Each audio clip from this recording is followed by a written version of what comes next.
Good morning, good morning, good morning, good morning. It is, well, it's Friday. It's May, what is it? May 9th. It is the 13th day of the Karen Read trial. So we are on Friday. It feels like a Monday. It also feels like we've been in trial for 700 years, but that's okay. I think we are getting to the end of the Commonwealth's case. I am interested to see if next week is just all of their experts. Accident reconstructionist, medical expert, dog expert, question mark, and the coroner. We'll see if that's where we get. But remember, there are still items of evidence that they discussed yesterday. Numerous pieces, like 20 pieces of taillight that Trooper Proctor recovered alone. How is the Commonwealth going to lay foundation for those pieces of taillight if they choose not to call Trooper Proctor? And well, Karen Read said yesterday in the lunch break of court that she does not think that the Commonwealth will call Trooper Proctor. We will not really know that for sure until we get to the end of the Commonwealth's case, because the lawyers are under a gag order. And so the lawyers cannot confirm nor deny whether that's their plan. But the Commonwealth is in a spot with Trooper Proctor. If they don't call him, they've got some evidentiary quirks that they've got to deal with those 14 pieces of taillight, or they don't admit them into evidence. Maybe they just choose not to do the full casing reconstruction. We did multiple days of testing from the crime lab last trial. This Commonwealth strategy has been significantly pared down. They have really narrowed down the witness list. I don't know if they're going to call anyone that actually lives at 34 Fairview. I think they're going to limit it to Jen McCabe. She was inside the house and that's it, which is an interesting strategy. I don't think they're going to revisit inside the house at 34 Fairview. Maybe they will, but I think we're going to see a more robust defense case if we see this very pared down Commonwealth case. It seems that they are trying not to introduce issues, but they did have to bring Trooper Bukhenik onto the stand yesterday, and so maybe they've just introduced enough problems for themselves, because even the direct examination did not go well for the Commonwealth. And even if the issue with the right shoe that is supposed to have been collected at the hospital is basically a Scrivener's error, if it was a mislabeling of a bag or a misreading of the labeling of the bag, the defense is arguing that this investigation was not done thoroughly, and you have who is supposed to be the lead investigator. The case agent, not the lead investigator, the case agent. You have the case agent supervisor, not sure where that piece of evidence came from in front of the jury. And it was a back and forth in front of the jury. And then they had to go to sidebar, and then the jury got sent out for a break. The jury knows exactly why they were sent out for a break, because they were sitting in that courtroom the day before when the shoe from 34 Fairview was admitted into evidence. So you don't have two shoes from Fairview. And the jury's like, interesting. And the defense's argument is that this was not a good investigation. And the jury is seeing it in real time. The thing that clarifies some of those issues of memory or quirks would be, what is that? Writing a report. And we learned yesterday that for numerous items of evidence collected from 34 Fairview from February 2022, they noted it on evidence bags and wrote no other report memorializing it until November 2023. At some point, do you wonder why?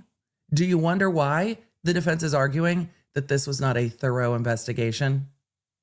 Or is there someone out there somewhere that agrees with this trooper on the stand when he says that this was an investigation of honor and integrity over and over and over again? But we're going to get to see how the rest of cross-examination goes. Will they talk more about the evidence collected? Will they talk more about Trooper Proctor? I think there's probably a lot more that is going to be dug into by the defense today. And let's see if this witness starts to answer questions or still wants to cha-cha around the answers with Alan Jackson, who's going to just look at him and say, I can do this all day. I can do this all day. I can do this all day long. So let's go. Let's go. It's time to go to court. It's time to bring the jury. Bring the jury. It's time to bring the jury. Law nerds, are you ready? Let's go. It's a cross-examination day. I don't know if we'll get to another witness today. I really don't. This might be the only witness today. We'll just see. So, are we ready? Hear ye, hear ye. Let's play the intro. Emily, it's too early to curse. No, it's not. We're in cross-examination. It's not too early. Let's go. Hey there, I'm lawyer and legal analyst Emily D. Baker, and this is your go-to destination for live court coverage. I break down the law, the strategy, and the evidence in real time so you know what's happening. No law degree required. So join the law nerds in the chat. They're here for the facts, not and let's get to court. As we break down the strategy today, I think one of the main strategies for the defense is not to just go like giggity, giggity, giggity, giggity, like just be like, let's go, let's go, let's go, let's go. Because this is a juicy cross-examination. And it would be really hard to constrain the lawyerly glee with some of the answers that this trooper has given. So let's get to the hearies. Let's get to the hearies. Let's get to the hearies. Oh, Carrie had a great question comment in the chat. Carrie said, hi, all so far I haven't seen any evidence of a car versus person crash or what actually happened to John. Shouldn't that be known by now? Carrie, I'm with you. I think it's becoming the elephant in the room that the jury does not know what happened to John O'Keefe. I think it's frustrating. But tell me what happened and then tell me how it happened. And so it's really hard to listen to all of this because they're probably trying to piece it together and they don't have that information yet. It is very frustrating. I would be very frustrated.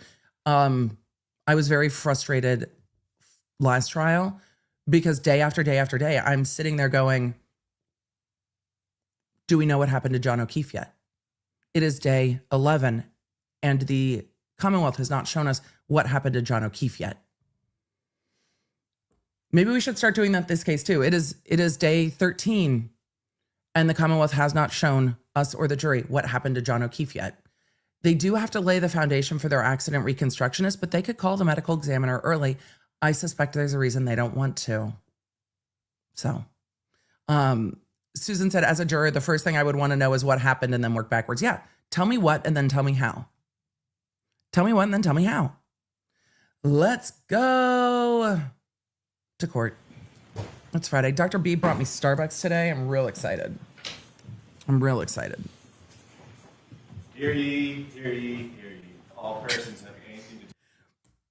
I don't know who's doing the hear ye's today, but they sound like they are just dying inside, like Trooper B's testimony. They're like, hear ye, hear ye, hear ye.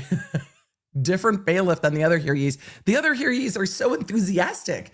These hear ye's are just like, it's Friday. Hear ye, hear ye. The saddest hear ye's we've heard this whole trial. Hear ye, hear ye, hear ye.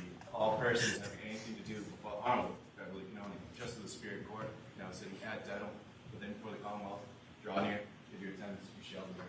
God save the Commonwealth of Massachusetts, and when the sitting of this court's in session, please be seated. That was a very deflated hear ye today. Good morning, I think. counsel. Good morning, Ms. Reed. I'm going to put the judge at 1.25 as we get to good morning, jurors. We need to ask those same 3 questions. We're just going to speed it up as we get through those questions and get to this trooper being on the stand. Happy Friday. I do have to ask you those 3 questions. Did you hear them all say happy Friday back to the court? That was You are able nice. to follow my instructions and refrain from discussing this case with anyone since we left yesterday. Yeah, Everyone said yes or no. bailiff might need a Starbucks, You're that's also true. able to follow the instructions and refrain from doing It's any cold foam week, y'all, independent so we got research or chocolate cold investigation. foam, cold brew. Everyone said yes or nodding affirmatively. Did anyone happen to see, hear, or read anything about this case since we left yesterday?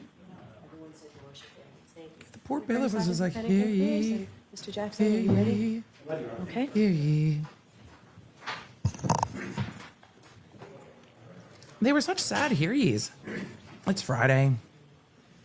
Can the defense use the evidence binder in their closing, they can use it as a demonstrative. I think they probably have other things that are equally powerful, but yeah, they can use it as a demonstrative. I mean, I'm sure no one's going to be shocked when I say that Attorney Jackson's not one to shy away from theatrics. I think that people underestimate how true to life Chicago the musical is. I think there is a downplaying of how accurate, I mean, less singing, but how accurate law as theater is, because you're trying to convey to a jury not just what to think about a witness, but also how to feel about a witness. And so does the defense shy away from theatrics? No, but the jury has to be with you if you're going to be theatrical. And so if you're going to wave around a giant binder full of Trooper Proctor and then like stacks of affidavits and then like throw it onto the table and be like, not involved, wham, I'll tell you who's not involved. Logic. Just kidding. Not really. It would be tough, but can they use it as a demonstrative? Yes, but the jury saw it. I think they could argue the shoe. If they don't ask about it in this cross-examination, I won't be shocked because they won't let him explain. They'll just argue it. Because the Commonwealth did not ask this trooper to explain the kerfuffle with the shoe. If I'm the defense, I probably wouldn't touch it, and I would argue it in closing. Like, you saw it. You saw it with your own eyes. You saw it with your own eyes in this very courtroom. I wouldn't let him explain it anymore. I'm not giving you a chance to help yourself out. You've had an overnight to think about it. Oh, Laura asked a great question. Oh, I tried to grab it. If someone from the jury happens to know a witness, what then? Do they check that before? Yes, they read the witness lists to the jury beforehand. Good morning, Sergeant. And confirm they don't know anyone. Yesterday, when we left off, we had been discussing one of the trips you made out to 34 Fairview, specifically on an occasion in which you met Chief Berkowitz. I want to ask you a couple of questions to follow up on those questions that I asked yesterday. Blink, blink, blink, blink, blinkety, blink, blink. Chief Berkowitz ever talk to you about his communications with blink. Brian Albert and or Brian Higgins, either at that time or afterward? Objection. Good Lord. Did you learn that Chief Berkowitz had communicated one way or the other without telling me anything that they said? Yeah, the hearsay is the problem. Did you learn whether or not Chief Berkowitz had communicated with Brian Higgins? No. Did you learn that Chief Berkowitz had communicated with Brian Albert? And I'm talking about in the days before you were at 34 Fairview, which was February 4th. So we're starting right where we left off with Chief from the Chief 29th Berkowitz. to February 4th. No. You returned to the scene, you indicated on direct examination, on or about February 10th, 2022, to conduct yet another search, correct? Yes. And on that particular occasion, you recovered some 6 pieces of red and or clear and or black plastic. Is that how you red testified? and or clear and or black. There was numerous pieces. The exact number, I don't know. You'd have to refresh my memory with A report that you didn't write? I'm just kidding. No, I'm not. There were several pieces. The exact number, I'm not really worried about. There were several. There's more than one. Yes. Okay.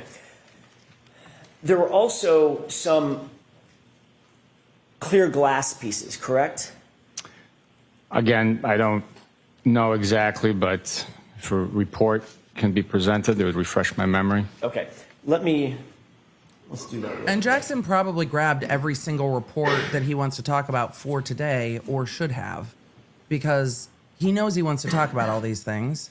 And you need, as I said, to have well, I used a folder, but you need, because I didn't, we've talked about the 3-ring binders, but so you can pull them out as you're going to ask about them, because you don't want to give the witness too much time to think about what you're asking them about. So you want to have them on hand.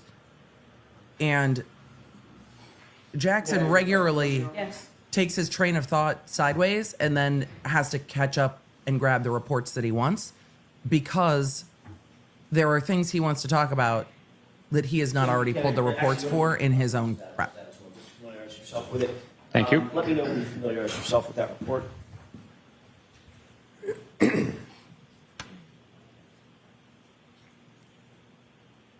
Speaking Poetry said, EDB, didn't watch the previous trial. I'm appalled 12 days later. And we are trying to argue they were 100% from Lexus. What? Yeah, we haven't gotten to the scientific connection of the tail light that's found to being connected to a car or not. May I approach, Your Honor? So, Thank you.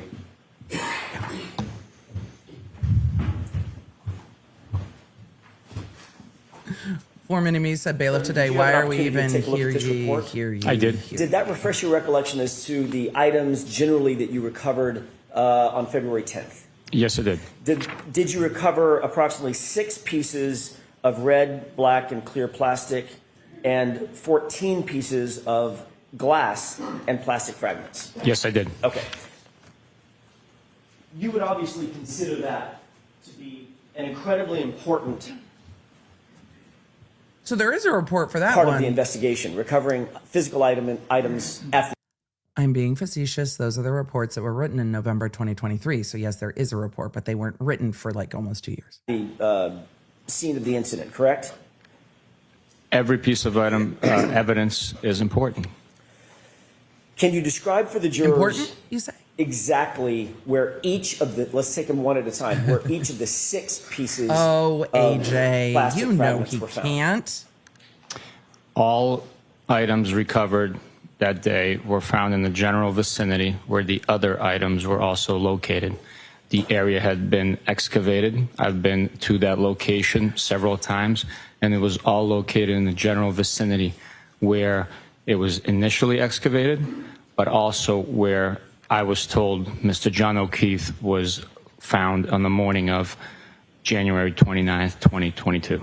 So, other than saying in the general vicinity, Do Did you you- know? seek to, did you seek to actually document where each item was found? In other words, by cross coordinates or some other such manner? The exact location General where vicinity. each item was recovered from was not documented with a picture or GPS location. It was still within the general vicinity of that 40 to 50 square feet or so, by my approximation, near the flagpole, between the street, the flagpole, and the fire hydrant. It was all the same general vicinity. So 40 to 50 square feet would be a 10 foot by 5 foot square, correct? Generally I- speaking. I really want the defense to ask. So, the general vicinity of where they were recovered on January 29th? Were you there when they were recovered on January 29th? Did you see where they were recovered on January 29th? Oh, no, you weren't there on January 29th when they were recovered. So, how did you know? 50, yeah, Okay, 5 so- by 10, general area. If I may, Your We Honor, know it's a okay. general area at this Would point. you agree with me? I'm not going to pull out a measuring tape. Would you agree I'm about 10 feet from you right now? I would agree with you, yes. Okay. And from I was ready for this witness to fight that From the gravity existed, you jury know, bar, on Earth. He would Probably fight about that it existed on 5 other feet planets, I there. imagine. Yes. so we're talking about a relatively broad area for small pieces of physical evidence to be found. You would agree with that? I would, again, estimate it was the general area, How many maybe different ways can I 10 say feet in one general direction, area? 10 feet in another, and So- 5 feet out, maybe 3 feet out. They were the general area where it was initially excavated and then expanded with the snow melting, and all the pieces were within that general area. But you were working on an assumption at that point, on an assumption that there was some sort of an impact at 34 Fairview, correct? I don't understand what you're asking. You were working on an assumption or a presumption that there was an impact of a physical item, in your view, an SUV, with a human being, correct? That was your presumption at the time. The evidence was pointing that impact took place because there was damage to the taillight. Large chunks of it was missing. And we were locating pieces that were consistent with texture, color, and size fragments from that SUV on the lawn. So I wasn't assuming anything. The evidence was speaking to us. You weren't there.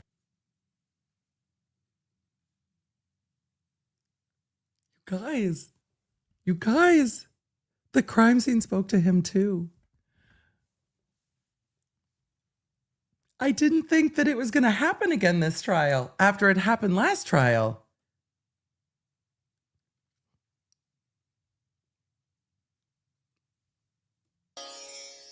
Just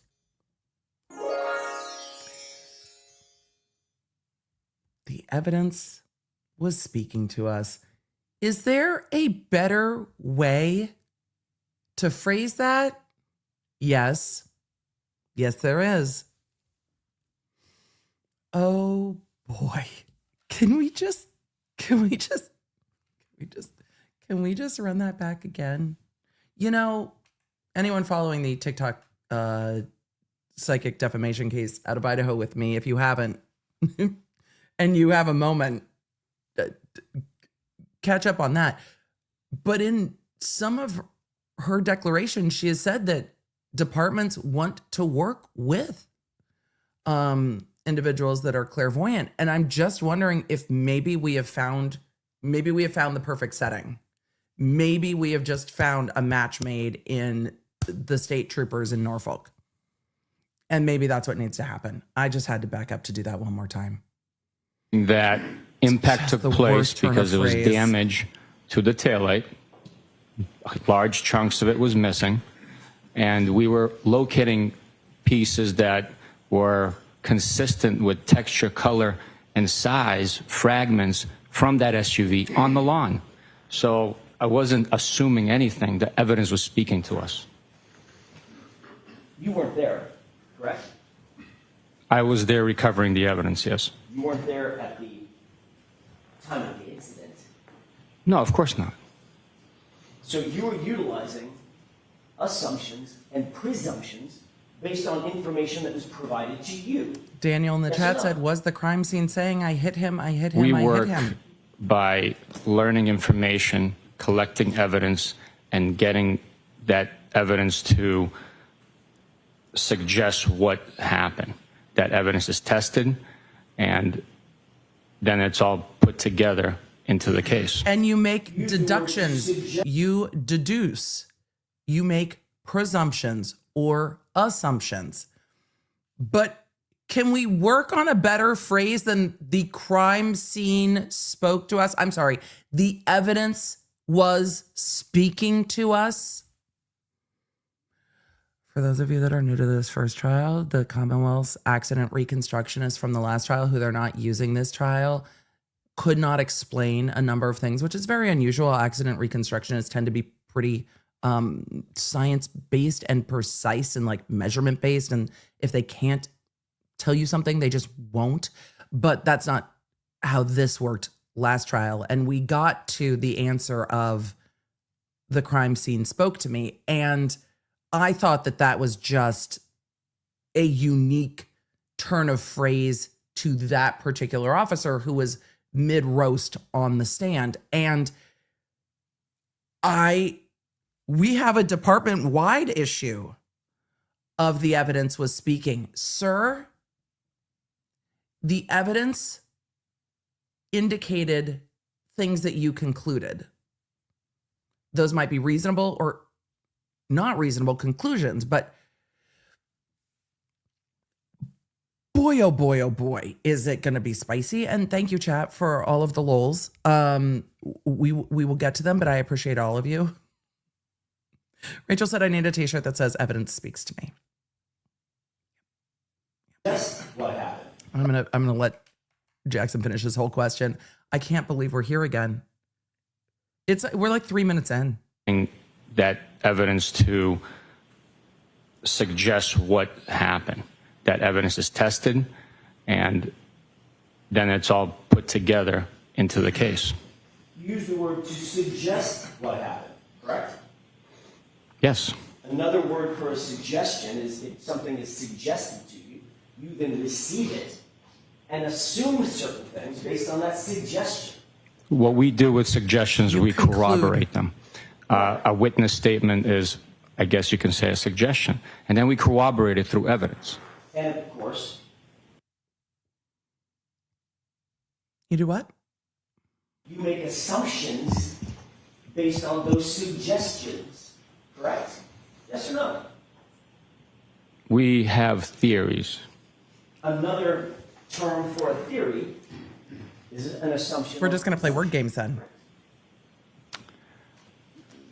I guess in some respect you can say that. Okay. But I'm So the answer is not yes. I'm not going to argue about semantics here. You're exactly the You'll fuck agree arguing that about word- semantics. You're 100% the fuck arguing about semantics. Exactly what you are doing is arguing about semantics. You started it. I feel like right now the two of them are sitting in the back of a car on a road trip going, I'm not touching you. I'm not touching you. I'm not touching you. I'm not touching you. I'm not touching you. I'm not touching you. I'm not touching you. Sir, I can't keep pausing. We're never going to do that. We're never going to get through this today. Words matter, right? You're testifying. So words do matter. Words do matter. That's important. So working off of your, as you put it, your theory, you theorized that there was an impact spot at 34 Fairview, correct? Based on the statement I hit him, I assumed that Mr. O'Keefe was impacted with something. Initial hours of the investigation. Whoop, there it is. Let's back that up. This answer is going to be explosive for the defense.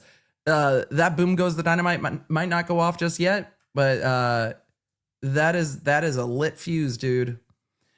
If you pin your whole investigation to Karen Reed's statement, I think no matter, well, I can't say that because we talk about this case on the internet, but I think for reasonable jurors, no matter what they feel about the case, I think there is plenty of controversy over how Karen Reed's statements are interpreted. Because Karen Reed's statements to him yesterday were questioning. She was questioning if she hit him. And now today it is, she said, I hit him, and that is the foundation. Or a theory is an assumption or a presumption. Oh boy. Oh boy. I guess in some respect you can say that. Okay. But So the answer is I'm not yes. I'm not going to argue about semantics here.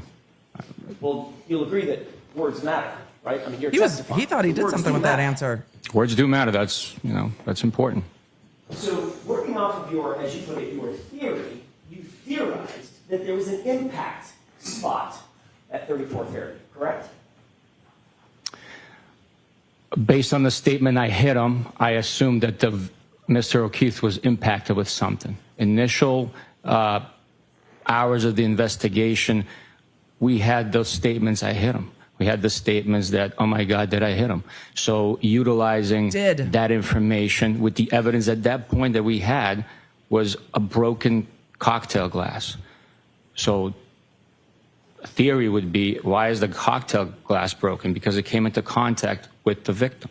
So that's why my information communicated to the ME's office was a possible domestic involving a glass strike to the victim. As a result, we had to go and see the victim's body and the injuries. So Mr. O'Keefe's injuries presented a certain way, and we learned more information. So the more information that comes in, the more information that we are able to corroborate statements and collect evidence that further corroborates other information is helpful in the investigation. That's how investigations develop. If we knew everything we knew from day one, it wouldn't be a process of developing investigation. So the answer to my question, Sergeant, is you were working off of a theory, correct? Yes or no? We were working off a report of an injured male party, and then we developed the information, I thought you collected weren't the doing evidence, semantics. and developed the investigation. That didn't You know what last the word long. theory means? I'm sorry, English is like a His third Third language language? for me, so Fair if you can enough. bring up the Webster's Dictionary, I can read it out. You want me to pull up Webster's Dictionary? Sir, you don't have to be a dick, though. Because you're not answering the question.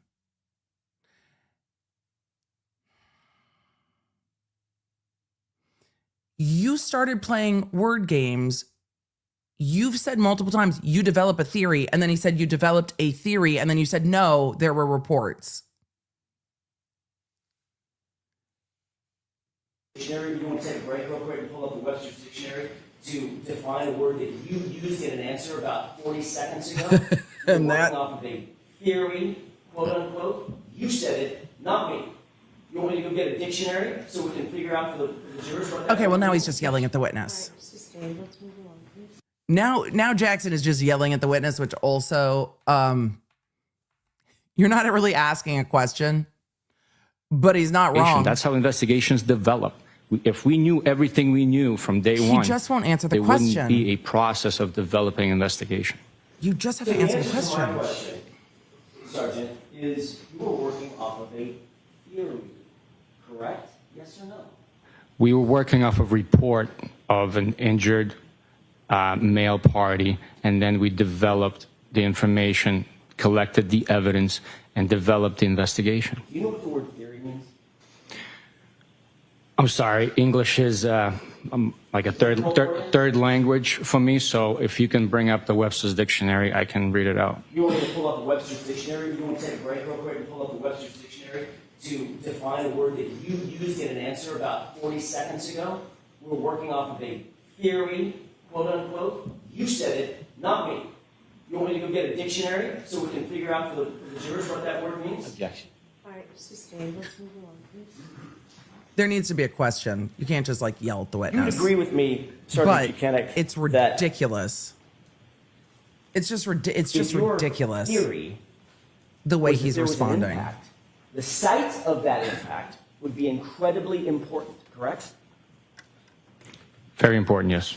And on February 10th, Right. you went out to the scene and you indicate that you found 6 pieces of black, clear, and red. We need to plastic put material, theory in the law and order and dictionary. 14 pieces We need our own of definition. glass material and some other plastic material as well, correct?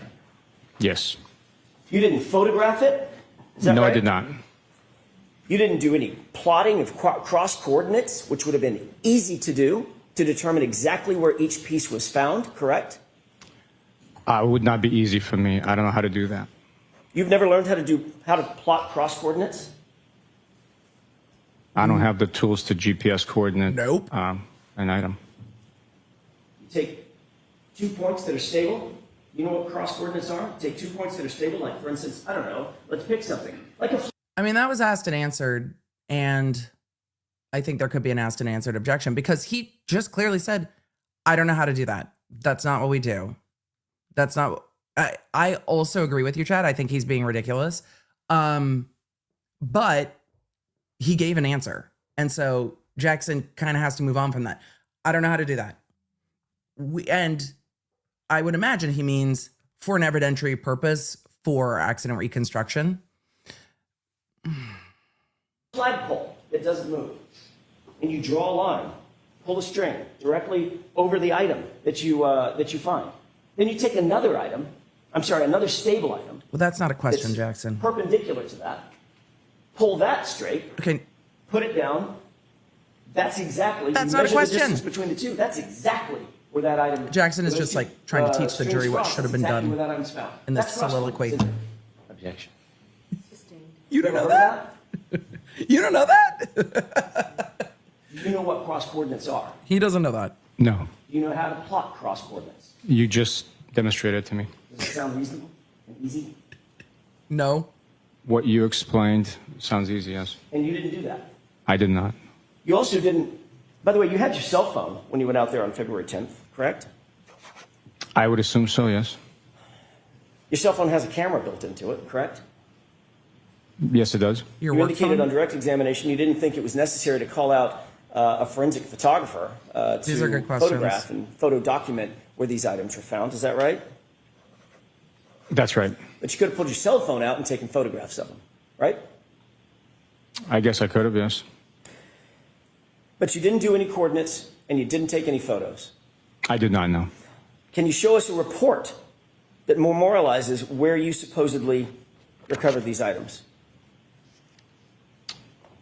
Yes, the report you showed me, number 83, that documents that they were all recovered at 34 Fairview Road. Right. So that's correct. There's a report after the fact that establishes that they were recovered generally. at Chad, I 34 can't Fairview Road help. on Look, February 10th. I can't help with the land navigation conversation. Everything I know about it, I learned from Baz Guyeth. There's nothing I can do. All of you in the chat know way more than I do, but I'm not surprised that he's like, not my. Is anyone surprised he's like, not my job?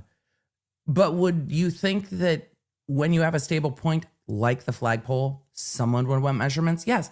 And if you don't know how to do it and you suspect a vehicle collision, you ask the dude in your office who does accident reconstruction, what information do you need? Because you know at this point that you believe it's a vehicle collision. That's why you're out looking for more pieces of taillights. Ask the accident reconstruction bro. We're 10th. But is there a report that describes exactly where on the property at 34 Fairview or off the property at 34 There's just no these care given. 20 items were found?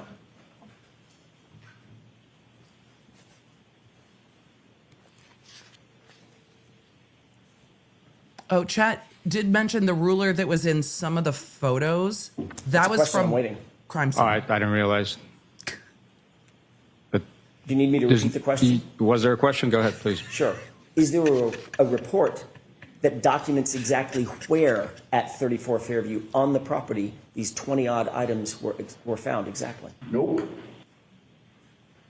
The report documenting where they were recovered from is number 83 that you've just presented. Exact location is the same general vicinity. If it was something different, Did you just say exact location and same general vicinity in the same sentence? if we located these items across the street, different section of the yard, that would have been documented. What's documented in the report that you just referenced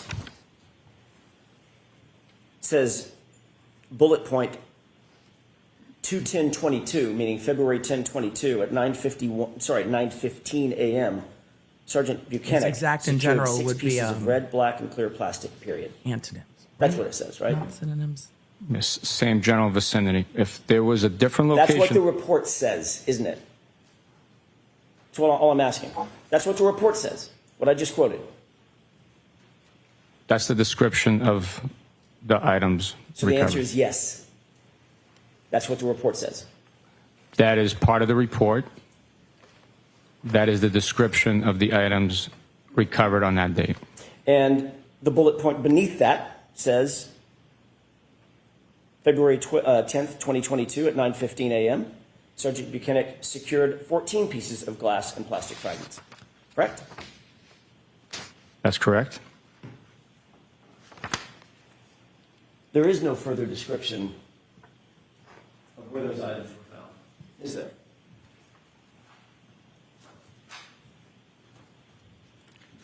There is. Where's the report with the further description of exactly where they were found? It might not be in the report.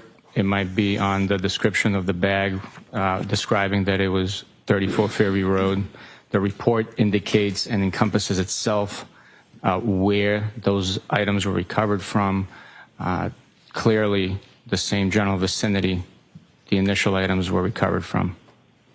If there was a need to document a different location, it would have happened. But you didn't see the need to document the exact coordinates where those items were found, did you? You didn't see the need. It did not happen.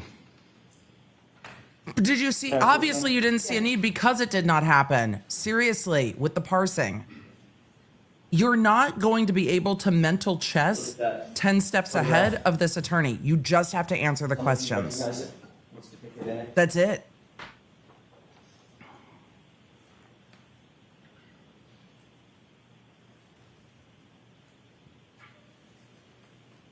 Yes, I do. What's depicted in that photograph, just generally? It's the side of evidence bag that items were secured in. It documents the case number, the date, time, who recovered it, and general Location? description of the 6 pieces of red, black, and clear plastic Oh, they're all in one recovered bag. from 34 Fairview Road in Canton. I'd like to have that marked and moved into evidence, John. Okay. Is there any objection? Okay. No objection. Exhibit 111. So it's one bag with the descriptor for the 6 pieces. So each piece wouldn't be described no matter what, because they're all in one bag.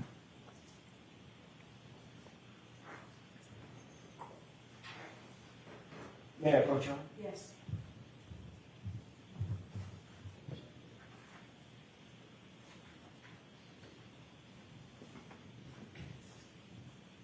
You indicated that the evidence bag would help determine where the exact location was that these items were found, correct? The general location where they were recovered from. Oh boy. How many times are we going to hear general location? I'm glad they're publishing it. I would like to see what they're talking about too. I would like photos as well. The evidence bag. Does this look like the photograph that you were just reviewing? Yes, it does. That's just been marked as evidence? He's been going round and round. It doesn't matter that there's no report because it's all marked on the evidence bag. Well, now the jury gets to see the evidence bag. Yes, sir. And Mr. Wool, can we make that a little larger so it's more legible? Oh, I can see it. Great. Can you Good read job, that from where you everybody. are? I can. Moving past the date, moving on to the date. What date is that? Date collected is 2/10/22. So that's the date that we've been talking about, correct? That is correct. And this indicates collected by, and who's that? That's myself, Sergeant Bukhenik. Description of evidence. This is where the description of the evidence is located on this evidence bag, correct? General description identifying what's inside. And what does that description read? 6 pieces of red, black, and clear plastic. And that's all it says about the description, correct? Yep. Yes. And it indicates location where collected. And there's several lines that are available to fill in, correct? Correct. On that first line, what does that read? 34 Fairview Road, Canton, MA. And that's it, correct? That's all that was put, yes. It's a good line And- of cross because this witness said yesterday, no, there weren't any reports written from these February evidence recoveries. We wrote them in November 2023 because it was all described on the evidence bag. I think showing the jury what is on the evidence bag highlights the point. I have said it repeatedly. I think for the defense, zeroing in on the investigation is a much better strategy than spinning round and round with the Alberts and the McCabe's and everybody else, because this is incredibly simple to understand for any of the jurors, and it doesn't ask the jurors to make other determinations. Is that described thoroughly? No. Is that documented anywhere else? No. Did you bring crime scene investigation out to photograph it? No. Did you bust out your phone and photograph it? No. No. And the jurors have to be sitting there going, what? What did you do? It gives them so much room to argue at closing that they heard Karen Reed's words and said, yeah, case closed. Whatever. And they treated the rest of the investigation like whatever. And it's obvious. You didn't fill this bag out, did you? No, I did not. Who did? What? I do not know. Who?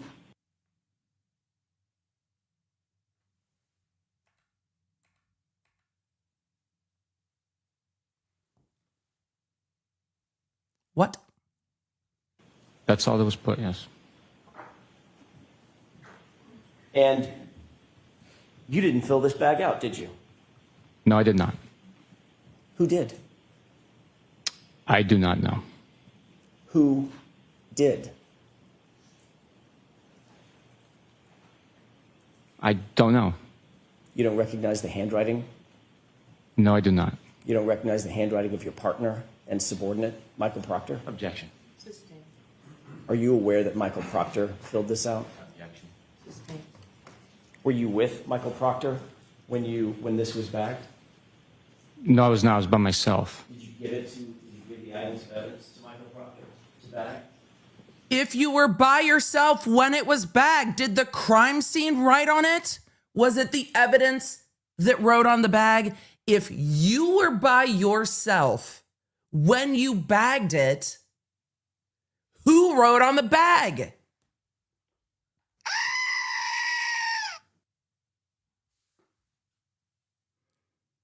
No, I did not. Who did you give it to bag? I bagged it myself. Whose handwriting is that? I do not know. If you bagged it yourself, why didn't you fill out the evidence envelope?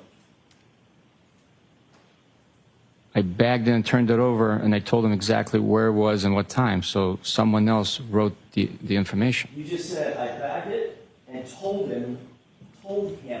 Turned it over. No, sir. No, sir. What you just said was, I bagged it and turned it over to him. He said them. You don't know who it is that you turned it over to? Who's the him? Turned it over to them. Who's them? them? Okay. Whoever wrote it. Whoever wrote it. So we're just in a circle here. We can turn the lights Objection out. to the commentary. So, Mr. Jackson, no comments, okay? Just Understood. questions. I apologize. Your Honor, you're not wrong legally, but we can all see the circle. We're in an infinite loop of bullshit at this point. Who wrote it? I don't know. I put it in the bag. And then I turned it over. To who? I don't know. Would a report refresh your recollection? One doesn't exist. The chain of custody on this is so bad. It's so fucking bad. He knows it's bad. You can't not know that this is bad. This can't be. No, wrong one. The FBI! What? Oh my God. Ignore my last comment. Ignore my last comment. The vibe is still there.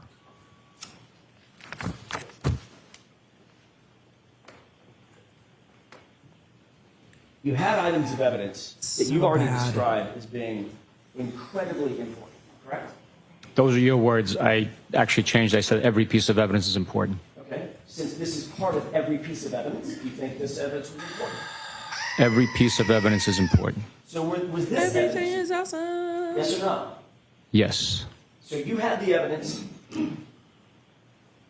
and turned it over to someone whom you don't know and can't identify. Is that what we understand? It was a member of the Massachusetts State Police assigned to our office. It wasn't just a random person. I can't specifically identify who it was or who wrote on that bag.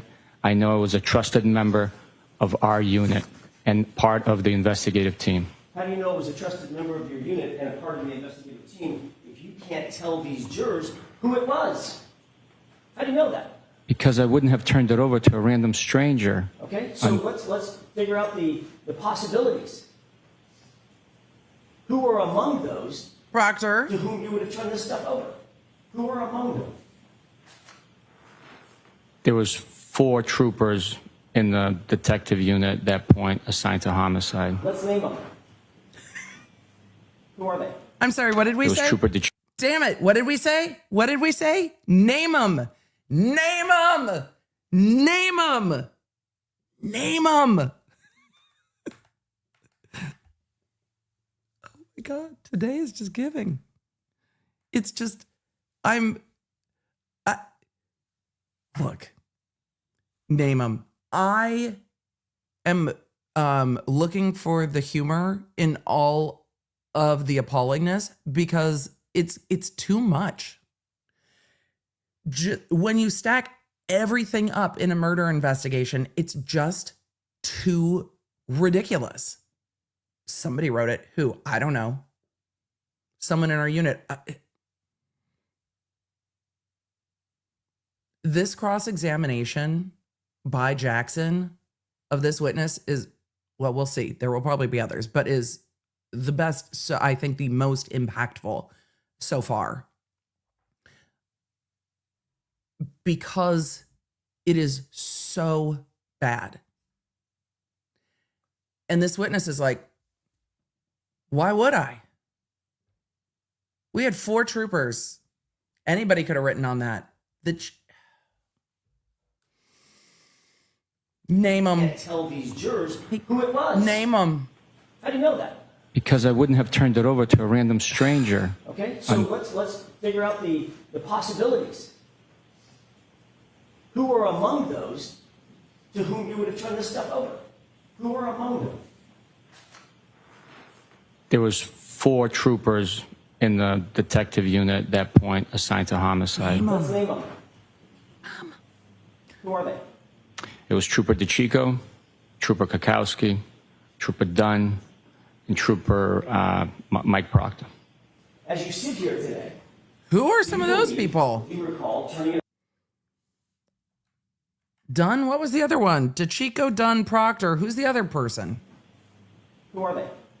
It was Trooper DeChico, Trooper Kakowski, Trooper Dunn, and Trooper Mike Proctor. Who the fuck's As you sit here Kakowski? today, do you believe or do you recall? I don't think we've heard of Kakowski or Dunn in this case. Objection.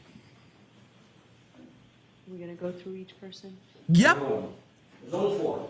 Go through them Allow all. this question. Do you remember turning it over to Trooper Dunn? No, You remember turning it over to Trooper Pikowski? no, You remember turning it over to Trooper DeChico? no, You remember turning it over to Michael Proctor? no. So it might have been just a random stranger.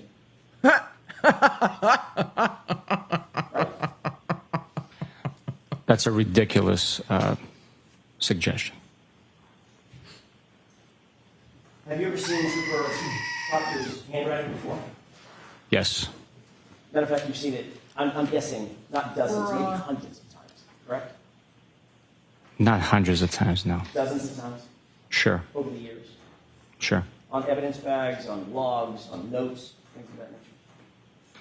Some evidence bags, some notes. Holy shit.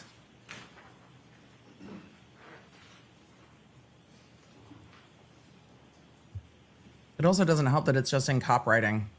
That it's just in standard issue copywriting, just all uppercase. I really just, the comments are not appropriate, but I also just want Jackson to be like, please give me a moment.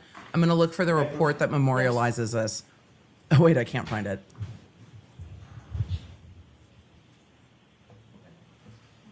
Can you take a look at that document and tell me if you recognize it? The whole thing or just the front page? No, just flip through and tell me if you recognize generally what that is. So wild. That's a ridiculous suggestion. Sure, this investigation is ridiculous at this point.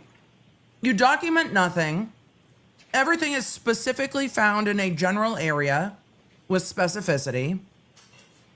That's not documented. You put the evidence in the crime bag, but you don't know who wrote on the crime bag, so they must have written on it after with all the evidence in it. What are we doing? It appears to be a bunch of handwritten notes from possibly witness interviews. Handwritten notes by whom?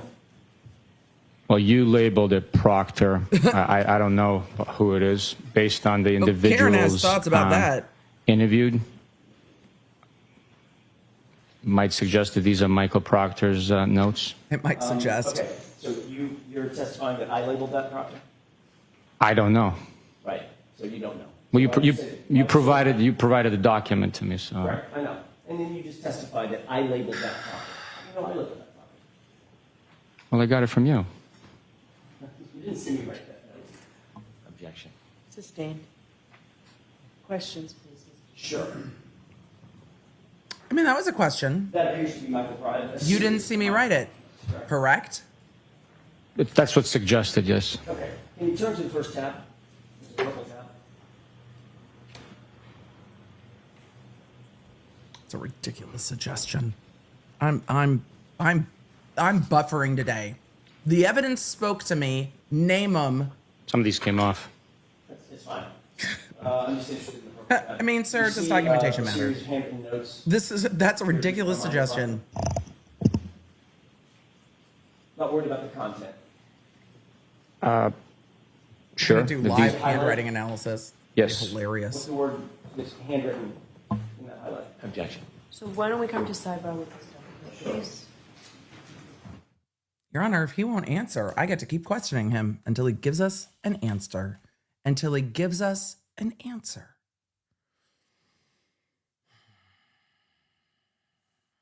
We're gonna zoom past sidebar because, because this courtroom is spicy this morning, and you know I don't want to close my eyes. Yes. I don't want to miss a thing.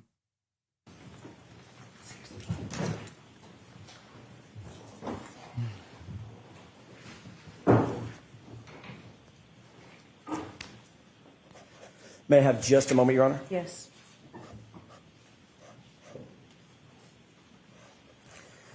In the ordinary course of business, is it normal standard operating foundation. procedure that the person who recovers items Business of records. evidence fills out the evidence bag contemporaneous to the recovery of the item?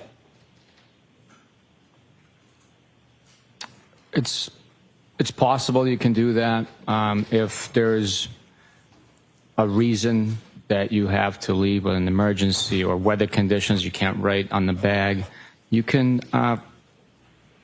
fill it out later if you have the time and you know where you recovered it from, which is like, you know, in this instance, if it was a general vicinity where all the other fragments of evidence was collected from, it's known that it was within the general area of that section of the lawn near.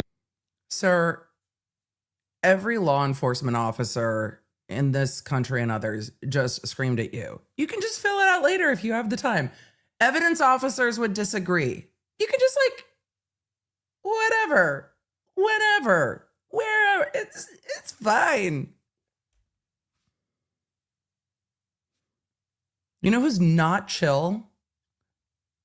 Evidence officers are not chill. You can just do it whenever, if you have time. The flagpole between the street and the flagpole and the fire hydrant. Well, except So if it's the person that filled out that evidence envelope wasn't with you. well, I passed that information along to them. I see. So now it's hearsay information that's being passed along to someone else to fill out the envelope. Well, that calls for a legal conclusion.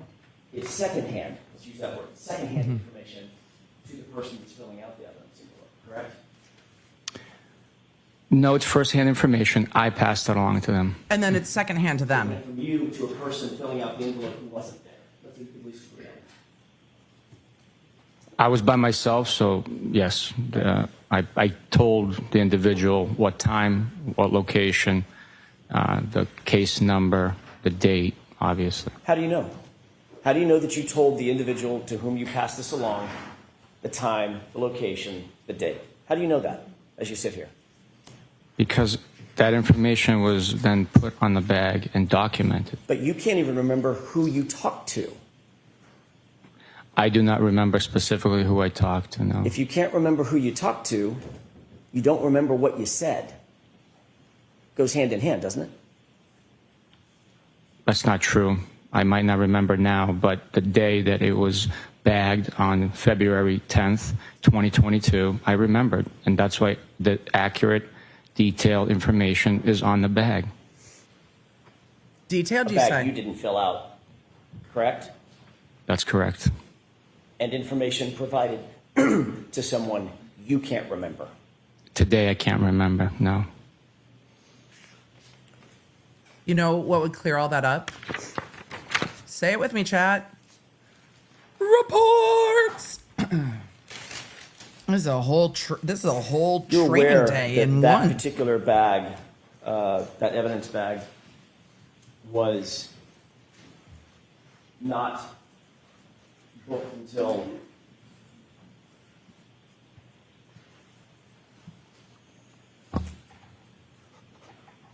March 14th, 2022, correct? What? I don't understand what you're saying. I don't either. Those What? pieces of evidence were never booked into evidence until March 14th, 2022. Those particular pieces of evidence were collected on February 10th, 2022. Not the question. Sergeant Not the fucking Bukhenik, question. do you know Not the the difference question. between collecting a piece of evidence and booking it into Not the evidence? question. Creating a booking label, creating an evidence log, things of that nature? You know the difference? I understand the difference, yes, Okay. but you claiming that it wasn't booked into something doesn't mean that it wasn't properly handled in custody and under our control. You're Sir, I'm trying not- to answer not the question he asked. He just asked you when it was booked. You're trying to answer an insinuation. Why are you trying to answer an insinuation? Because you know. You know that waiting a month to book it into secured evidence is a problem. And I imagine that the defense is going to argue that the time that John O'Keefe's clothes are laid out drying and the time you have pieces of Taillight that aren't checked into secured evidence overlap. You're only trying to answer the insinuation because you know how bad it is. It doesn't make it not the truth, though. You booked it when you booked it. Boy, oh boy, let me back this up. Because holy shit. You're aware that that particular bag, that evidence bag, was not booked until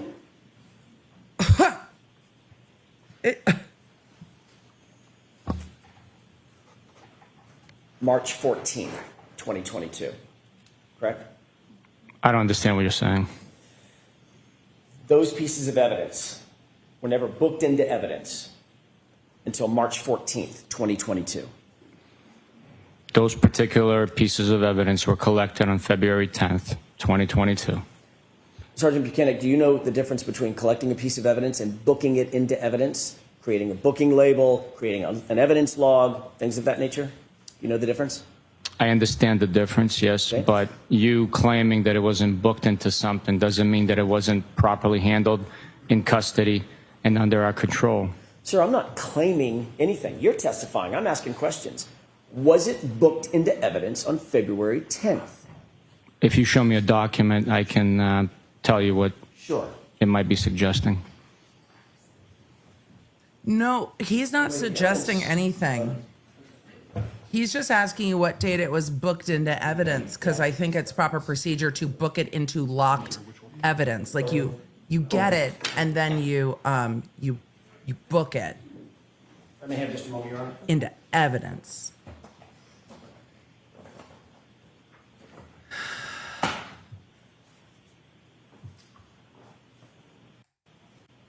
I'm going to zoom while they are grabbing whatever documentation they are grabbing, which they should have had, because he knew he was going this direction with it. But he's also got Attorney Little, who's going to be like, here. Can we move on and come back to this, Mr. Jackson? No, I think I've just let him make the point. gotten the documents that Okay. the sergeant needs. There are two documents here. Your Honor, Mr. Brennan. the lack of reports is disturbing.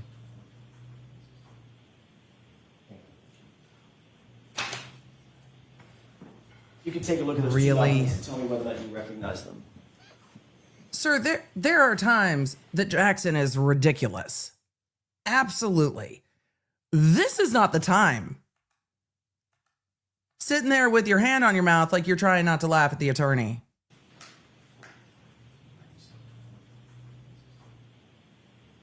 Sir, you're not on the winning end of this right now. You can take a look at those two documents. The and tell me lack of whether or not you awareness of recognize them. what's happening in this courtroom is wild.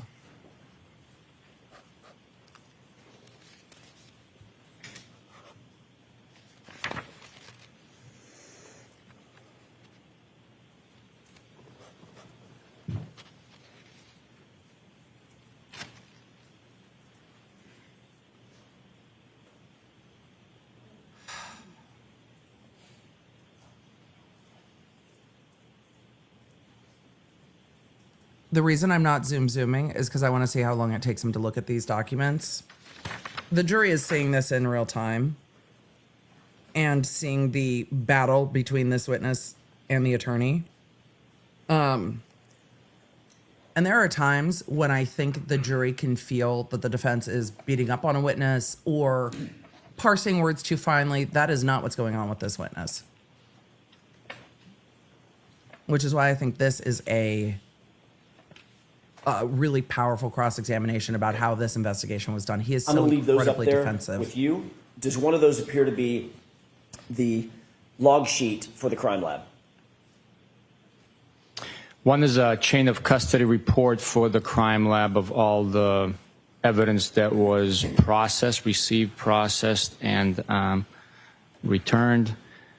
Yes. And the other document? The other document is simply a receipt of evidence being submitted on a certain day to the lab. And both of those documents indicate that the first time the evidence was submitted to the crime lab was March 14th, 2022, correct? Objection. I'm going to allow that. I will have to take a look. It's going to be some time, please. Well, you can look at the top. Well, let me ask you, ask it in a question form. If you look through the log, it's in chronological order, the chain of custody log, correct?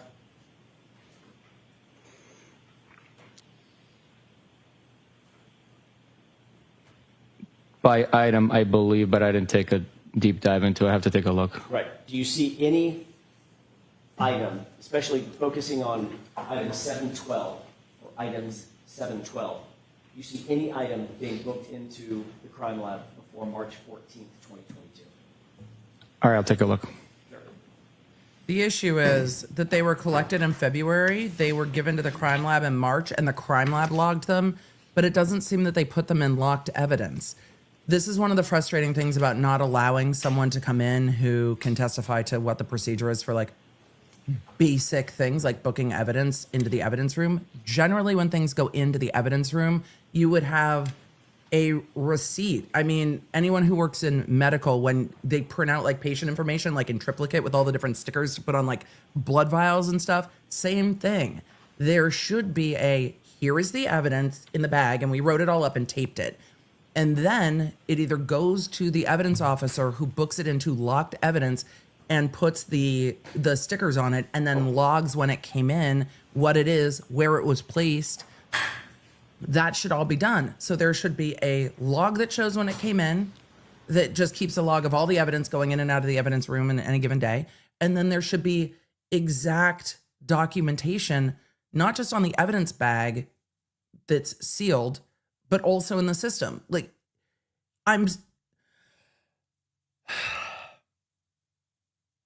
it's so confusing that where were these bags? And so the thing he's fighting on is, no, we collected them, but no one tracks them until they go to the crime lab. And there is no report for what happens between February 10th and March 14th. Because they aren't then logged into the evidence room. They're sent to the crime lab. But what you should see documented, which is why I'm so frustrated, they're going to have to find somebody who actually understands basic procedure to explain this. And maybe if I was the defense, I'd be like, no, I'm calling the evidence officer from Norfolk. What should happen is that the evidence gets collected, it goes to whoever's in charge of the evidence room. Everything gets documented in a log and on the evidence bag, and it gets locked into the evidence room. Then, if it gets checked out to be examined, photographed, go to the crime lab, there is another log created that shows it was removed from the locked evidence, who removed it when, why, and then where it went, and then who it's turned over to. This evidence was taken out of the locked evidence by officer, trooper, whoever, date, time, given to crime lab, who it was given to at the crime lab. And then when the crime lab gets it, they log it on their end. But you have to have the connecting report of which trooper took it out. There's a lot of steps that happen. And they like just print out on stickers.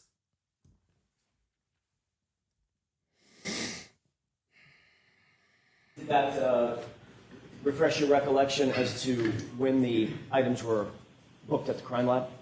According to this document, yes, When there it's were opened, items booked signatures at the every time crime it's lab opened. prior to March 14th. In What- particular, to answer your question, completeness here, particular, that one item does indicate that the first time the lab received it for processing was March 14th.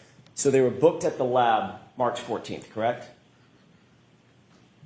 The first time the lab received these items for processing, according to this document, is March 14th. And there's no indication on any document as to where those items were before March 14th.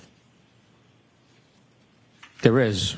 We displayed the bag, me collecting them on February 10th, and they were in our possession at No, it's on the bag. the Norfolk District Attorney's Office. Whose possession? The Norfolk District Attorney's Office. Your possession? Specifically? At one point, they were in my possession, and I turned it over. To who? After you turned it over on February 10th, it was the date that you claimed to have found these items. After February 10th, they were not in your possession anymore, were they? No, once I turned them over, they're not in my possession. No. Who'd you turn them over to? You're talking about turning them over to someone whom we don't know, correct? As we sit here. Right now, I don't have a memory of who I turned it over to, but it was a member of our homicide team. So the next time, Sergeant Bukhenik, the next time there's Not any evidence? documentation about those items is March 14th, nearly 6 weeks later, 5 weeks later, correct? I don't know that to be correct, no. But you can't point to any documentation. You're looking at the logs. You can't point to any documentation indicating the chain of custody of these items between February 10th and March 14th. Is that right? This is simply a log from the lab. Yes or no? Can you point Where's to your any log? documentation? We're back to his log. No, I've never seen a log like that. Can you point to any documentation indicating Now Jackson's getting where pissed. those items went, whose possession they were in what circumstance between February 10th and March 14th? Can you point to any document? I know that it was collected on February 10th. Right. It's documented that it was collected. It was at the Norfolk District Attorney's Office Where? before it was logged into. Was it in somebody's desk drawer with like their Butterfingers and whiskey? Where was it? Did it go into locked evidence? And the fact that you can't say that it went into locked evidence with a log is like the entire problem. Well, not the entire problem. It's the entire problem with this. the lab for processing. You keep answering the same question that I'm not asking, sir. Objection. Sustained. No comments, Mr. Jackson. Sergeant Buchanan, do you understand my question? Your Honor, I'm he's not asking, answering. Can you point to a single document for these jurors as to where those items went and in whose possession they remained, specifically between February 10th, when you lost sight of them, and March 14th, when the crime lab received them? Objection. Sustained. May I approach? Yes. All of you are saying that's an oddly specific thing to have in a desk This is the drawer. evidence. Just for the evidence. False start.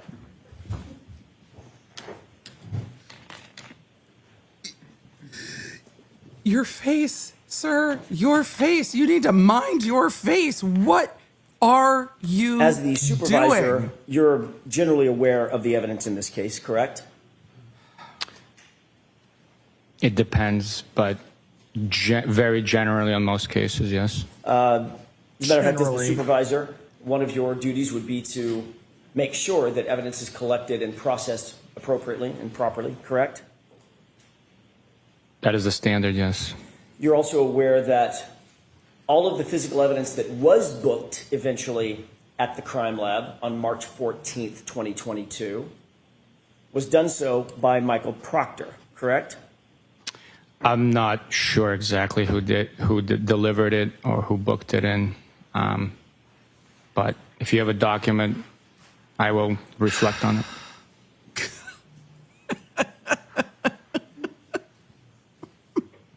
If you have a document, I will reflect on it. Yes.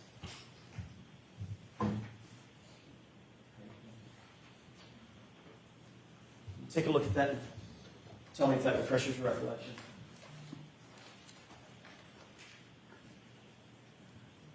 With Yes, it does. Jen McCabe asking to refresh her recollection, what have you. Some jurors might see that as a civilian who is very stressed and what have you. It can be interpreted two ways. It really depends on the civilian witness, how they feel. If the defense attorneys are like, oh my God. When it comes to law enforcement, it's not the same. And we have seen other law enforcement testify before he testified. One well, and the rest varying degrees. But when you see O'Hara from CERT come in and say, this is when everyone showed up, this is how they showed up, this is what we did, this is where we started, this is where we left, you have an example of just linear, neutral, straightly delivered testimony. Same affect on direct, same affect on cross, just this. I don't know that, I do know this, blah, blah, blah. When you get to law enforcement fighting over, well, if you have a report, it looks bad for the witness.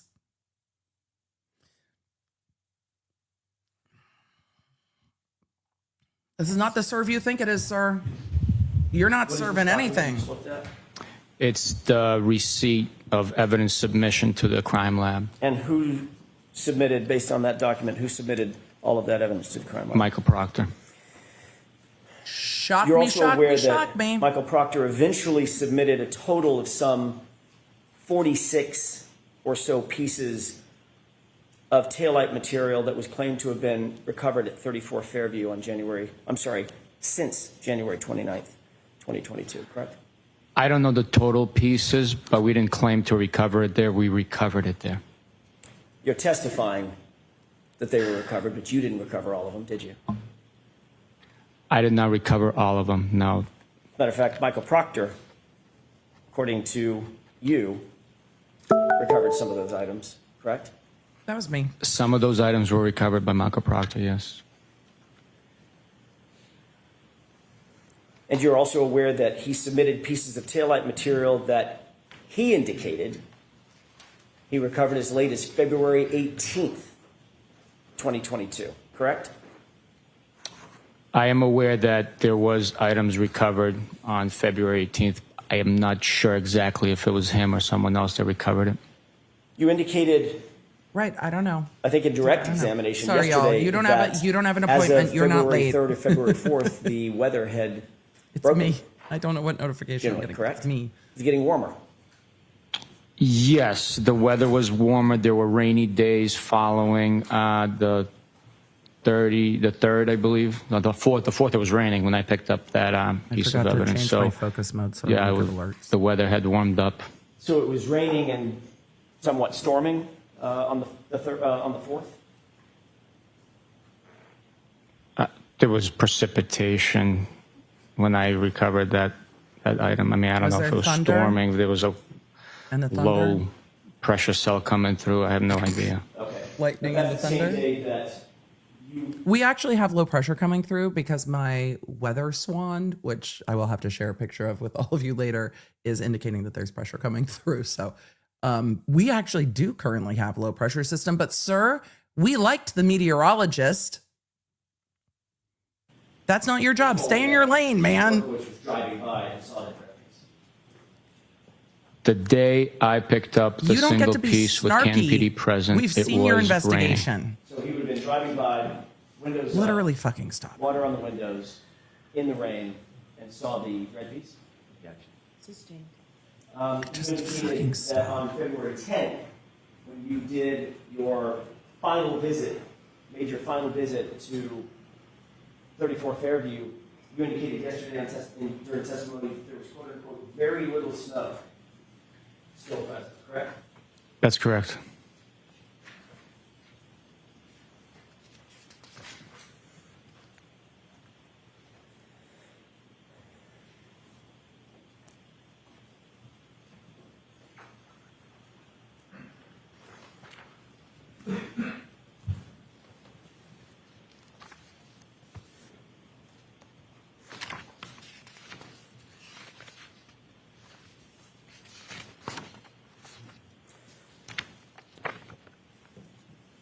Your Honor, may I approach? Yes. At your own risk, counsel.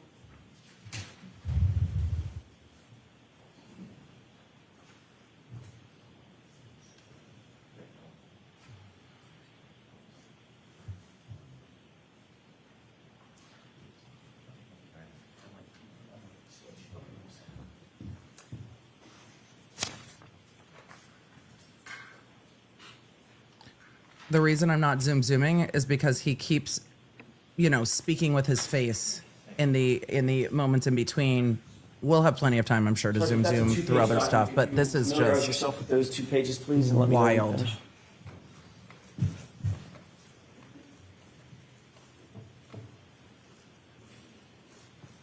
GG4, I think this is where the defense is going too. It was storming and you could see red pieces as you drive by. Okay. My inflection added to the chat. Angie, Teach Rock said this is so embarrassing for this witness. Yep. Angie said, in your experience, what could the jury be thinking of this witness? They're probably at a WTF. Because you don't have to be an expert in literally anything related to law enforcement, policing, or the rest of it to see what's happening here. You're sitting here going, what? Thank you. Sir, The what defense, do those 2 pages purport? the defense has made some really good points, and I think that the evidence has come in much more clear.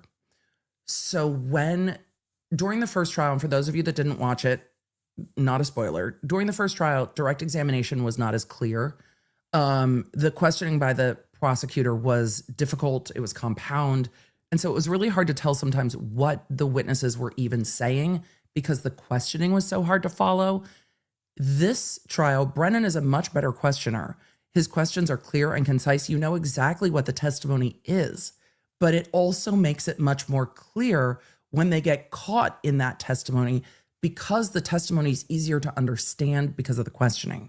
So when you get now to the cross-examination, the cross-examinations at times are stronger, or when the cross-examination is splitting hairs over something that hairs don't need to be split over, it's more obvious. But when the cross-examination is strong, it is stronger because the testimony that preceded it was so clear. And that's where this witness is getting stuck, is that he wants to continue to dance around these answers based on insinuation. And with some of the other witnesses, you might not know why they're mad if you're the jury. The jury might not understand why Katie McLaughlin looked pissed off through her entire testimony. They might not know the full picture of that.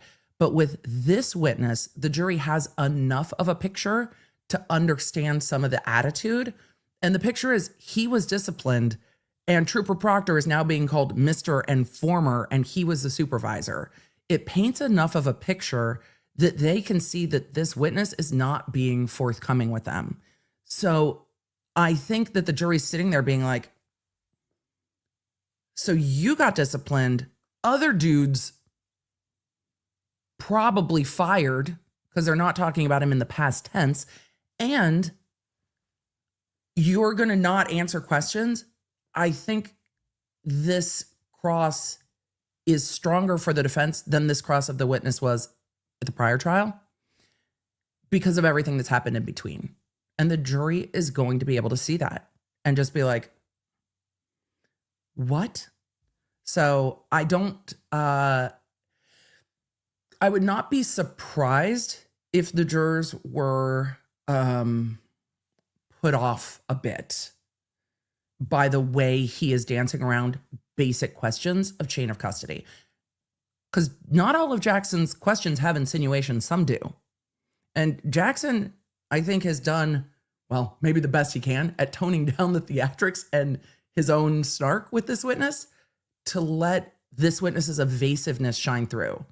Because if the defense starts getting combative with the witness, then it might feel like a mutual combat situation. But when the defense doesn't get combative and this witness is being combative out of the gate, it becomes more obvious. And when Jackson says, so there was no log of this, well, you're insinuating, he's like, I didn't say that at all. Kind of like Jen McCabe's nefarious comment. There's nothing nefarious here. He's like, I didn't say that. You said that. So when the witnesses are reading in and the defense is not battling back and forth with them, but just trying to respond, it looks worse. to reflect? What are they pictures of? Just generally, an evidence bag. Some of you have asked, will this else? witness get in trouble for The this first testimony? one's an No. evidence bag with some. Some of the date. Just so we He's already been disciplined for things involved in this case, but no, not for this testimony. All the evidence logs and lack thereof and all the rest of it, that's already been evaluated, looked into. The troopers that were going to get disciplined have been disciplined. That's all done. to chase the date of that evidence collection according to that. On the bag, the date is 2/11/22. Okay, and what's the On the second? sticker, Tasha, there's another sadly, date. Not at the moment. There's a sticker, I'm out of March butterfingers. 9th of 22. Okay, what's the, There's also a date at the I'm just interested in the 2 pages, just generally. I need to mark them for evidence. What's the second page look like? second page is a large piece of red and black taillight plastic cover, and it's identified by a lab number, I believe. Law nerds, I want you to remember while we're going through this testimony that if you've ever beaten yourself up for something that has happened at work, you were being too hard on yourself. I need you to just sit here and look, Okay. y'all are sorry. too hard on yourselves. So there's 1 page is an evidence bag, the other page purports 'Cause to be the item that's in the Seriously. I don't know that, no. Okay. It's just, You're like, I didn't get to the documentation until the next day. I am obviously the worst. Y'all. This man still has a high-paying job and a really, really good retirement. He got docked 5 vacation days. That is it. Y'all are way too hard on yourselves for itty-bitty little things that you feel like you should have caught. Because you can't tell me that the competence here, the competence is just devastating. So I just need you all to take a minute and remind yourselves that you're all way too hard on yourselves. one's an evidence bag with information on it, and then there's a photograph of a piece recovered. I don't know. I'd like to have this marked. I don't know where it's from because it's not marked. There's a photograph. I don't know where it's from. I mean, Is there any objection from the public? could be anything.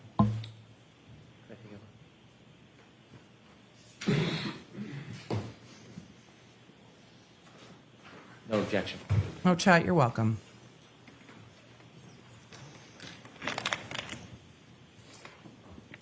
And the thing is, I think he thinks he's serving. Sir, the suit and tie are great, but you're not playing like, I don't know, a assassin that also like drives cars. Like, you're not Jason Statham. The suit's good. I like the suit, but you think that you are serving.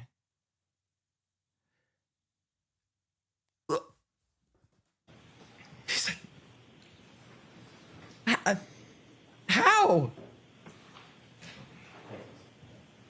The suit is the only thing that's serving. It's 112. I like the tie, but good Lord. You want to request to publish? Okay. Thank you. The Appreciate it. thing that got to me was when we got to unfortunately fired. Taking a look at this. We gotta talk about that. Oh, look, wait. Can you Holy describe shit. to the jurors? Wait, there's a sticker. Y'all, look at the sticker. Look at the sticker. We were talking about stickers.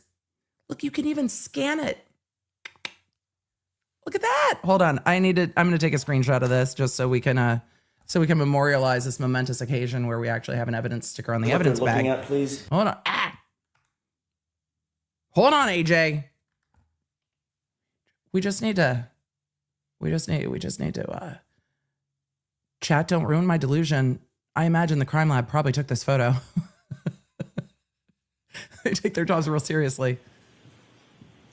Can you describe for the jurors what they're looking at, please? This is an evidence bag. It is labeled with case number, date collected, time, who collected it, description of items enclosed, the the location it was recovered, and the victim's full name. It also has a to scale ruler for the photograph and some identifying marks from the laboratory. Can you indicate for the jurors who was it that collected this item according to the evidence bag? According to this evidence bag, it was collected by Trooper Proctor. And can you show the date, or tell the jurors the date that it indicates the item was collected, or items were collected? I believe it says 2/11/22. February 11th. So that would be the day after you were at the location, correct? Yes, Chad. I think he's It would putting be this the day in after, because yes. of the Can we have handwriting. full screen, Mr. Woke? You see the designation at the bottom beneath the measuring ruler? Yes, I do, yes. Is there a case number or case designator starting with 22? Yes, I believe. I'm not sure, but I believe it's a LIMS number 22-02184. And you see an item number listed right next to that case number? So a year later, more than a year later. Yes, this indicates it's 7-15. And there's another set of initials beneath that, it appears, correct? That's what. I mean, there's letters. I don't know if there's someone's initials. Okay. I don't know what it is. I'm sorry. Fair enough. This appears to be something that was filled out by the crime lab. The black lettering. And The ruler's correct? giving crime lab. I would assume. I don't know. He doesn't for know. sure, though. Okay, and obviously there's a date down here. That's one thing that's fair that he doesn't know, 'cause he's 2/17/23, not a year later. The lead correct? investigator. Yes. And then it says Canton at the bottom. Yes. If we could have the full screen, please.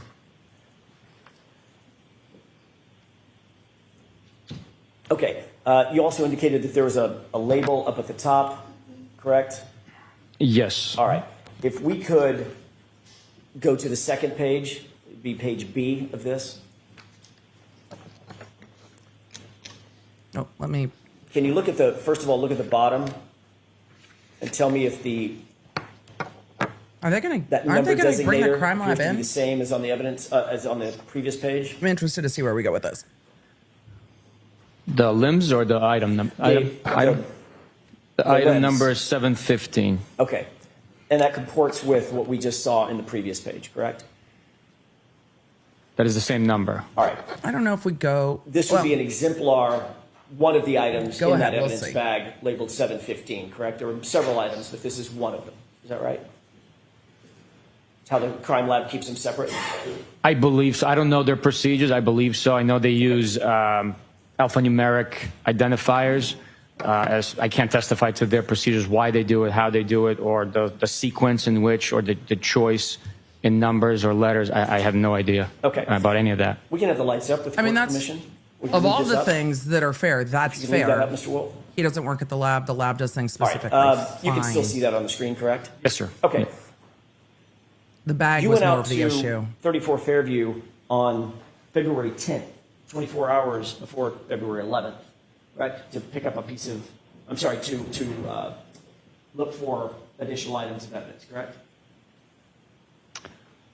I collected, I believe, 20 pieces in total, 6 and 14, the day prior, yes. You see the size of this, according to the ruler. Generally, Yes. how big is that? The widest part. That thin. At the widest part, it appears, if there's no optical illusion with the ruler location, 6 inches. Okay. That's 6 inches is the size of a dollar bill, right? That's correct. It No also looks like optical it may be illusion more with than the that, ruler? from top to bottom, 6, maybe 7 inches, top to bottom. Did you give us an estimate? Possibly a little bit more, yeah. It's an optical illusion. It's not really 6 inches. You didn't see this item I couldn't help February myself. 10th when you were there, correct? Not sorry. If I saw that item, I would have picked it up. Right. Wasn't there, was it? That's not what I'm saying. I said if I saw it, I would have picked it up. But you didn't see it, did you? I did not see it, obviously. But No. according to the information that we just presented, this item was found the next day Trooper Michael Proctor. Right. Based on the information presented, that's what it says, yes. May I approach? Yes. We can take that down. May I approach one more time? Okay. Thank you. This is a 3-page document. If Did could you show familiarize Mr. yourself Brennan? with I didn't see. You showed it to me earlier. Thank you. it. I did previously.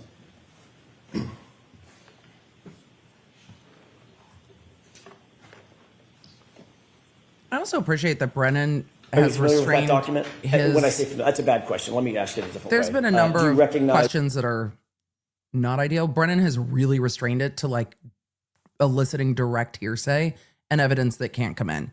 Some of the other questions, Brennan has just let go unless it is really eliciting hearsay from a witness that won't be able to testify.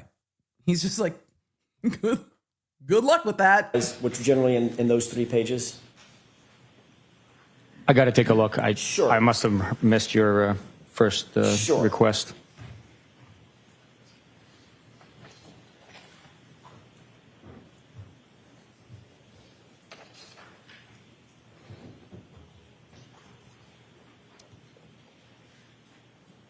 I still want to know why Brennan took this case, Chad. I'm with you. Like, what was the thought process?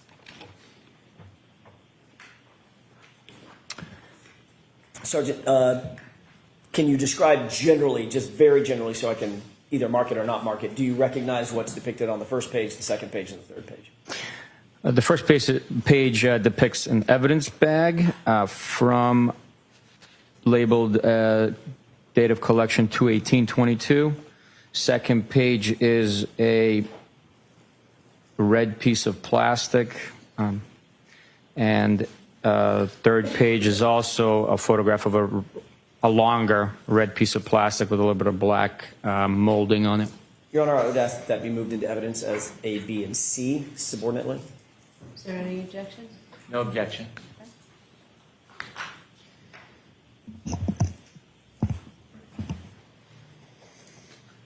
RN2 moms, wait, sorry, there's over 40,000 of you here in the chat, so things go fast. RN2 mom said, how can Hank rehabilitate this witness? Oh, it's just pointing out, the redirect is just pointing out the things they want the jury to focus on. So you found Move Taillight? to publish, Your Honor. Great. Okay. There was no, you had Sergeant, no same preconceived couple of notion before you questions, saw if the could. evidence, did you? Do you see a date of collection on this evidence envelope? Yes, this photograph indicates 2/18/22. Very And different collected writing. by whom? Trooper Proctor. Full view, Mr. Wolk. Thank you, sir. And then if we could highlight the lower portion that appears to be by the ruler. Do you see the same, I think you called it a lens number? Limbs, LIM. Okay. The LIM number is the same number, the 22-02184, correct? Yes. And the item number in this one is handwritten as what? 7/16. Okay. If we can go to the second page, please. Do you see it, first of all, on the bottom, the same item designator number? Yes, 7/16. And what is depicted in this photograph? A red piece of plastic. That would be a piece of plastic according to the item number that would be contained in that evidence envelope, one of the pieces at least. I would assume. Yes. Okay. Is that a similar 6-inch ruler? It's a that's being big photographed piece with of plastic. That red piece? Yes, it is. And how long at its longest point would you estimate that piece of plastic to be? Slightly more than 6 It's inches, more AJ. than 6 inches. I mean, probably 7, maybe. Okay. Maybe And maybe 7. I know this is Maybe 7.5. a little bit of a challenge. Not to a but full how- 8 yet. How, from top to bottom, what would you estimate the distance to be at its longest point? 3.5 inches, I guess. Okay. And then the next page, please, the final page.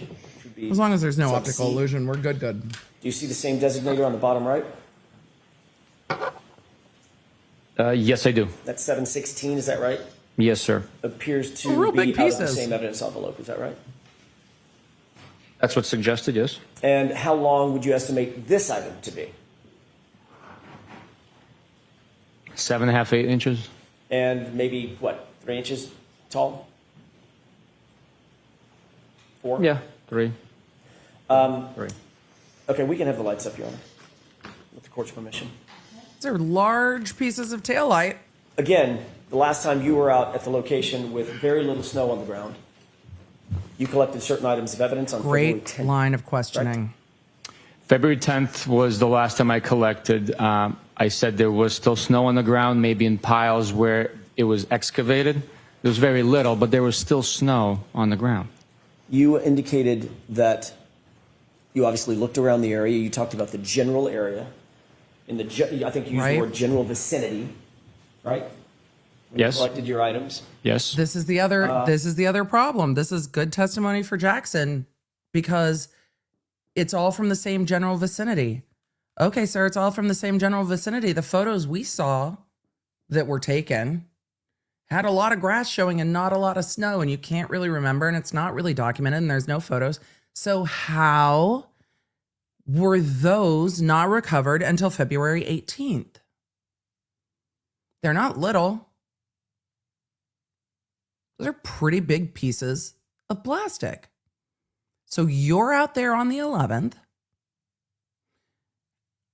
and it's mostly clear of snow. And then Proctor goes out there on the 18th, and OMG, there's massive pieces of plastic. Weird. And the defense is going to argue that. And you didn't see the one before it either, did you? If I saw any of these items, they would have been collected. We did not excavate anything. We simply allowed the thawing and natural recession of the snow to reveal. You used the word excavate yesterday. That you obviously looked around the area. You talked about the general area. I think you used the word general vicinity, right? When Yes. You collected your items. Yes. You didn't see this, and you didn't see the one before it either, did you? If I saw any of these items, they would have been collected. We did not excavate anything. We simply allowed the thawing and natural recession of the snow to reveal additional items. When you were there on the 3rd, February 3rd, You excavated. there was still some snow on the ground, but you did excavate, correct? Yes, there was a lot of snow on the ground. That's Yes, By February 4th, that snow was dissipating some, correct? it was, yes. You were We allowed the evidence to reveal itself. On the 4th? on the 4th? No, we did not excavate on the 4th. The item revealed itself, and I collected it. That was it. Okay, fair enough. Then on the 10th, you didn't need to do any more excavating because there was, quote unquote, in your words, very little snow. The item revealed itself, and then it spoke to me and it said, "Hello, is it me you're looking for, sir?" The phrasing. Very little, right? Those were my words. Compared to the first day, there was very little snow on the ground. And in fact, you did not see any of the items that were collected or claimed to have been collected at 34 Fairview by Michael Proctor on February 11th, the day after you were there, correct? Did not see that item? Did not see that item, no. And did not see any of the items that you've seen that were claimed to have been collected by Michael Proctor on February 18th, a week later, correct? Those items were not observed by me, or else I would have collected them. We can take this down.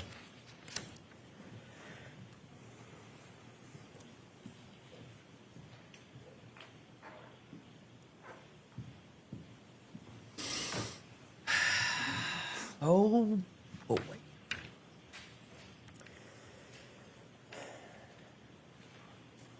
I want to change gears for a second, Sergeant, if it's okay with you, and switch to He's like, the waterfall. "Can we bar be grill. done?"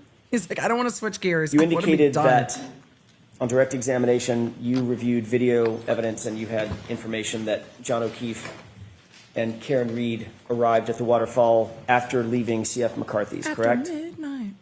That is correct. I'd like to ask you about who your investigation revealed was there at the waterfall when they arrived. This What about is a good Brian use of this Higgins? witness. Yes, the investigation revealed Brian Higgins was at the waterfall at their arrival. And you learned that John O'Keefe and Karen Reed arrived at the waterfall together, not separately, correct? That is correct. About what time did, according to your investigation, Mr. O'Keefe and Ms. Reed arrive at the waterfall? I believe it was 11:03, but I could be wrong. I could be wrong. When they walked in, you've reviewed the video, correct? Yes, we played it yesterday, yes. When they walked in, Brian Higgins was already situated in the waterfall, standing or sitting at I a have sort of a seen high. a lot of questions, chat. And some of you who are new here, hi, yes, we pause, we talk, we answer chat. A lot of questions about whether the Sally Port video will come up. It came up last trial. Some of you that are new to this case might not know what we were talking about because it hasn't come up in this trial. But I do not poll, as a reminder, I do not poll on how the jury will vote.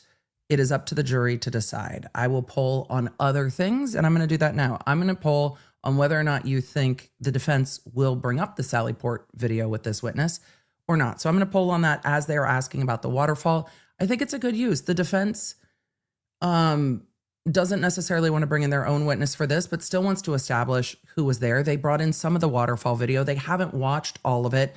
And the defense might want to get to that point with who is this and who is that? Is that Brian Albert? Is this Brian Higgins? And bring in some of that video. We have seen none of the horseplay with Brian Albert and Brian Higgins at the waterfall yet. And so the defense might want to go through who are these people. He might not know, honestly.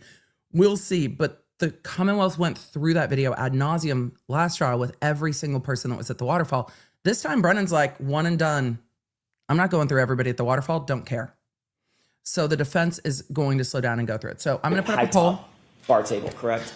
Oh, not the high tops. Brian Higgins was present. I don't know his exact location. The video would depict it. You did learn that Brian Higgins, on January 29th, January 28th, going into January 29th, 2022, had a, what could be generally referred to as a romantic interest in Ms. Reed? Objection. Sustained. Did you receive... That's new information for the jurors. I'm going to back that up real quick. Yes, we played it yesterday, yes. When they walked in, Brian Higgins was already situated in the waterfall, standing or sitting at a sort of a high top bar table, correct? Brian Higgins was present. I don't know his exact location. The video would depict it. You did learn that Brian Higgins, on January 29th, January 28th, going into January 29th, 2022, had a, what could be generally referred to as a romantic interest in Ms. Reed? Objection. Sustained. Did you receive certain text messages from Brian Higgins during the course of your investigation? I received extraction of his text messages. I did not receive any text messages. Did you actually receive an extraction from his phone, or was it simply text messages that he supplied? I'm not mad at this witness for this moment for parsing that. It was like, look, man, he wasn't texting me. To be clear, he wasn't texting me. I have an extraction of his text message. We weren't on a text thread. Lied to you on his own. It was extraction of text messages on a CD and also printed out the same document. Did you perform that extraction, or was that extraction performed at your request by Massachusetts State Police from this phone? It was not performed by me, and it was not performed at my request. Okay. So in fact, when you met with Brian Higgins, he simply provided you something that he said had been extracted from his phone. Objection. Sustained. There's so much missing. Did he provide you something? Yes. Did Brian Higgins indicate that he had taken those off of his phone? Objection. Sustained. What was your The understanding hearsay is the issue. about what the items were, the pages of text messages that you received? What was your understanding about where they came from?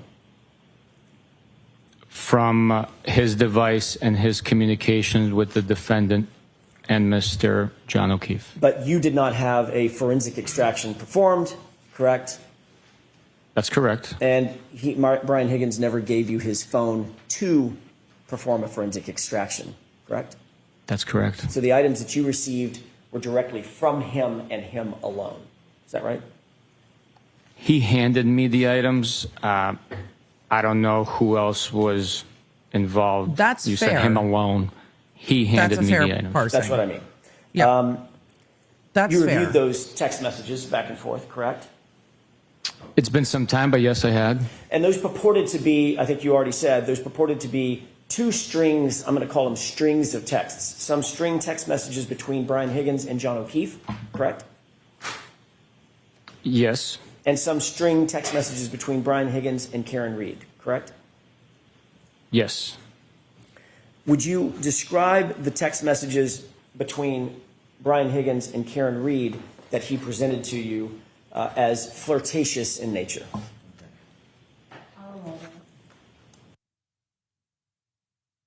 Everyone who hasn't watched the first trial, if we don't get to these texts, someone remind me to talk about them from the first trial. Flirtatious in nature, asterisks in the most awkward, uncomfortable, cringe way you can ever imagine. But I don't know if they're going to call Higgins. And it seems like the defense isn't sure if they're going to call Higgins, or the defense knows they're not going to call Higgins. And he wants this information to come in because then they can argue it later that Higgins was interested in Karen Reed. And the prosecution might not call Higgins. And this way they don't have to call Higgins if the defense doesn't want to, because they can just argue it in closing. You heard that Higgins, who was at the bar, who the Commonwealth didn't call, was interested in Karen Reed. You heard that he was at 34 Fairview from Jen McCabe. You heard that his SUV with a plow on the front was there. You heard that.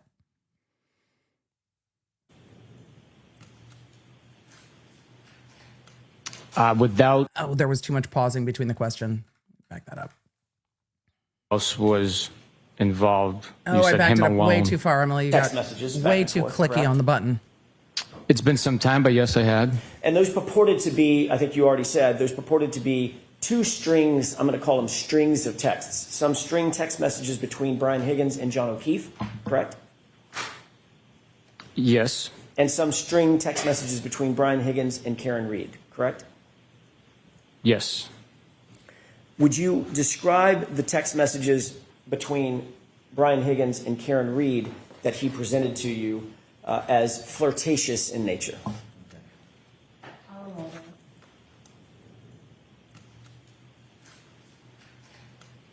Without having recently reviewed them in detail, I don't want to label it something without having We don't wanna put complete labels understanding on of the content. I'm not comfortable putting a label on something. Well, how would you describe them? I mean, was it Did you make a report about it? What did your report say? with these business texts? No, these were, friendly communications. I don't want to put a label on it. They were communication between acquaintances or people that know each other. There was text message communication. As far as flirtations, I would have to take a look at the content of it for certain terms that would support that label. Well, there was, do you remember? They're talking around it because it's hearsay that the defense can't get into, and the defense wants to be able to characterize it in argument if Higgins is not called, but they can't get into the hearsay, which is difficult.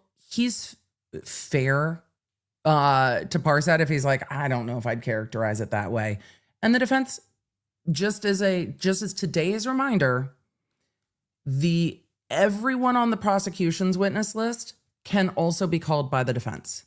It does not matter if they are specifically on the defense witness list, because the defense witness list includes all of the prosecution witness list. So think, because I saw a lot of questions in the chat and I think they're fair questions.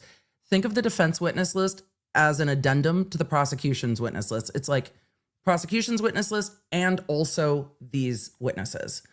So the defense can call anyone off of the prosecution's list if they want to. So that hopefully helps with that.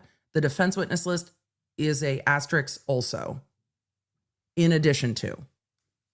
Let's continue. A text message exchange about a kiss that was shared. Objection. Sustained. He can't. Do you remember any text message? Jackson, the internet might want you to get into this line of questioning, dude, but it's not a proper line of questioning. The jury's heard it, but you're not going to be able to argue it because they're not answered. It's just not a proper line of questioning.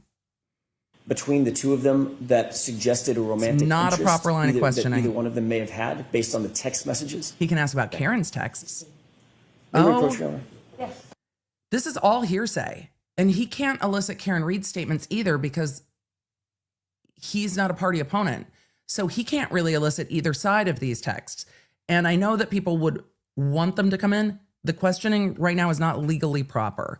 And so this is an area where he can't get into Higgins' side of the conversation. He also can't elicit Karen's side of the conversation. And we are trying to get into an area that is going to be a no-fly zone for the defense on this. And they won't be able to argue it because all of those questions were sustained. So even though the jury has heard it, they're not going to be able to argue it. We've gone to sidebar and to the OnlyFan. How long are we at OnlyFan? Oh, we're at OnlyFan for a minute. Mr. McDermott, so I can have them. That'll be. I'm going to back up just a... And I need. Something is... All right, let's see what's going on. Stay for just a second. Oh, it sounds like they're letting the jury out probably for the morning break. That sounds like letting the dog out to use the restroom. They're letting the jury out to stretch and pee. I need you to stay for just a second, please, Sergeant. So how are we going to get... I know you're very careful about not talking to witnesses when they're on the stand. So you're to give Mr. Brennan copies of everything that we talked about, and somebody's got to give them to Sergeant Bukhenik to review. I have no problem with Mr. Brennan providing report number 11 and the text messages. Okay. And So they reviewed this at sidebar. Brennan cannot speak to the witness while the witness is on the stand. And Jackson is like, I don't have a problem with it because he needs to be provided this. I'm going to ask about this. Because once the witness is on the stand, it's be back tomorrow. Don't forget to hydrate. Like, that's it. I need copies as well. So if you can Some get of that them the judge to is gonna allow in, it Mr. sounds McDermott, like. so I can have them, that would be great. I'm sorry? No, that won't save time, actually, Mike. No, so Mr. McDermott will make copies. Thanks, Jim.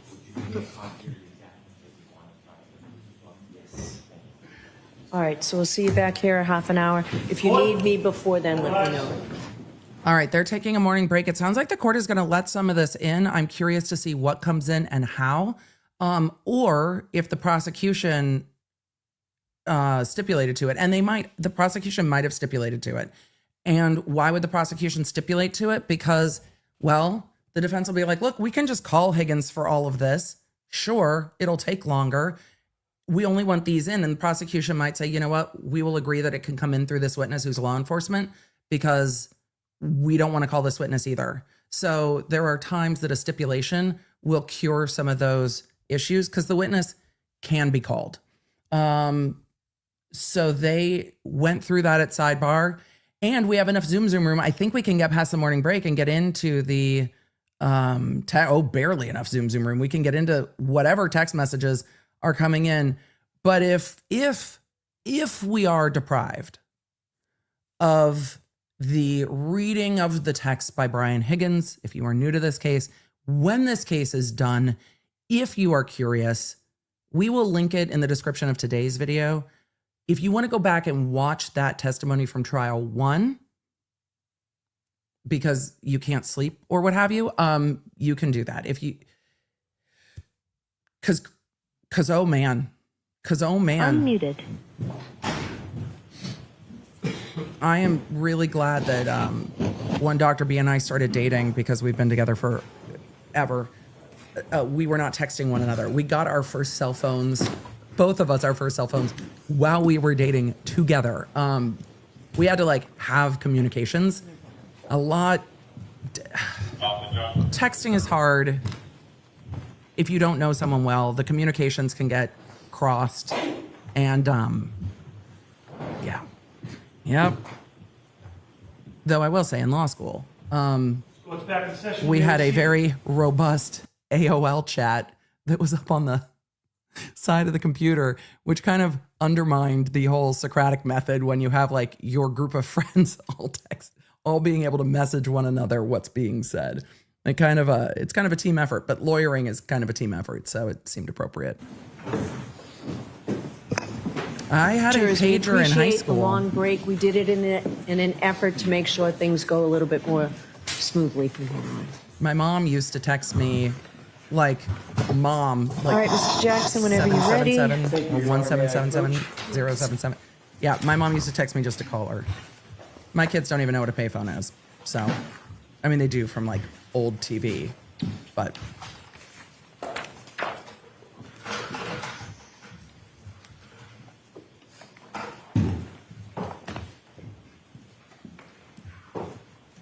Sergeant, I've handed you a document in addition to what's been marked as evidence item 111.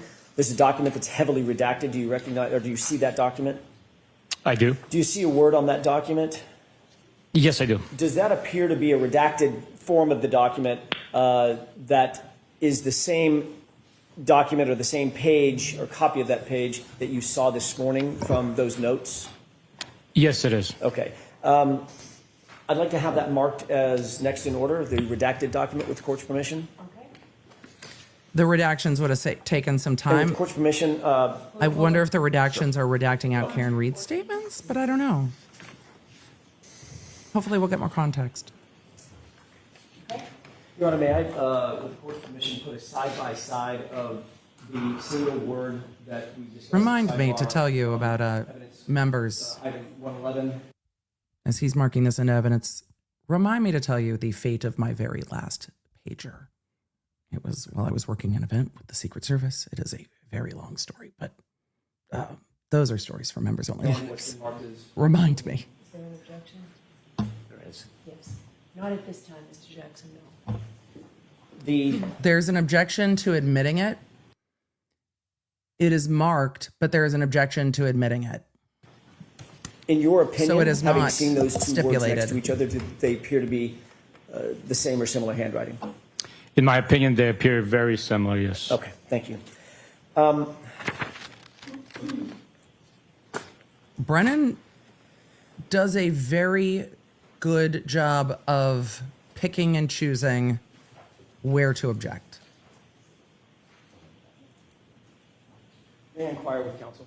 Allison said, I'm sorry, did you say Secret Service? I did say Secret Service.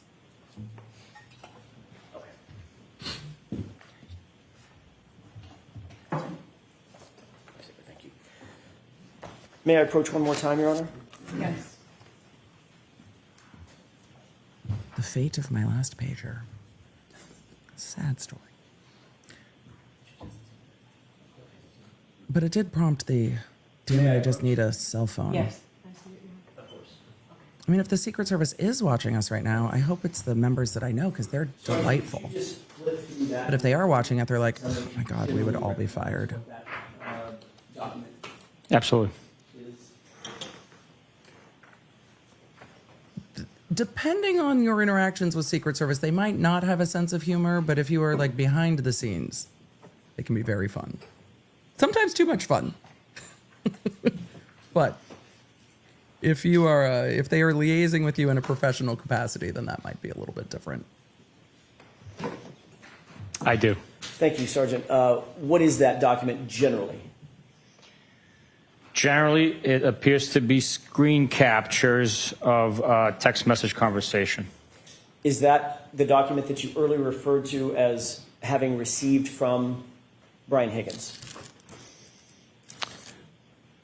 It's a printout of the document, yes. You saw something in electronic format, I take it, Yes. and you reviewed it on a computer. Yes. Did you receive the electronic file on a thumb drive or a CD or something like that? I did. Okay. And this appears to be a true and accurate representation of that electronic copy that you received from Brian Higgins. To the best of my understanding, yes. And is that document reflective Lynn, of I'm the text sorry. messages Yeah, that that's Mr. not- Higgins indicated No to chill you in that were situation. between the string, as I use that word, between Brian Higgins and Karen Reed?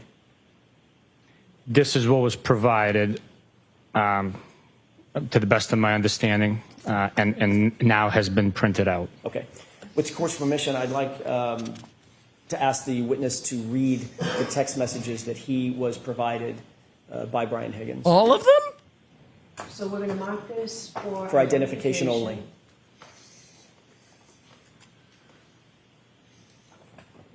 The EE for identification. I also got to work with Secret Service a bit as a DA because they would deal with counterfeiting and stuff like that. And we did trainings. You're I certainly enjoyed not doing. asking him to read this whole document. I expect to.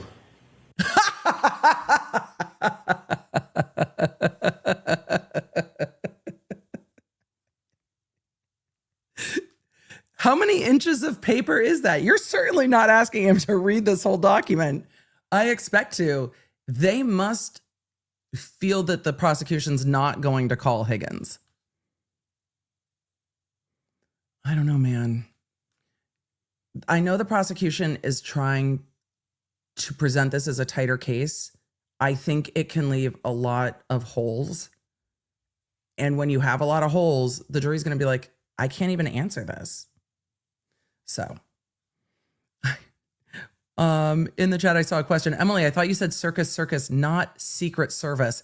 I don't have very many good circus stories because overstimulation in Vegas. Secret Service, though, yes, stories. I'm going to see counsel. The judge is like, what we're not fucking doing. I just need to, the moment the judge lost her mind, I just need to rewind that. Because they're going to sidebar and we're going to zoom. Surely we're not reading this entire document.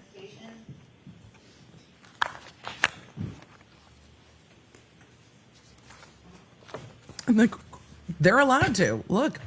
You're certainly not asking him to read this whole document. I expect to. I don't know if, oh wait, I need to move. Look. Now we can get a sense of how much paper there is. Surely we're not. Higgins read all of the texts when he was called to testify. I think if they go to sidebar and explain if Higgins is not testifying that they're not going to do this twice, I can imagine that the court is like, we're not doing this twice. So I need you to explain to me what is going on here. So. I see counsel. Counsel, what the fuck are you doing? What is the process here? Can we track a cat by it? What's happening? There are a couple really good questions in the chat, and I want to answer them, and then I'll zoom through this. JD said, how can judge calling more time-consuming sidebars help? If you can streamline the way evidence is coming in, and if you can handle it all at once instead of going back and forth to sidebar, it actually can streamline things. This trial is moving much faster than it did. Otter asked, Emily, why wasn't this man fired? Without getting too in depth on how difficult it is to fire government workers, especially and including police, it seems that state police found his failure to supervise to be not egregious enough. It is incredibly difficult to fire law enforcement.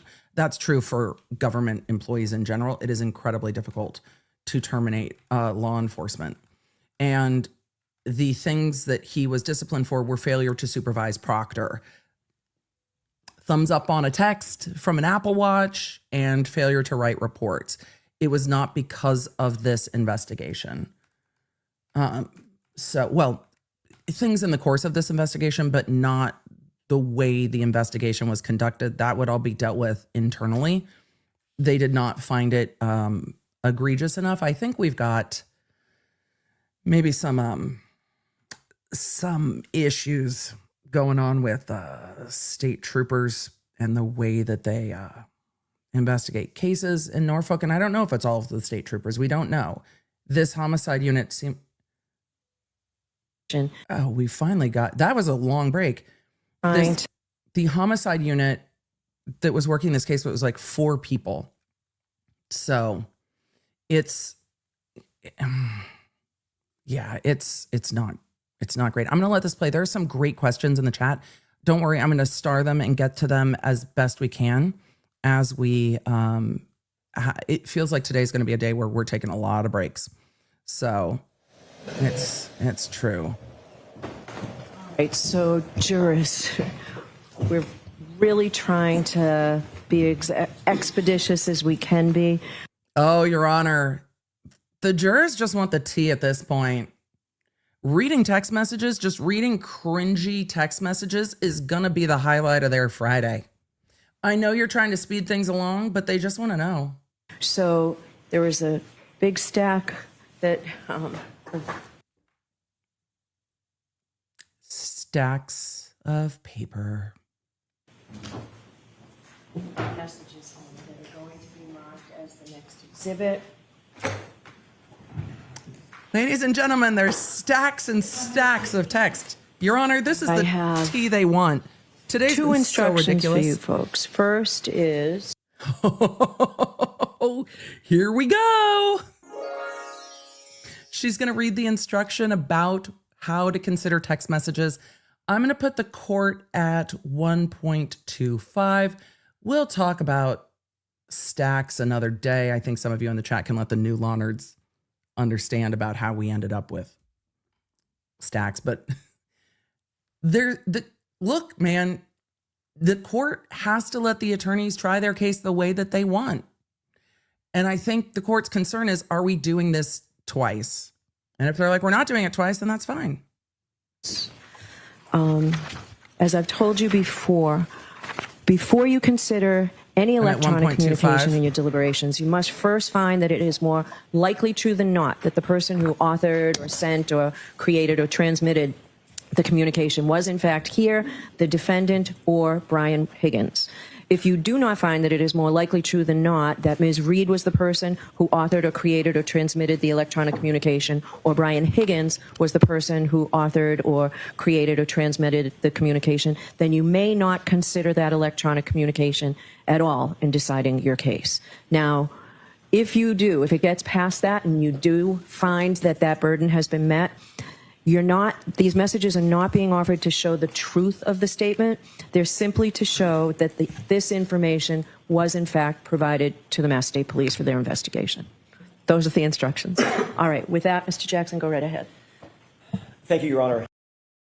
We got to slow this back down, but this is what's going on in my brain right now. This.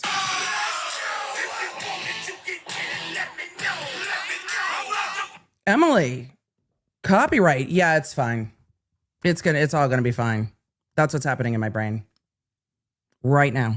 That's what's happening in my brain. I appreciate that. Yes, I'm going to let the witness have that pack. Oh, he's got one. Oh, you know what, Chrissy? I'll take one back. The one for ID. Let's read all the text. And the reason they're reading the text, and the court said the reason they're reading the texts is to see if they had this information. Not if the texts are true, not if they're not true, but did they have this information? And the defense is leaning heavily into WTF with this investigation. Did you see this as a lead? So with these texts, I imagine we will see an argument from the defense of, hey, you had this information. Did you follow up with it? Did you consider this? Can't romantic upset be a thing that leads to problems? So that's why these are coming in, not for the truth of what's in the text, but going to the investigation. Who said it's the Boston Tea Party in this courtroom? Y'all, 10 out of 10, chat. 10 out of 10. Do you have the document in front of you that's been marked as Exhibit 115? I do. If you could, starting at the beginning, do those purport to be text messages between Lewis, good to see you in the chat. Brian Higgins and Karen Reed? Yeah, today is Yes, not the day. they are. Wait, Do, Miguelina, does let that printout let the app know accurately reflect that Higgins what you texts are going received in down electronic form from Brian Higgins and yelling timber. during your interview? Yes. If you could start at the beginning and read the text string indicating the date of the text, if it's dated, it's going down. who it's from, who it's to, and the content. Yes, sir. The text message.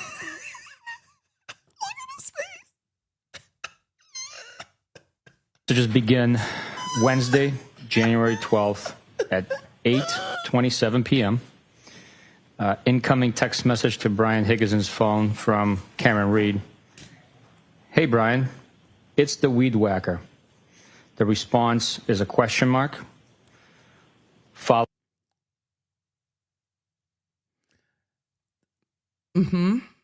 followed by a picture of a six-pack of Smirnoff Ice screwdriver and appears to be a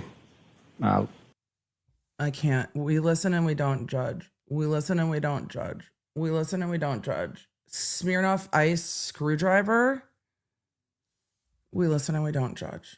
We listen and we don't package judge. store cooler, No, I'm judging that. followed by a Smirnoff. YO response.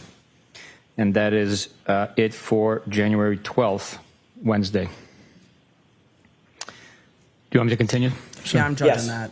I'm judging May I that. have just a moment, Your Honor? Then again, I do not Going drink a back lot, to the so I'm more of a quality over Smirnoff quantity container, that was kind of a girl. from whom and to whom? For the picture of the Smirnoff. It appears it was from Brian Higgins to Karen Reed. Okay. If you could make sure to delineate from whom and to whom each text is Every time? okay, thank you. Okay. Every time, Yes, buddy. then go ahead and proceed. Thursday, January 13th, 9:24 a.m.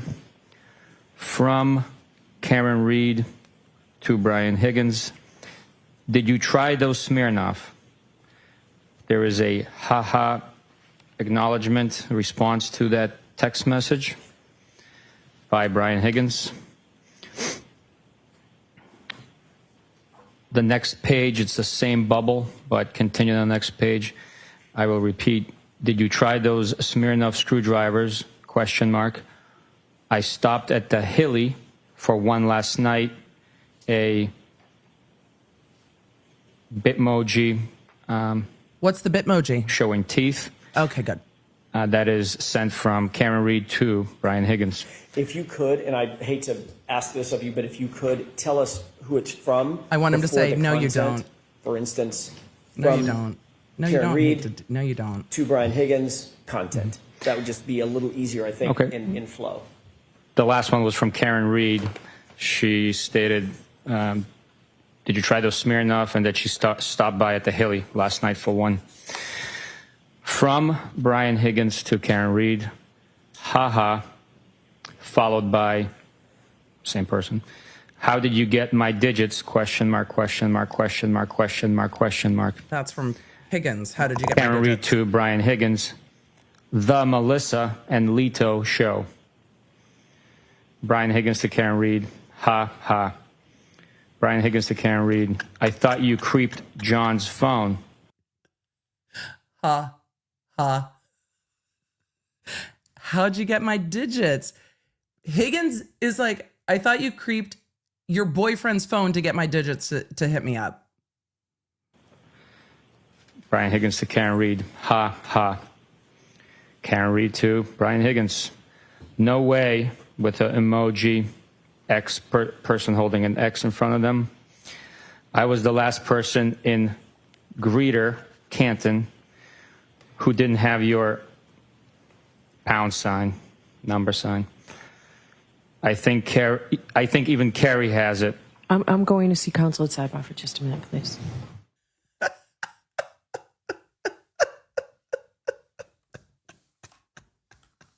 I don't know how we're here. The statements by Karen Reed I don't know how we're getting into all of them. I don't know what we're doing, but the court read the instruction that these are for whether or not they had them as part of the investigation, and that's why we're here. Some of that would be self-serving hearsay. Y'all, I don't have context for it's the weed whacker. Like, I don't even know, but these need to come in. And if I'm the jury right now, I'm like, read it all. Like, just, I don't even know what's happening, but just give me all the text. Just give me all of the texts between Higgins and Reed. And him reading them is almost as cringy as Higgins reading them. Ha, ha. Like, just, we want to hear all of it. And it's for whether the investigation knew it. We're trying to make this easier for everybody to either read or listen to or look at. So we're just going to the take judge a wants minute. to put them on the that we have this document here. Oh, Your Honor. Oh, I'm not mad now. She's like, ladies and gentlemen, we're going to read them and put them up on the board for you. Thanks, Your Honor. Full T. She's like, we're all going to watch them together, so we're not describing emojis and pictures of Smirnoff. 10 out of 10, Judge. 10 out of 10. And also, to make it a little bit easier for everybody, Sergeant Bukhenik, you do not have to describe the emojis. You don't have to say anything about what the pictures are, and you don't have to say the punctuation now that we'll be able to have it. But you are being asked to read which text is from whom. Maybe if we agree upon the color, you won't have to say that. Can there be an agreement with that, counsel? We can do that. Thanks, Your Honor, for bringing us full tea. The judge is like, look. And the gray. Okay. That's agreed, Your Honor. All right. I appreciate that. So you can just read the screen or read what you have in front of you. Do you want me to start at the beginning or? No. Let's just start where you ended, if you could, please.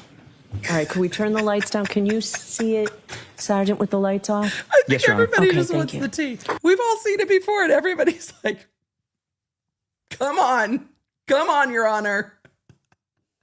The judge laughed.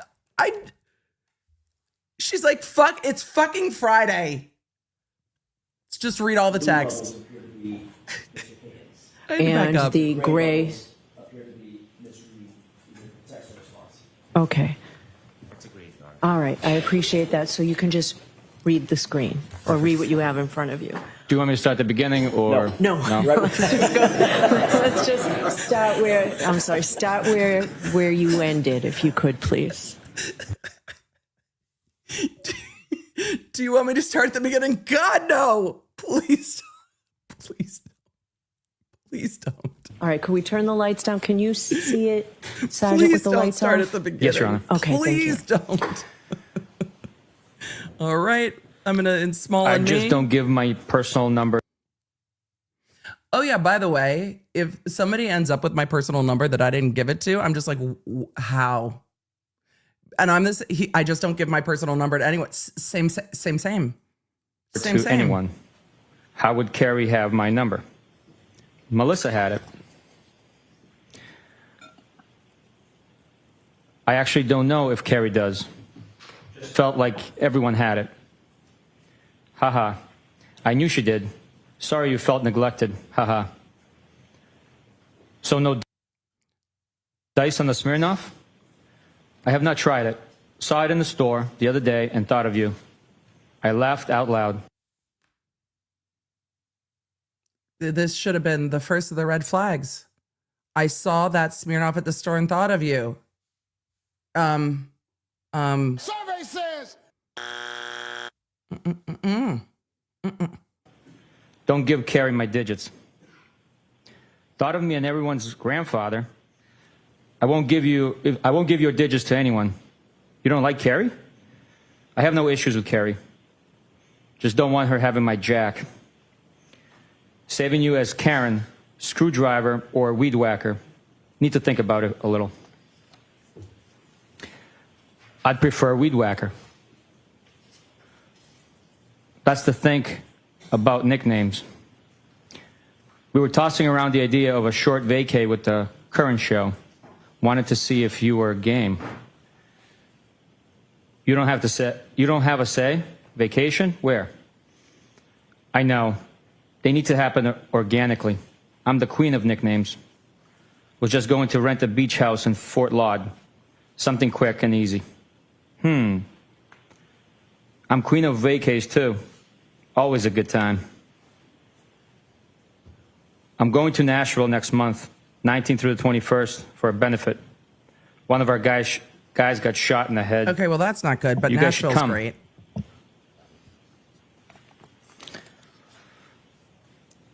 So you claim. Adam Fest Advertisement. show, Bill. Jesus. Is he alive? Was he from Massachusetts? Yes, he is alive. Not from MA. We were thinking late March. I guess the guy in his group is friends with Old Dominion Band. Kid Rock's supposed to be there too. I have a tough time with country. I was a Kid Rock fan back in the day. I agree. Of course you were. From Brockton. LOL. That's how I got my street cred. Funny. I didn't know you had any. LOL. Funny, I didn't know you had Carrie any. said you tag along. No one would say that about me. Cred. How would I know? We all frequent the same watering hole. Lots of talk about Carrie. I don't know Carrie well. She talks about herself a lot, but I guess so does everyone. Carrie's a talker. I don't ask questions, just make observations, assess, and decide. I am quiet. That's a good policy. You can read most people in a few minutes. Excuse me, mins. Yep, for sure. You go out with last night? Myself. I only had a drink and a half. Sadly, I know everyone. For all of you asking in the chat, these are from Higgins's phone. Higgins is blue. Karen Reed is the response in gray because these are from Higgins's phone. At this point. Lame. Why is that bad? BC. That's how much I go in there. What do you do for work? I've never had a problem going to bar/restaurant solo. I go there a little. I'm a college professor. Solo is cool. I was in adjunct previously. Oh, really? Adjunct. Did you mention that? Not adjunct. Anna Maria, Quincy College, and BHCC. I teach afternoons and work downtown during the day. What is BHCC? University of Southern Charleston, a.k.a. Bunker Hill Community College. Oh, nice. Trust is life. Winky. Line from Good Will Hunting in the classroom at BHCC. Funny. A savant from Brockton. I'm not making fun of BHCC. My parents met at community college. Fall River writes. Wait, You're we're very missing random. some. How so? You just are. I don't think so. They What's tuned in random? too much. Haha. I had no idea who this was last night. For a few minutes, anyways. I mean, what's random about me? I think I'm pretty predictable. How so? You must go around beeping at a lot of weed whacker then. Lot. Weed whackers, excuse me. Nope, never. It was my one-time thing.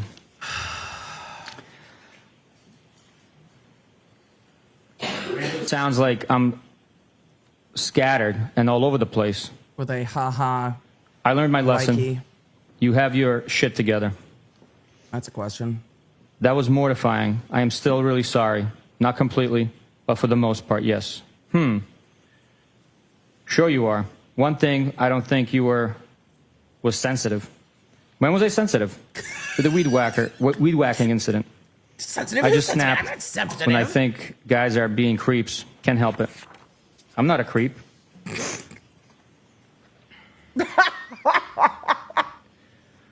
No, you're not a creep. Nope. You're kind of a loner, which I used to be. Not really. I have a ton of buddies, but I'm only let I only let a handful of friends in that I am tight with. So you think you got me figured out? Circle of trust. Yeah, I said loner, not loser. I assume you know a lot of people? You never really can figure anyone out completely. Your dad died when you were young? He died in March of 2020.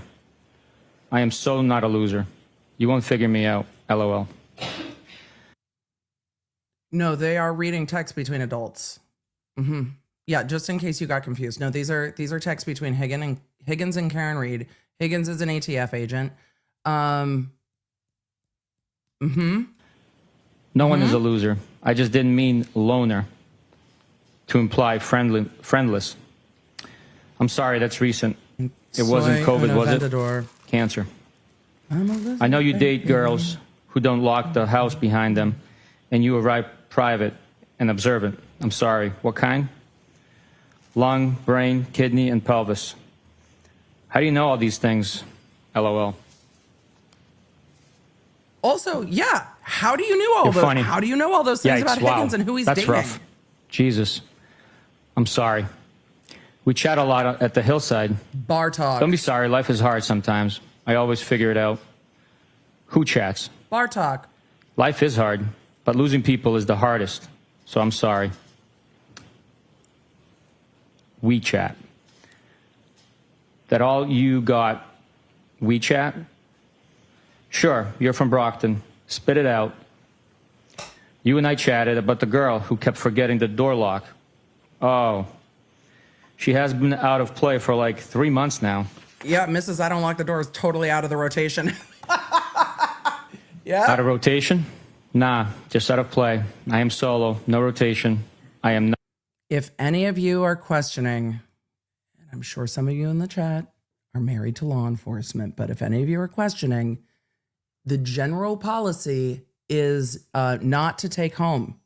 Not to take home. Not to take home. Not to take home. Might seem like a good idea. Not to take home. Nope. Nope. Nope. Nope. Not a hoe. Oh, I'm sorry. We got to I'm not a hoe. My bad. Emily, you paused way too soon for Higgins saying I'm not a hoe. Higgins? Solo? Solo, like no rotation, or woman for that matter. Not locked down. Haha. Good for you. That's the best way to be. Yep. Has its benefits for sure. Are you working? Remotely. Oh. Tough life. Live like a queen. I just got a Saturday invite. Did you say yes? Not yet, but did respond. What did you say, Mr. Elusive? No, I just don't want to intrude on your couple's night.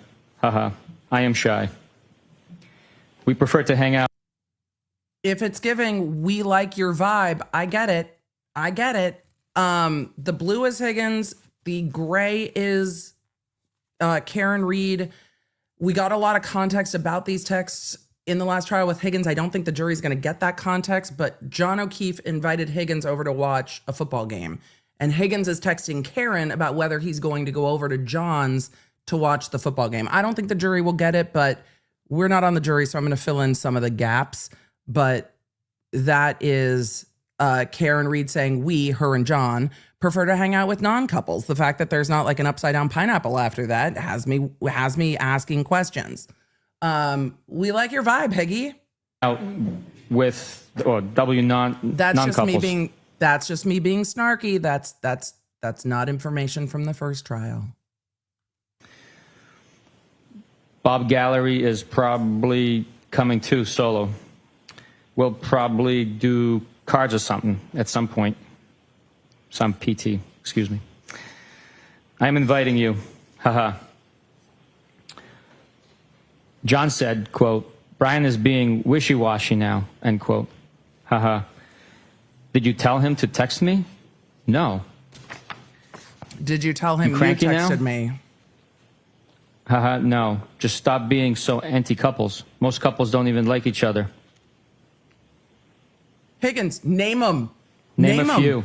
Who doesn't like each other? Name a few. Spill the tea. I don't know. All of them? They all want to hang out with single people? I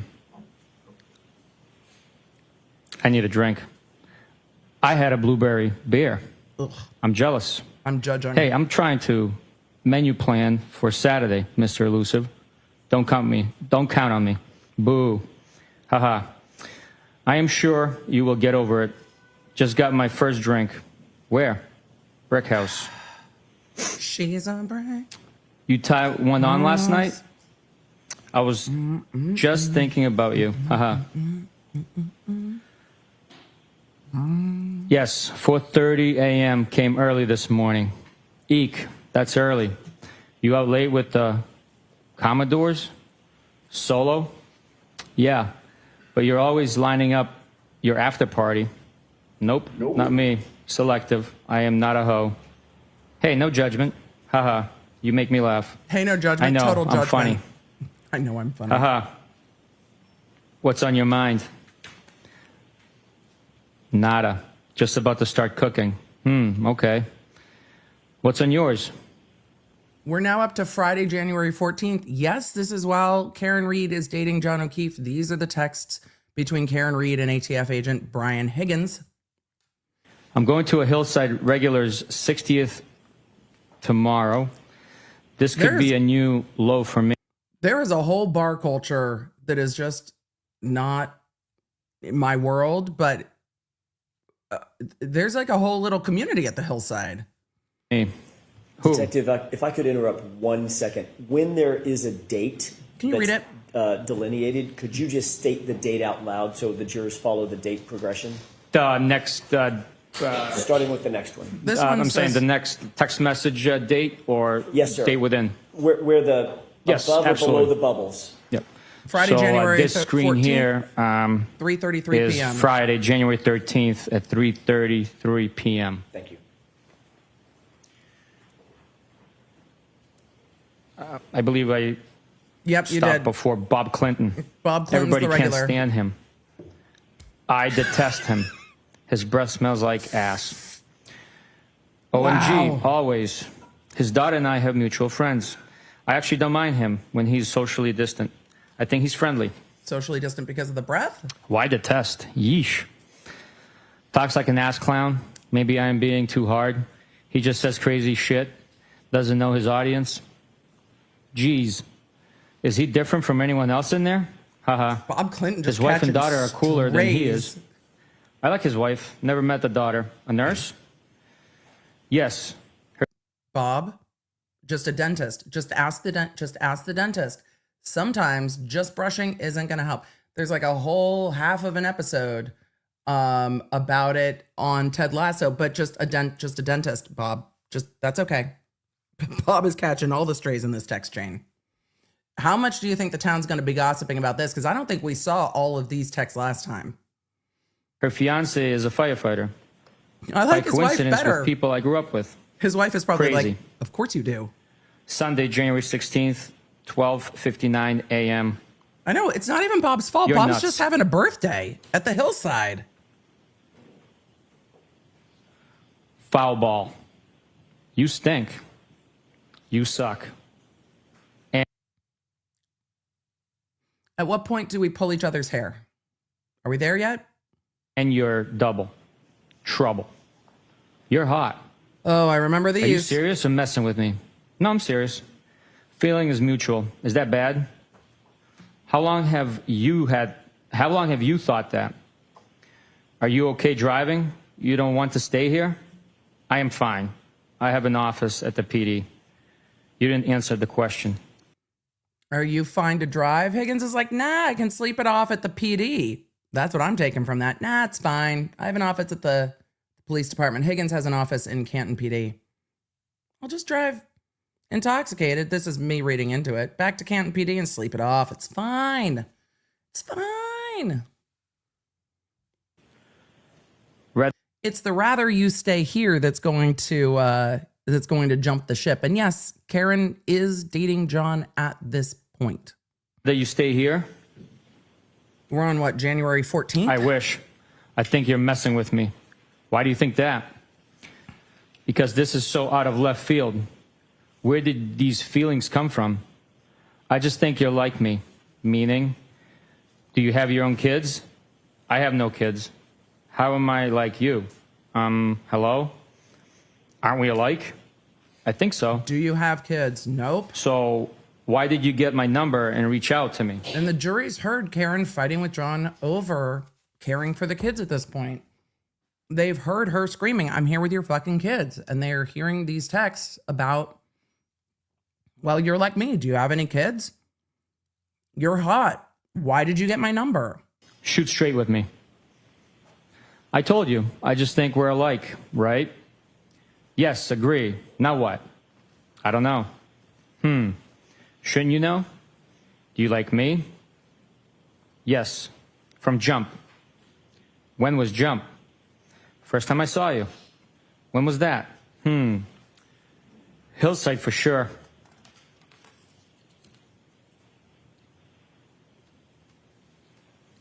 When were you interested? I don't know. You're just my type. You think you can handle me? I thought you were happy. How do you know if I'm happy? I just assumed. Are you to handle? What do you like about me?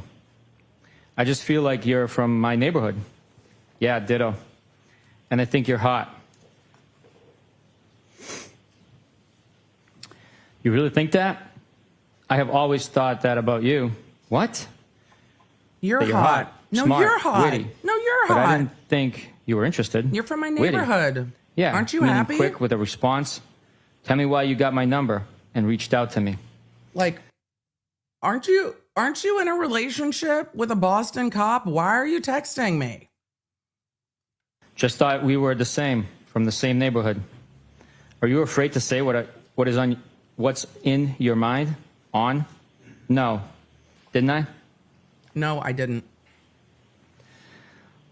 I am glad I stopped by. I should have come earlier. Do you really live in Mansfield? Yeah, I was basically begging you. Trying to move the closed captioning You don't have out of the to way because we can see the texts. Beg me. Beg. Huh? I think she wants you. Okay, I will give you whatever you want. How are you texting right now?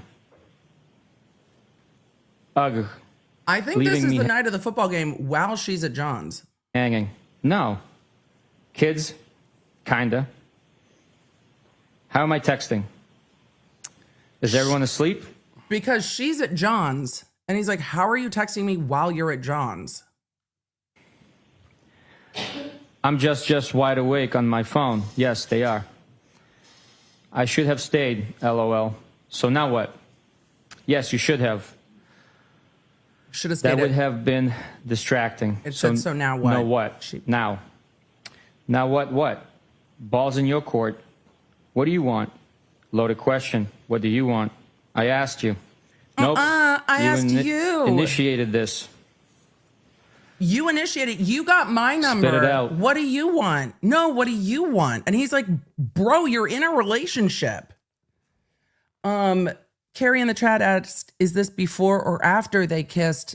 The jury doesn't have any information about that.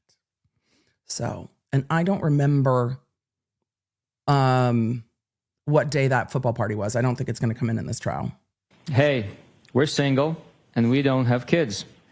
We can do whatever we want. That's Karen Reed to him. Don't you have a boyfriend? Where are you? Canton. Where?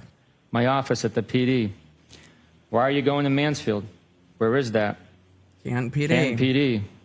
I have a house there from before I reconnected with John. Oh, I feel like you're not really saying what's on your mind. Correct, sir. You would be interpreting that correctly. Do you like me? Yes, clearly. Come over to my house. When? When works for you? Whoever. Whenever. When works for you? Whenever. I asked you first. I think you're messing with me. I'm glad you came over tonight. Me too. Ball's in your court. What do you want, Karen? What do you want, Karen? You look great tonight. He's like, I'm not making moves. She's like, come over to my house. He's like, I'm not, you tell me what you want. Spell it out. Cause I know who you're dating. He knows who she's dating. No. What do you want? You always do. Yeesh, really? Why? I look great? You're full of it. I think you're hot. Always have thought that. Just have not revealed my thoughts. I'm hot for the hillside. Low comps. Okay, that's low-key funny though. Knock it off. You're hot, period. She's like, I mean, I'm a hillside 10, but there's not a lot of, that's funny. Are you glad you walked me out? Yes. Oh, this has to be the night of the kiss. Are you glad you walked me out? Because what the jury doesn't know is that Higgins went over to John's for like a football party or whatever, and then Karen walked him out and kissed him when she walked him out, and there's going to be text about that. Sorry for the spoilers. Thought that. Just have not revealed my thoughts. I'm hot for the hillside. Low comps. I backed it up a little bit. Knock it off. You're hot, period. Are you glad you walked me out? Yes. Are you? Def.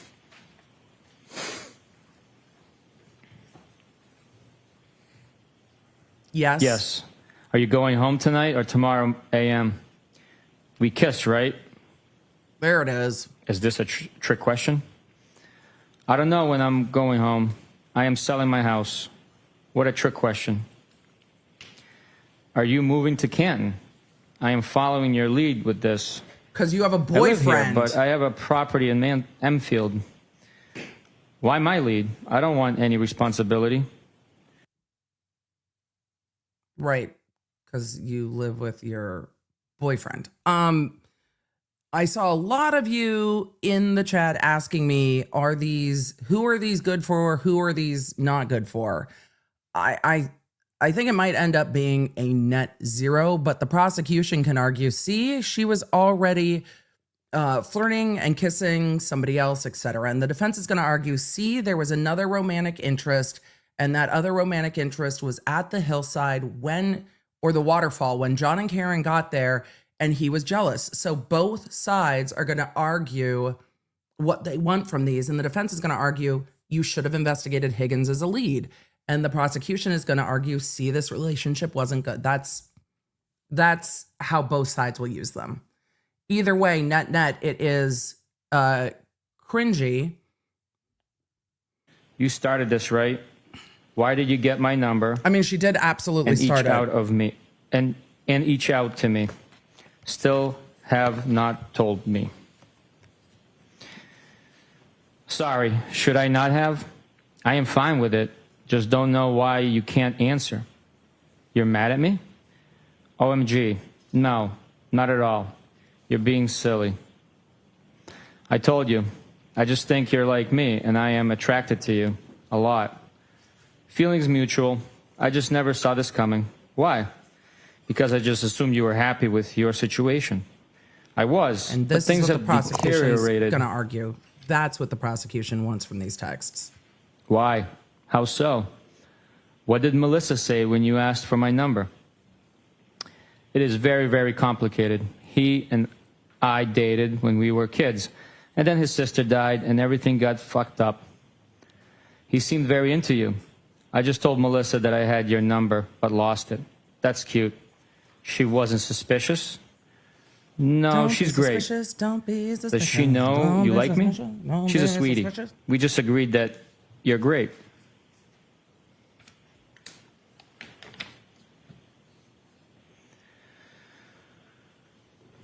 What does What that does that mean? I was jealous that she had your number. There Look, it is. Like you're Why does Melissa have your number? either all in or you're out. Why would you be jealous? I am not attracted to her at all. I have always been attracted to you. Really? Yes. Since the first time I saw you, we would have fun. Where are you? I told you, Canton PD, my office. So are you selling your place and moving to Meadows? So are you selling your house and moving in with your boyfriend while you're texting me asking if I'm DTF? Like, Yeah. But where is that? I have had all my shit here for a couple of years, and my house has been vacant. But I'd like to get closer to the water. Are you breaking up or staying together? I don't know. He hooked up with another girl on vacation. I am very close to his niece. It is a very fucked up situation. Wow, there's emphasis on that. Higgins. When was that? And Not how Higgins. did you? Who are you? Trooper B, can you just read these without inflection?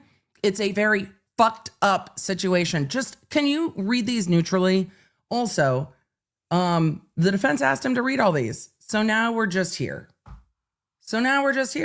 You find out he hooked up. I don't want to complicate your situation. We went away for New Year's, the four of us. I put the kids to bed and found him in the lobby of our hotel, all over one of our friends. Whatever. It doesn't matter. Apparently it does. It does matter.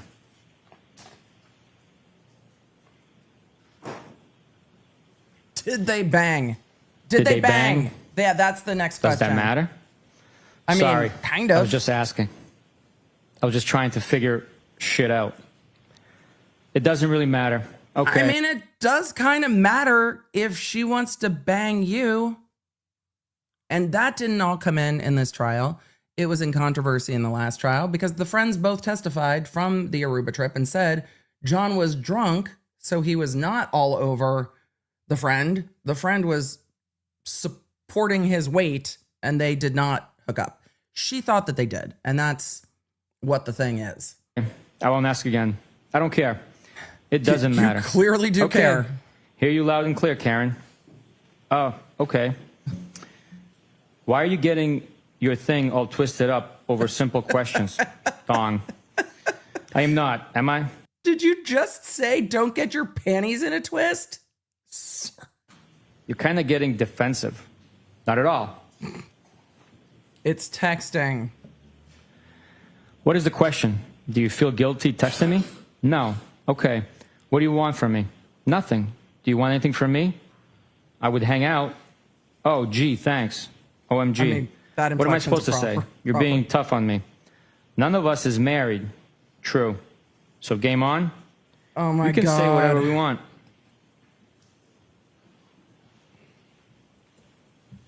Game on? Question mark, question mark. You send mixed messages. Ding, ding, ding. Are we taking a drink of water? What are we doing? The tea's not that hot, buddy. Game on. Game on? You send mixed messages. I wish I stayed. Okay, game on then. Kinda. Can you hang? Sure. I hope you toss and turn tonight. I always do. Why? Why'd you say that? I just do. Why? Because you're fresh. No, I'm not. Okay. Do you always get what you want? Be sweet to me, please. Good God. I could be so sweet. I've been very sick. I had colon cancer and 10 surgeries in 18 months. I'm a wreck. I had no idea. Are you okay now? I never get what I want, just what I need. I am okay. You can't What do you always need? get what you need want. to be content? What can I do to make you happy? Haha, don't worry. I've always been very happy. What? That doesn't follow what you just said. You just said I Riddles. never get what I want. Just tell me why you contacted me, huh? What's the big deal? I told you. Just think you're like me. What does that mean? Where's the red flag guy? We need the red flag guy to just start running back and forth. Just running back and forth.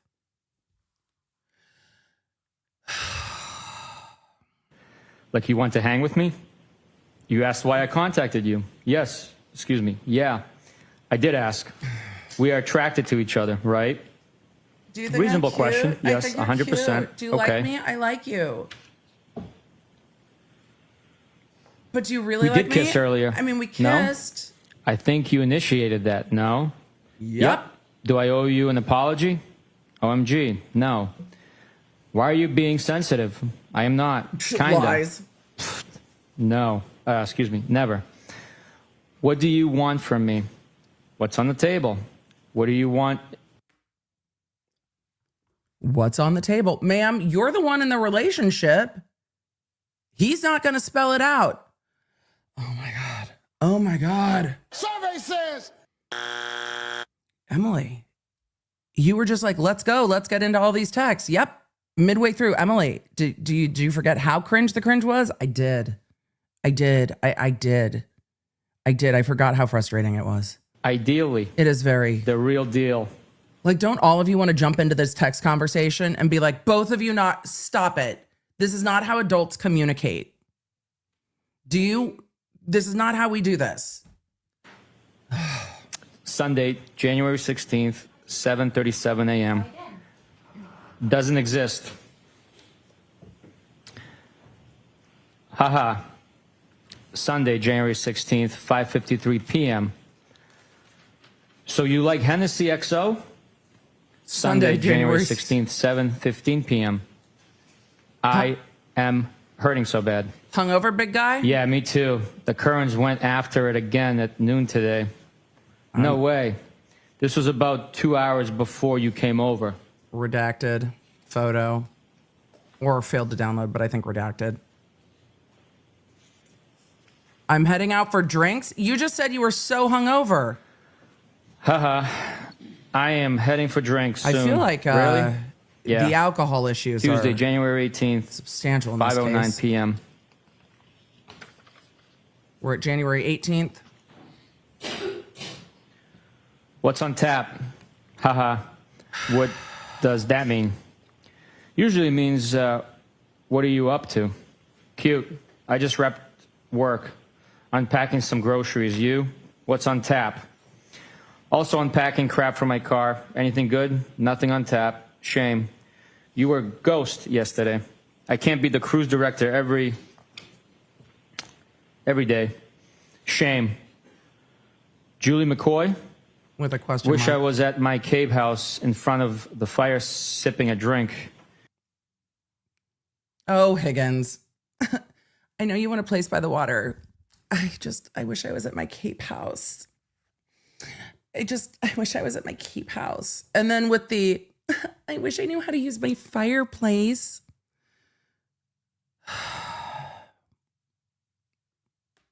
Wish I knew how to use my fireplace. Come show From me Love how to Boat. light my How fire, old is your Higgins. bad self? Haha, that was my guess. 42 next month. Do you think all the jury just went, I'm sorry, did you say 42? You said 42? You said 42? Okay. The Love Boat reference, though. It's like, are you too young to get my reference? Because then we're stopping texting immediately. I know the Love Boat. I was more Brady Bunch. Haha, what day? Sure, Jan. 226. Sorry, I couldn't help that one. Oh, the birthday. Got it. Nice. You're just a tad poke. Pole. Got ya. When is the next Oh, a party? tadpole. Oops. It's all relative. Oh, you're just a baby. Well, Higgins, how old are you? Just a baby. What pole and poke? I'd have a party every weekend if it were up to me. No. 42? 42 does equals not equal tadpole. tadpole. Oh. No, less. I Minus keep reminding 42. myself that aging is a privilege. The better That's fair. parties are at my house. No kids. He put inflection on that too. Why are they better? Why are they better? Well, first, BC, there's no kids. You were ghost yesterday. Thought I heard the last of you. Phones work both ways. I don't want to disturb you, or you could be otherwise engaged. I don't know your routine. I didn't use the word engaged, did I? Huh? Engaged? As like doing something with someone? Yes, that's what I thought you meant. Are you being fresh today? No. Now that you sobered up. Oh boy. Haha. Ha. I felt sober next to everyone else on Saturday. I mean, I would take that for the truth of the matter asserted, because damn, for all of you asking what is a tadpole, he is referencing her being young. Just a wee baby. You're just like being silly about it. For all of you asking why is he using the word fresh? Some of you were like, what in the world? Are you being sassy? Are you being smart? We've reached full generational gap in the text messages, depending. But yes, are you being fresh is the immediate point when I would stop texting. I don't know about you. Good point. You're still T trouble. Capital T. No, you're still a capital T for trouble. You're just trouble. Why am I? Well, there's the whiskey. Why are we fucking around with the pictures of Smirnoff? Just playing with you. What is that? Whiskey with a big ice cube. What kind of whiskey? Jameson, right? Cherry in the middle. What good does that do? He's like, it's kind of like an old fashioned. Are you in with rocks? So good, yeah. Do you have a 4:30 a.m. bell tomorrow? Why do you ask? Trying to figure out how many whiskeys you're going to have? Depends. I don't restrict myself from having fun. Oh, God. How many Hennessy XOs you having? None. I have none at my house. Ha ha. You getting drunk? Am I getting drunk? Who's getting drunk? I am not really trouble. Sure. Want me to pick you up next time I go to the base? Usually cheaper and tax-free. Just a little. I heard it's a real good place to throw out your trash too, at the base. Based on your conduct. The base, military base. I go through the Henny fast. I got through the Henny fast. I shop there a lot. I can as a veteran. It's how I stock my house at. I'm not married. I'm the only one who does everything right. What kind of veteran? Where is the base? He's like, I stocked the house on the Cape with booze from the base. It's cheaper. Veteran from Iraq. I can go to any base, but usually. Right. Right. But usually Hanscom in Bedford or down the Cape. But usually Hanscom in Bedford or down the Cape. Because I have a Cape house. Which base down the Cape? Which branch? Army. I'm not abnormally sensitive. Join base Cape Cod. I won't be so hard on you. I think, sir, oh my God, she would like you to be hard on her, and you are not showing adequate interest. So, if we could all just have a little bit of a more clear, communication, that'd be great. That'd be great. You called me trouble. That makes me sound bad. No, he just wants to know if you want to be spanked, and you won't say it clearly. So, no. All of you with the round and round communication of wanting attention, both of you stop it. But she also doesn't. We'll just continue on. Higgins. You weren't, but that's okay. It's like, I'm just. Stop being sensitive. Being led on here. He knows exactly what it is. No, Higgins, you know what it is. You just hope it's not what it is, but it is what it is. So what's up? Did you figure out how many whiskeys? You mean tonight? Yes. Not sure. I am flexible and adaptable. Why are you so curious? Are you drinking? I haven't had a drink yet. Just want to see what you're up. Looking for an influencer. My day was long. Influenced and how? Strong and down to get the Are you in friction Canton on. or Mansfield tonight?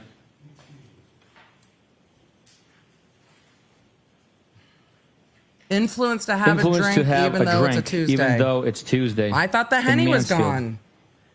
How often do you stay there? Is it a nice crib, house, or condo? I stay here once or twice a week. House. I guess it's nice. I like it. You were just telling him you were selling it. How long have you owned it? How many beds? What, are you a realtor now? 2017 or 18. 5 bedrooms. What? Why so big? I don't know. It's an old colonial. It has a lot of bedrooms. More than you clearly need. Are you moving to Canton? More than you clearly need. I know, seriously. Some rooms I only go into dust. Not anytime soon. I'm there for most of the time, but sometimes it's a lot. A lot. Why? Because it's 5 fucking bedrooms. Do you even know what you want or who? Because I went from being... I feel like we've moved on from real estate. Do you even know what you want or who? Like we've moved on. We've moved on from him Zillowing the value of her property to what do you want? Being solo to trying to give attention to kids who aren't mine. I think and they never wanted kids. I think the text about the kids, with what the jury knows about John O'Keefe and what they don't know about everything else, I think the text about the kids are not going to sit well. What does it prove? At the end of the day, that she was texting this to Higgins. But I don't think it will sit well, these texts. I also feel very bad that the niece and nephew will know that this existed. Like This happy relationship.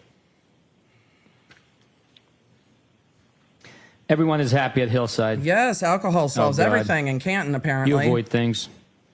It's just a very, very complicated dynamic. Hey, Higgins, you clocked it. Stop texting. You clocked it. You clocked it. Stop texting. You avoid things. Ding, ding, ding. Time to just end the text convo, buddy. Just be done. With the 4 of us, he isn't cut out for what he's doing, and the kids present constant issues. They're kids who've lost their mother and then their father within a 2-month period, and then their uncle, who did not have kids, became their sole guardian. Yeah. Kids have stuff, and these kids are probably grieving. I think he believes he is doing the right thing. I think he's trying to do the best that he can. But his heart isn't in it. It's only because he was very, very close to his sister.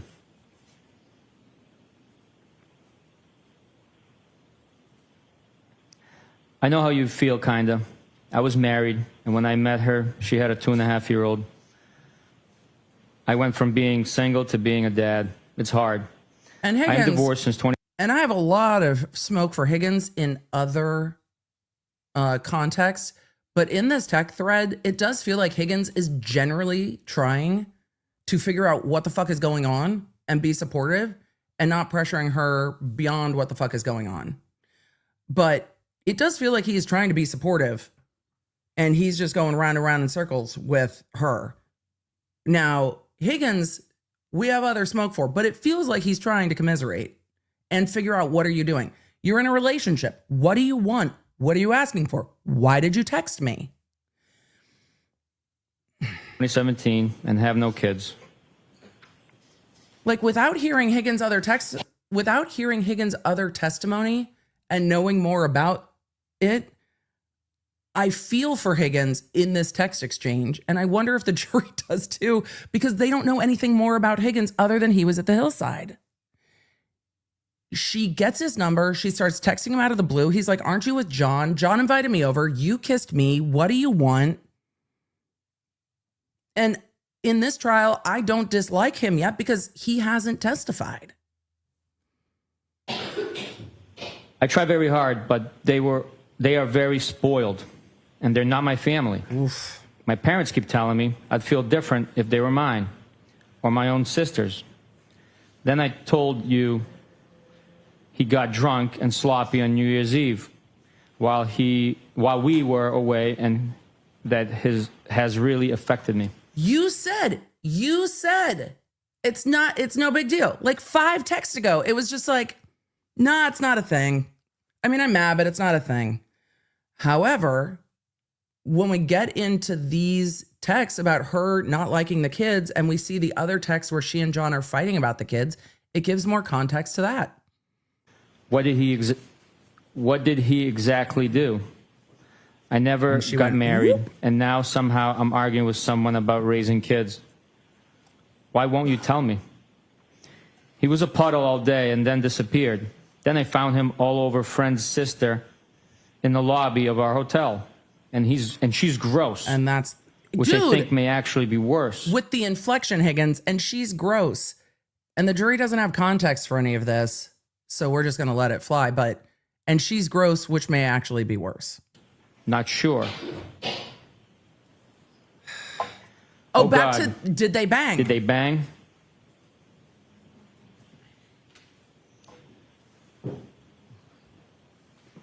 So I was the kid. Celebrating New Year's without him. Celebrating which New shouldn't Year's be my role. No, I without doubt it. him. He was a mess. Which shouldn't be my role. No, I doubt it. He was a mess. For those of you that are watching this trial for the first time, the testimony of the last trial from Aruba was that he was super drunk and the friend was like propping him up. It's a whole story. But it only really matters her interpretation of it. And these texts are coming in because, hey, law enforcement, did you investigate Higgins and whether Higgins was mad at John because Higgins wanted to be with Karen Reed? And the Commonwealth is going to be like, she never liked the kids. She didn't want to be in this relationship and she was mad.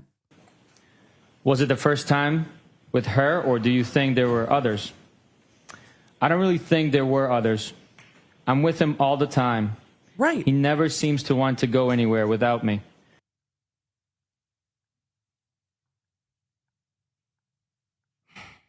He never seems to want to go anywhere without me. But honestly, the issues with the kids bother me more than him actually cheating. They're constant, and it feels like lose-lose. And those texts are not good for her. You clearly have a lot of feelings. You clearly have a lot of feelings swirling inside of you. Yeah, it's very complicated. Sorry for the rant. You can vent, babe.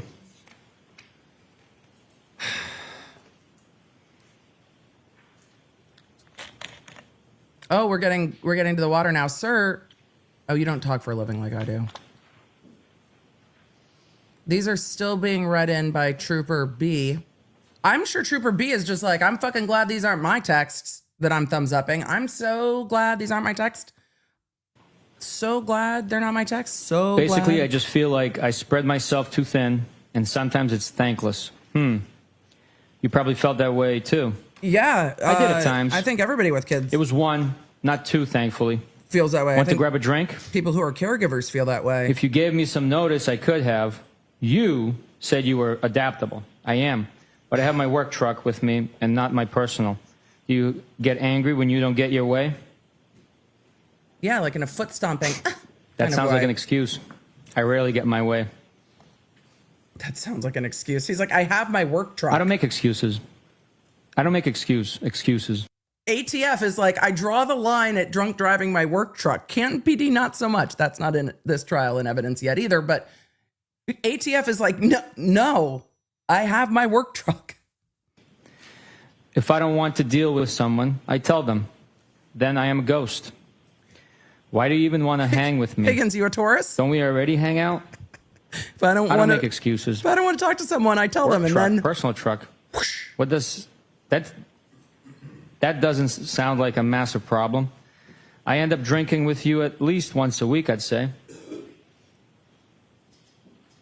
look at Higgins. I can't use my work. Higgins has some boundaries. Look at Higgins. I can't use my work truck for transportation to go drink. Higgins. setting some standards. Setting some standards here for what you can and can't do. Look at that. Look at that. Work truck for transportation to go drink. Right. You think so? What makes you so sure? Probably would be fun. I think I see you about once a week at a bar. No? Not lately, but yes. Okay. So you asked why I want to hang out. I'm just saying that I already hang out with you. Yeah, but we have never one-on-one. Does going to a friend's house? She's trying to one-on-one, but she doesn't want to say she's trying to one-on-one, and you don't want to say she's trying to one-on-one, because if she's just playing you to make John jealous, it's going to blow up in your face, and you know it, because you know how this shit works in circles of law enforcement, because you've been around for a minute. Anyone who has been around in circles of law enforcement knows exactly what he's trying to avoid. So he's like, I'm not going to say it, you say it. Qualify as transportation to drink? Yeah, because I can't just have one. Can't drive that banged up. Higgins, yeah, I can't just have one. Ruffles. Can we just get everyone therapy and not alcohol? Can we just all take a minute? Can you guys all just get into like CrossFit or something? I feel like boxing, there's got to be something else. Have none then. There's 5 bedrooms here. Does mine have a lock on the door? Haha, LOL. I don't even know. I think so. You probably have a spare key. I don't know if I ever shut and locked a door here. Funny. Trust me, I am tempted. Grab the Hennessy. Thanks, doll. Funny. I am confused. You don't feel guilty in inviting me over? Grab Should the I? Hennessy. I don't know. Who knows what you feel? Only know what you said when you were drinking Hennessy. Haha. Geez, I just explained everything, I thought. Nope. Wow. You get angry easy. Can you guys just FaceTime and figure this out? What are you talking about? I'm not angry, at the least. Okay, good. And I haven't had a single drink today. Okay. I don't really think I should feel guilty. Why is The prosecution is going to use these to argue about the kids, the drinking, and the rest of it. And the defense is going to use these to say, why didn't you investigate Higgins? that? Why should I not? Dude, I am just asking. Don't get your thong all twisted up. Yeah, I just don't know what the question was. You have no impact on my thong? I think the issue is you want him to have impact on your thong, and he's not playing until you spell it out.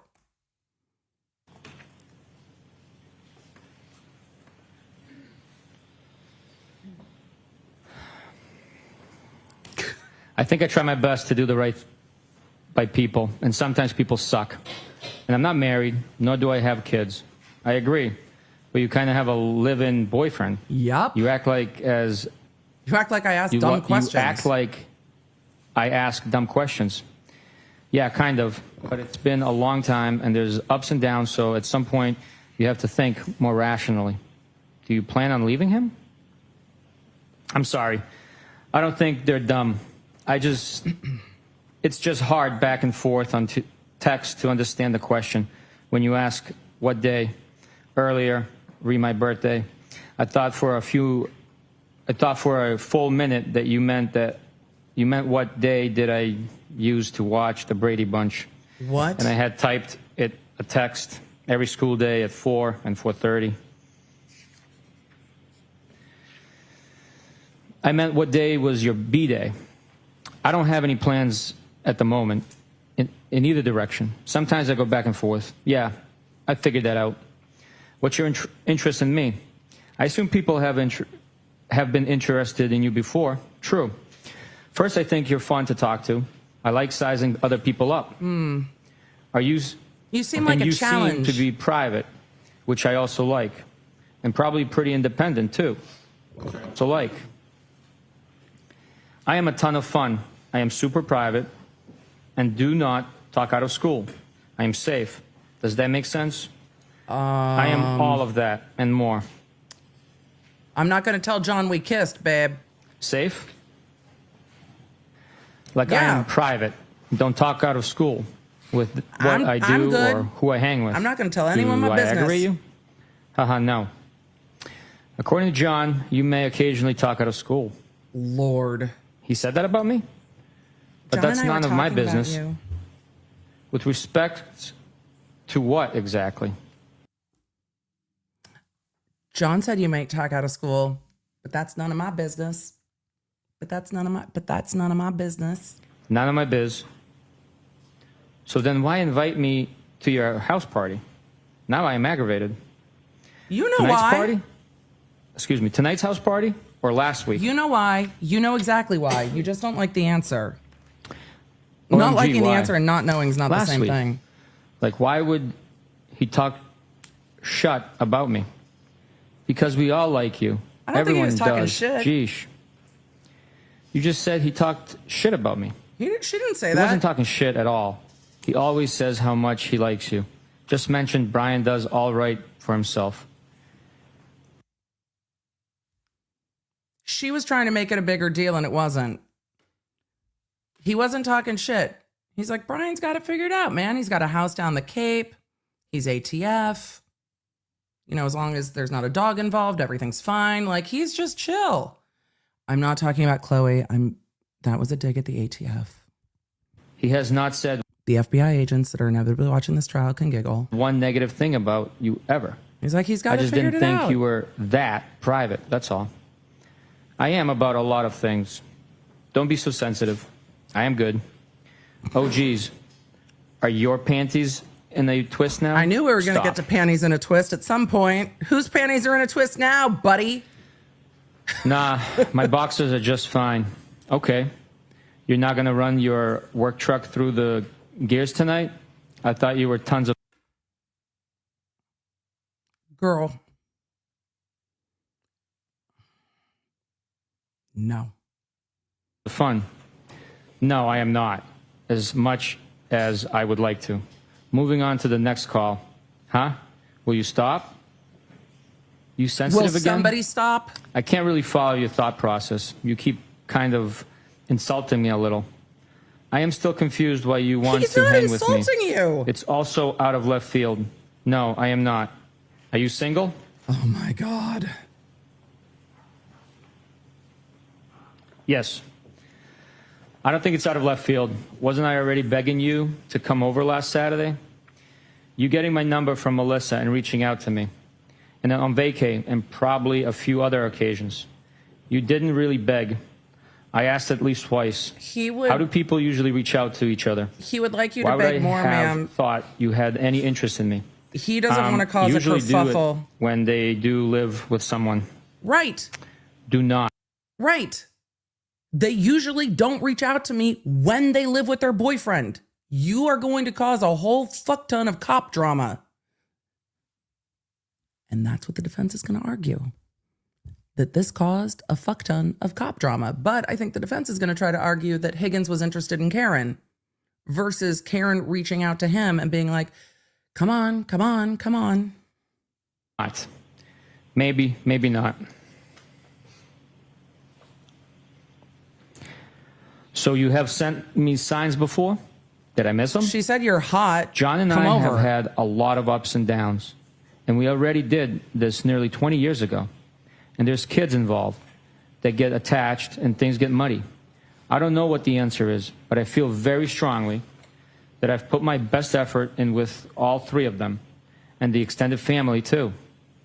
At some point, it gets frustrating and my actual feelings take precedence. I get it. I am not denying that or that it gets tough. Do you remember anything you said to me the other night? I'm just trying to explain where I'm coming from. Yes. I get it. I deleted it because I didn't want to do my own text walk of shame. But I'm pretty I deleted it. sure I remember everything. Okay. So don't you think it would complicate and confuse your situation if we hang out? Fair question. That is a fair question. Probably. Do you only do things with that simplify your life? Nope. I complicate my life on the regular. Yeah, so does Sir. everyone else. Just so you know, I thought you were extremely hot off the rip. Amazing personality. I could go on, but I do not. He's just putting it out there. Wanna But I do pump not your- want to pump your shit up too much. He's Thanks for saying that. He's like, I could go on and on, but we're not going to pump your shit up that much. Good But low Lord. comps at Hillside. You know how to ruin something nice. No, she I wants you frequent to other places. go on and on. John has showed me about 5 times the ring video of me walking you out on Saturday. And my voice and my accent are killing me softly. What? The prosecution's going to argue this too. And without all the mess around Higgins, the prosecution is going to argue that well, let's let the text go on, but whether or not she might have had access to the ring videos and whether or not the ring videos caught them kissing. Yeah, he has cameras everywhere. This is new information to Higgins, by the way, because she walked Higgins out of John's house at One Meadows after the football party and kissed him. I'm not saying John saw them kiss. I'm saying right now, Higgins is like, what the fuck? And John showed her the ring video of me walking you out Saturday, and my voice and my accent is killing me softly. So I wonder if John was like, what you doing? Do we know? No. Me about 5 times the ring video of me walking you out on Saturday. But he kept showing her. And my voice and my accent are killing me softly. What? She wants you to say it's Yeah, all good. he has And he's like, cameras cameras? everywhere. You cops. Jesus. He like, Christ, are you guys hooking up? OMG, great. And again, this is not being offered for the truth. I don't know if John did that or not, or if she's just telling him he did because now we're playing some kind of weird game of Text Survivor. But he's got cameras everywhere. And he's like, are you guys hooking up? And Higgins is like, motherfucker, here's the drama. I don't need your drama, dude. No, it's fine. Seriously? No, it's fine. I am serious. You legit planted one on me. I know where the cameras are anyway. Duh. Oh my God, Bruins. So you slick move. So your slick move isn't on there? Of course not. OMG. I almost. It was a peck anyway. I kissed Carrie and gay Jeff too. Leave poor Jeff Yeah, out of it. Why is weak. Jeff I catching agree. strays? Also, what do you mean you're kissing Carrie? Look, I have no problem if you want to kiss your girlfriends. How about you? But I don't think you and Carrie like each other. I am more confused.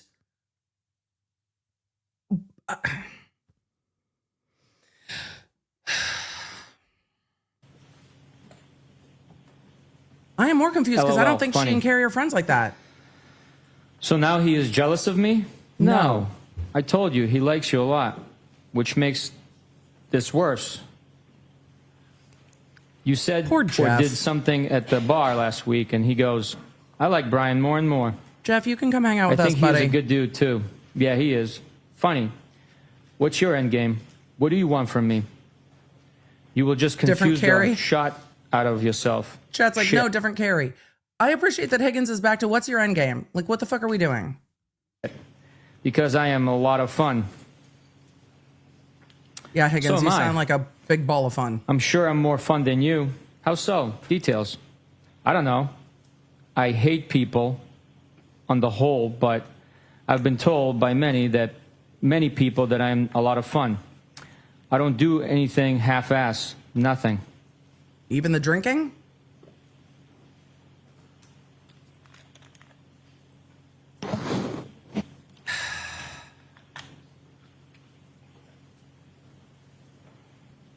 We've got go big or go home entering the chat. So what do you want from me? I don't know. I just like you, so I reached out. All of the red flags. You have zero idea? Nope. Oh, God. What do you want from me? I don't know. You're just reaching out to me What to cause now? drama, right? Why, oh, God? Because I need some direction. Well, I'm not an FG Oracle. Sorry. That's actually... You got his number, you texted him, you invited him over to John's house, you walked him out of John's house while John was there, you kissed him, you've asked him to come over, you've told him he's hot. And he's like, what do you want? And she's like, what do you mean? Funny. Do you eventually get what you want? I told you, rarely. So you're a quitter, a realist. So you reached out to me? A ballsy move. Now what? The things I worked the hardest for have meant the most. I don't think he's playing hard to Does get. Melissa know you dig me? He just wants you to Ballsy? Not really. Communicate. I already know you. He's not trying to True. make you work for it. He just wants But you you to have a man. communicate. I figured if you text with Melissa, you'd definitely text with me. She isn't trying to hang with me. Of course she is. Plus, I never really texted with her other than to see if they were headed out. I asked you over. Is what? You made excuses. That's fine. I'm better But than I'm not Melissa, asking right? again. You like texting doesn't with me like me better like than that. Melissa, right? I'm sure she does. What makes you so sure? BC, she said, I'd love to set Brian up with my sister. She deserves such a good guy like him. Well, then Melissa doesn't want him. That doesn't Melissa mean she wants to wants hook him to. up with her sister Bang me. Heself. herself, right? And I think Lito is kind of a dink, so I'm sure Melissa likes you a wee bit. Dude, is Lito, Herself. I just need to know the tea. Is Lito Melissa's husband? Because I feel like Melissa's like, I'd love to set you up with my sister. And she's like, nah, Melissa wants to bang. What? Why is Melissa catching strays? And Lito, and apparently Melissa's sister. Yeah, he is interested. Interesting. Have you always had trouble accepting compliments? Yeesh. No. It all. And it Jeff. at all. All yours came to me after a day of drinking. You were way more all over me that day. So what? Don't most compliments come that way? Like all over me with compliments and how you felt. It was 3:30 a.m.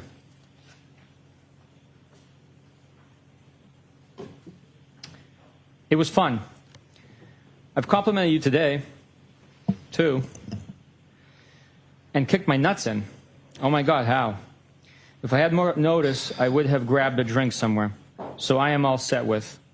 That's fine, but I am not asking again.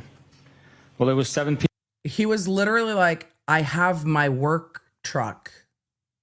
p.m., and I'm super cool. So right now, asking again. Excuse me. So right I'm now super asking cool. again. Coming to your house would have been bad for the both of us. For starters, you wouldn't have wanted me to leave. Okay, calm down Now there, big guy. equals not. That sounds good. That's trouble. Right. Why? Because you have a boyfriend that you live with. Because you have made me.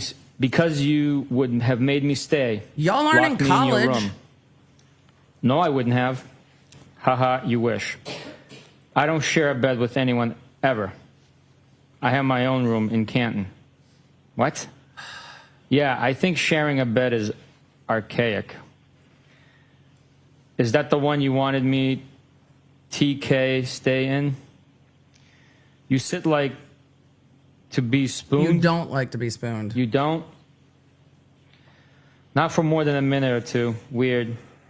I mean, You would rather sleep alone. not weird. We're in our 40s. Like, it just gets hot. So, like, yeah, I mean, you know, an 8 sleeper, sleep me and keeps the bed nice and cool. But there's 5 bedrooms. I mean, you can have the ones for sleeping and the ones for other things. Just like, but the spooning's the least weird thing to me in all of this. I've get got a to make bigger my bed. sleep count. Yeah, me too. Me too. I gotta make my sleep count. Same. So doesn't everyone?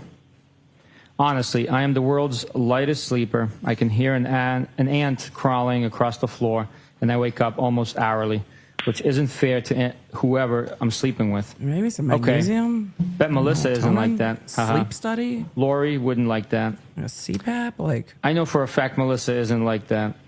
She told me she can't even fall asleep unless they're spooning. you know what really fucks up your sleep, you guys? Lito rolled his eyes and pointed a gun at his head. What? You've probably got to go to work on your truck. Talk soon. Whatever.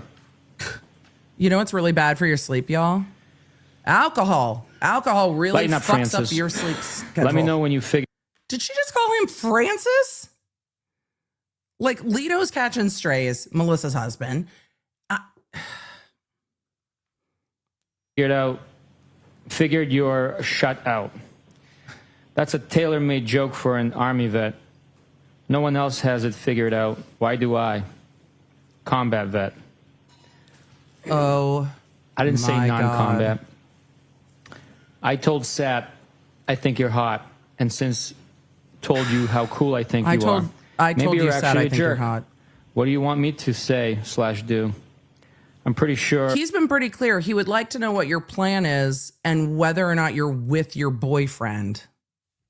you're seeing people too. I am not a jerk. Don't change the narrative to suit yourself. Own your Damn. words. He's just like, boom. I don't think you're a jerk. You just said maybe you're a jerk. I don't think you're a jerk. I don't have simple answers to your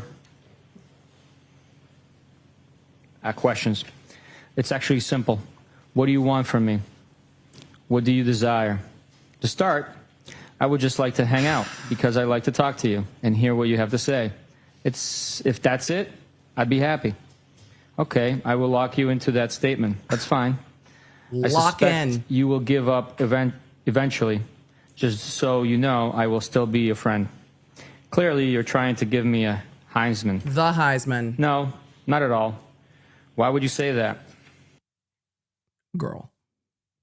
He wants to know what your plan is with the boyfriend that you're living with. So yeah, if he's keeping you at arm's length, it's because you live with your boyfriend.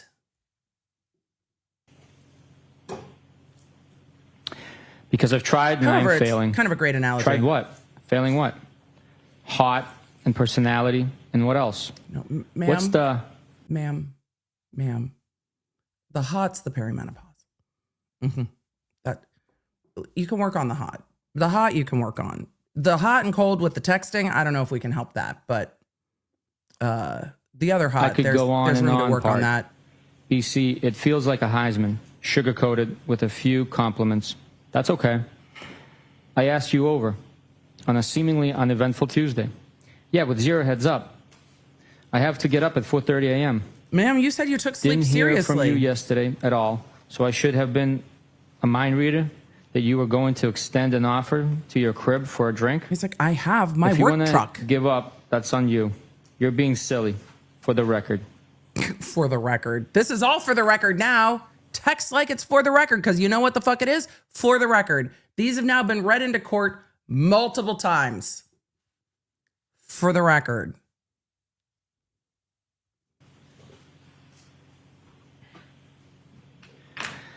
No, I'm busting your chops. It's okay. Just No, you're sensitive. Nice try. You don't think if I came over for a drink, we would have got carried away? You said you were adaptable and tons of fun. I took that as an invite for an invite. is the Oh, fun okay. in the room with us? I'm 42. I know what happens when you invite someone for a drink. You're the master of avoidance. So you think I would just give it to you? Give yo to you? She's kind of saying she wants you to give it to her, but she won't really come out and say it because I don't think she actually wants you to give it to her. I think she likes the idea that you might give it to her, but I think she's just mad at her boyfriend. I think therapy would be real healthy Give it up. for everybody. I've been a lot in my life. I have a little bit of a carpe diem mindset. Been through. Then break up with your boyfriend and go get some dick. No one's judging, but you're in a relationship. What am I avoiding? I'm not afraid to be direct. Ma'am, Some of my questions. Okay, which? Ask again. Nope. Tricks are not for kids. I'm pretty sure Sir. we would have hooked up. Okay. She wants- I can't say that. Of course you can. Did I miss any other questions, sir? Probably. Are you having a drink right now? Yeah, on my second. he's like, right. Because it all comes Show me back. what you got. I went for some wine and downgraded to a mudslide. The taunting in me. I'm sure the jury gets it. I'm not Massachusetts enough to get all of the where you from references. Is the tautnami the equivalent of like, oh my God, you're from Encino? Like, I don't have a point of reference. But okay. The mudslide is hilarious. Haha. I had to make another one because you got me all worked up. I could have made it for you, weirdo. Sure you could have. Done a lot.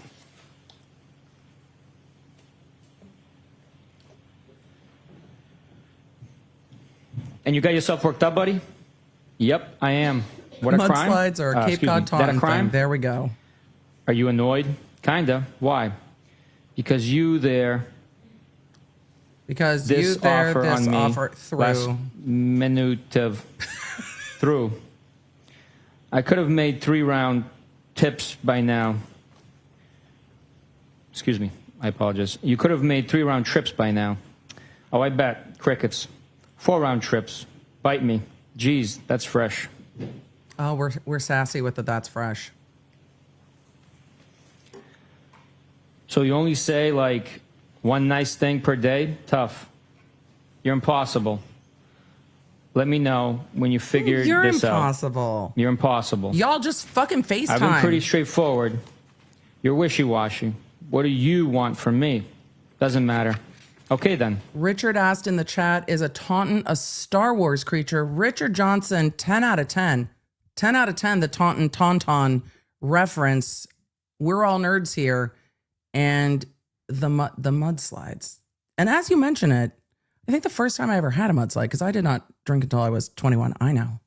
I think the first time I had a mudslide was actually down the Cape, which is a story for another day, but there were lots and lots of mudslides involved. So.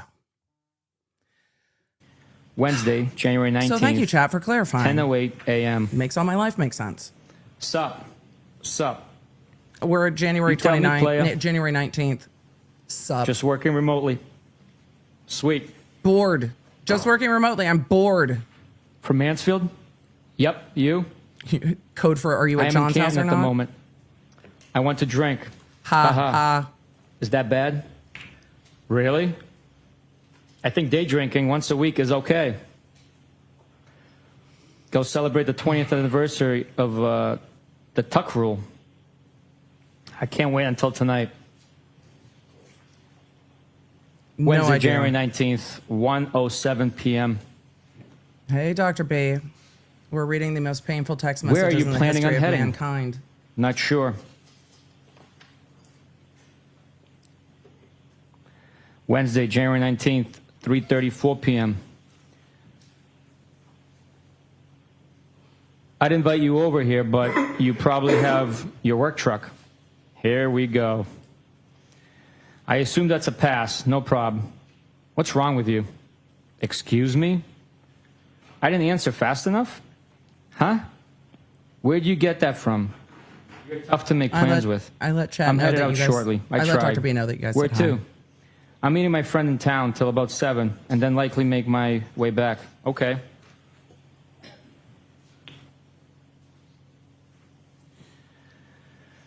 Where are you headed back to, Shady? With the glasses emoji. I assume that means Shady. I'm meeting my gal pal, who's from Canton, back to Mansfield. Do I know her? Name? I don't think so. Julia Mellon. Lives on Sherman. Not with the address. I'm not trying to be difficult. I just don't want any drama for either of us. Oh, sir, we're clear that you're trying to avoid the drama. I don't either. Okay. Trust me, I am Lies. tempted. I don't think it's a big deal. What? You coming over to my place? Or are you coming over mine? Okay. Y'all know it would be a deal. It would be a big deal. It would be a very big deal. I don't think it's a big deal. You know it would be a big deal. You clearly are getting aggravated with me and my lack of Participation? participation. Fair. No, I'm not aggravated at all. Okay, we're good. I will see you around. I knew this is how you would act. Whatever. I knew You this can is how get you would most act. any guy you want, so you're not losing any sleep over this. Oh my God. And around and around and around. None of that and is true. around and around and around we go. I'm not talking to any other guys, and I have issues with John, and things are far from perfect. You just happen to know about him because we all hang out at the same bar. I'm sure you talk to other girls. That's what single people do. I'm not married, and neither are you. Neither is John. Was that your attempt at a lecture or deductive reasoning? What do you want from me? That's just how I feel. Excuse me. That's just how I think / feel. You don't need to approve. I've already answered that last question a couple of times, I think. I don't think so. I'm not judging you. Never have. Never will. You shouldn't. I don't know what your private life is about, nor is it my business. You're asking him, though. You just happen to know what I see, that I see someone. I don't have kids, and I'm not married. Aren't you afraid you might actually like me? I don't think that's a bad thing. Isn't that the point? Well, it would be complicated because you have a boyfriend. That's funny. Right. You said we are all a lot alike. It'd be complicated because we are. In a life relationship. never stays the same. Things always change. Okay. Why are we alike, according to you? Because we go with our gut and how we feel? Isn't that kind of what you told me? Yes, that's true. You just don't communicate it. You just don't communicate it. Have a good night. You're clearly irritated. Sorry to bother, young you. Either texting is bad or you're sensitive. I'm not irritated at all, I swear. I had been going out with someone for a few years when I reconnected with John. And John and I got on very well at the same time, so I broke it off the other guy. He was probably starting to see other people if I was completely honest with myself. Well, you were saying other people too. I don't feel bad about any of that. I think it was meant to work out that way.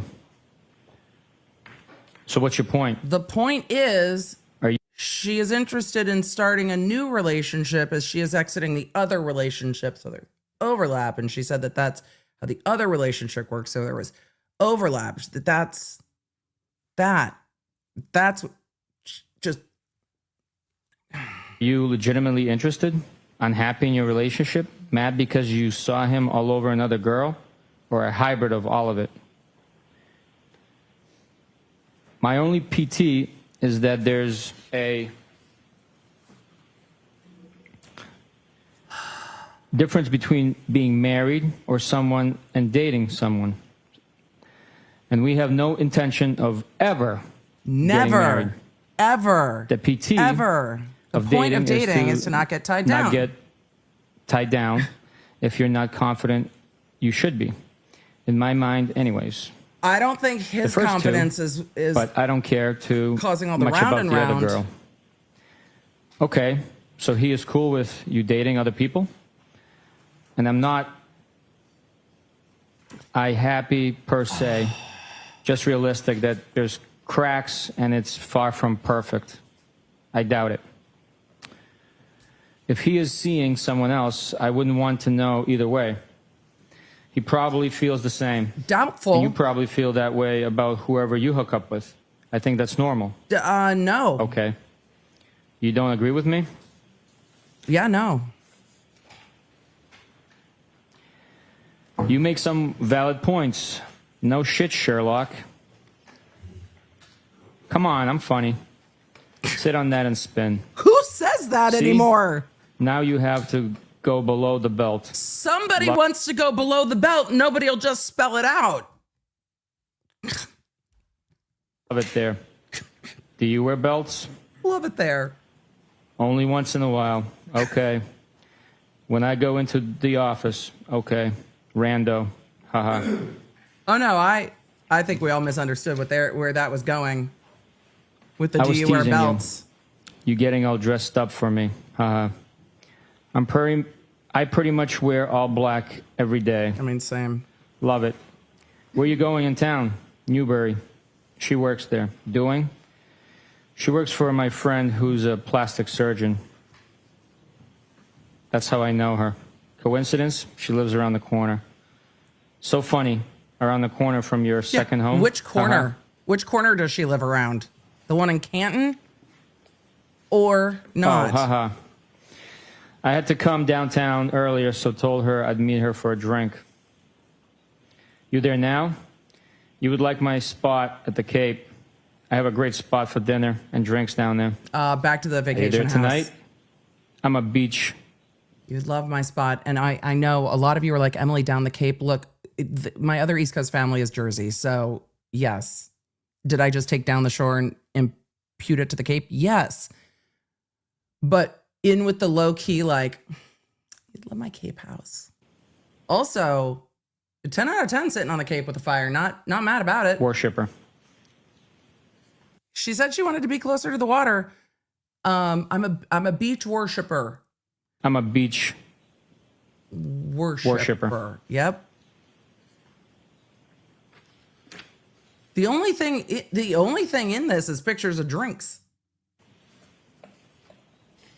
If you guys, I will text you when the texts are that? done. If you're just like, get me out of here. I'm in West I got you. Roxbury, a spot in West Rocks that I'm hoping they're done before lunch, and then we'll just text you when we come back from lunch. I'll let you know in the app notification. I use notification and text synonymously. line. I have a pass to drive my Jeep on the beach. Lots of fun to be had. I heard. I used to rent with my friends on the beach for 7 straight years. I miss it. I've been thinking about moving to Tiverton. I can give you all the beach life you can handle. Sir, do you Stopping have like for a a drink Salt later? Life By where? sticker My on the back spot of in that West truck? Rocks. Probably not for a bit. Sorry. Okay. Jeep. You've got how big is the Salt Life sticker? Is the question. At a bar? I wasn't suggesting anytime soon. I know you're with your friend. I meant my house. Probably after 8. Okay. If you don't want to, that's fine. No pressure. I will. A drink? What do you drink? Are you out now? Sorry. I'll drink whiskey if that's what you're having. Haha. Send me a pic of you two.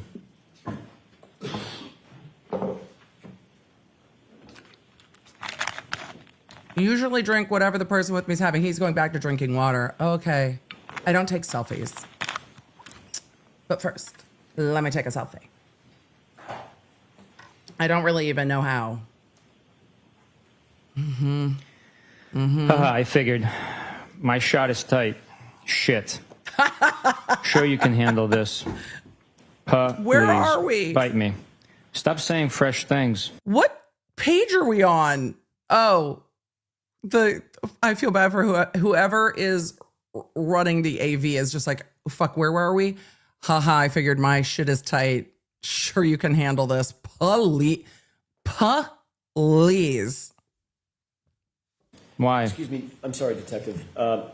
I think we missed a page somewhere. We are all out of order. This is out of order. We're all out of order. Somebody skipped a page. may have been a page that is missing in that document, or it's not comporting with the. Something skipped. We've glitched. You're right. I did accidentally turn the page. No problem. I apologize. He's like, I'm sorry, my brain melted. I just glitched for a minute. I think starting at, I usually drink whatever the person with me is having. We've glitched. She's like, no, my favorite drink is whatever the drink is with the person I'm with. My favorite music is whatever music they like. Yep. I usually drink whatever the person with me is having. Oh, okay. I don't take selfies either. I don't really even know how. Whatever. I wanted to see her smile. Ugh, I hate having my photo taken. Weak. Sorry. I am a very particular person. Weak. What's that mean? Good Lord. Okay, never mind. Go enjoy your friend. Go clean your house, will ya? My shit is spotless. My shit is Haha, spotless. I figured. My shot is tight. Shit. Sure you can handle this. Please, bite me. Stop saying fresh things. Why? Are those statements tempting? Nope. Oh. Which statements? Oh. Perhaps you should drive directly to Mansfield. You said, bite me, like 3 times. Okay. 8:30ish is too late? For what? Drink. No, why? Are we not meeting up? You can stop over for a drink. Balls in your court. Balls. Are you going to give me the address? Yeah. We don't have to meet up if you don't want to. But I'm leaving town now. I am up for a drink. Okay. Should I drive around? God. Should I drive around The jury has heard the text back and forth with John O'Keefe of her being like, I don't know, are you going? Am I coming? Are you going with me? Are we going here? Are we going there? It's just, we're in the same round and round and round with, are you coming over? Did we make plans? Are we doing this? Are we doing that? Just. W. Roxbury, I assume it says yelling your name, question mark. Should drive around West That's Roxbury. cut off. Yelling your name. Are you going to give me the address? Yeah. We don't have to meet up if you don't want to, but I'm leaving town now. All right. He said, are you coming here? No, I don't know. I don't want to. So, okay, should I drive around W. Roxbury yelling your name? Haha, no. Where are you now? Newbury. Do you really want to come over? Only if you want me to. Can you take charge? I thought we already settled this. Nope. Haha. It's not settled because you're the one in the relationship. It is Okay. not settled. Well, I am in my car and now getting on the highway. This feels like I am forcing you. Not at all. I am game. Okay. Well, I'd like to know where the hell I'm going. Pike or 93? You just want to meet me at the crib, or do you want to Oh, we've gotten to come at over? the crib. Pike, I would daub say. You decide. I don't know either. Whatever you want. I don't either place, so wherever you're comfortable. You know anyone in West Rocks? I don't think so. Ha ha ha. Then just stop by for a drink. Up to you. No pressure. Just give me an address. I hate texting while driving. I hate texting while driving. Good. I had to let you know, Dr. B walked in to tell me something and looked at the screen and was like, what is happening? I'm like, oh, sir. We'll talk about it later. Bryant Road. Text me when close. Okay. I will show you where to print. Park. That's W Rocks. It's not coming up. Yeah. Then put Boston in. Bryant Drive, West Roxbury Township, New Jersey. Searching for a friend. And then add your phone contacts so you can search for That's their just address a on screenshot maps. of trying to find something. Just a screenshot. It's a screenshot. I know. Miss Shamrock in the chat said just send her a damn Sent pin, through. right? Nadia first one. Vega, yes. What app do you use? It does feel like Turn a 3 around p.m. on the soap street. opera. Park at the top of the street across from the red minivan. Let me know. LMK when you're here. Here. What day is this? Wednesday, January 19th, 11:13 p.m. Okay. Wednesday, January 19th, 11:13 p.m. Home. Alive? I don't think we got all the text about her going over to his place last time. I don't remember that at all. Or going out for drinks. I don't think we saw any of that last time that they hung out. I think we skipped all of that last time. That's some new information. It sounded like they were at a bar or whatever, but yeah, I think that's definitely new information. Cool. Thoughts? Maybes. You? What? You asked my thoughts. You didn't answer. I don't know my thoughts. Okay, I think I get it. You have any? Thursday, January 20th, 12:27 p.m. Hi. How was your day? Good. Yours? I am exhausted. Maybe it's the Yeah, that makes staying two up of and us. drinking. But I want to drink. Of Really? course. I'll give you Hardy's digits. Who? Hardy from 98.5 Midday Show. He hangs out at the Currents sometime. Who's Hardy? There are so many people in these texts. Also, on Thursdays, I have to just mention that I am on Mix 104 with Carson and Kennedy. Would I give out their number? No, but do I enjoy hanging out with them? Yes. He's a 98.5, we don't know her. spokesperson for Recovery Center of America. Okay, that's kind of funny. I don't have a problem. Kidding. I know. All y'all. Oh, what the fuck? Good riddance. What? Stranger. Stranger. Chat, what is, what? Good riddance. Haha, stranger. Hey, I was at Hilly all weekend. We don't Have have not a heard date from on you. that. Oh, Tom Brady went I to the apologize. Bucks.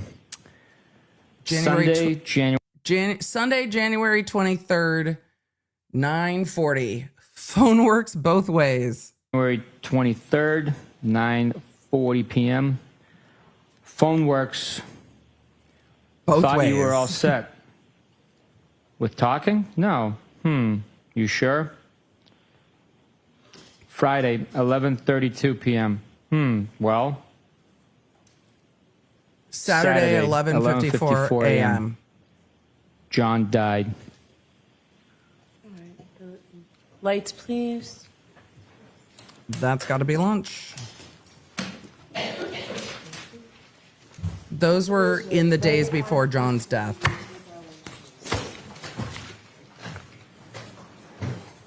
Court, all rise to the jury. Yeah, it sounds like the jury's Like going to to see counsel lunch. just a second about scheduling, please. We're still Goodbye. in the cross-examination.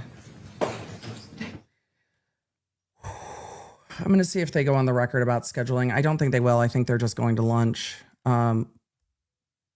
We'll see if they put anything on the record, but I think they're probably just going to go to lunch. That would be my guess. But I don't even know.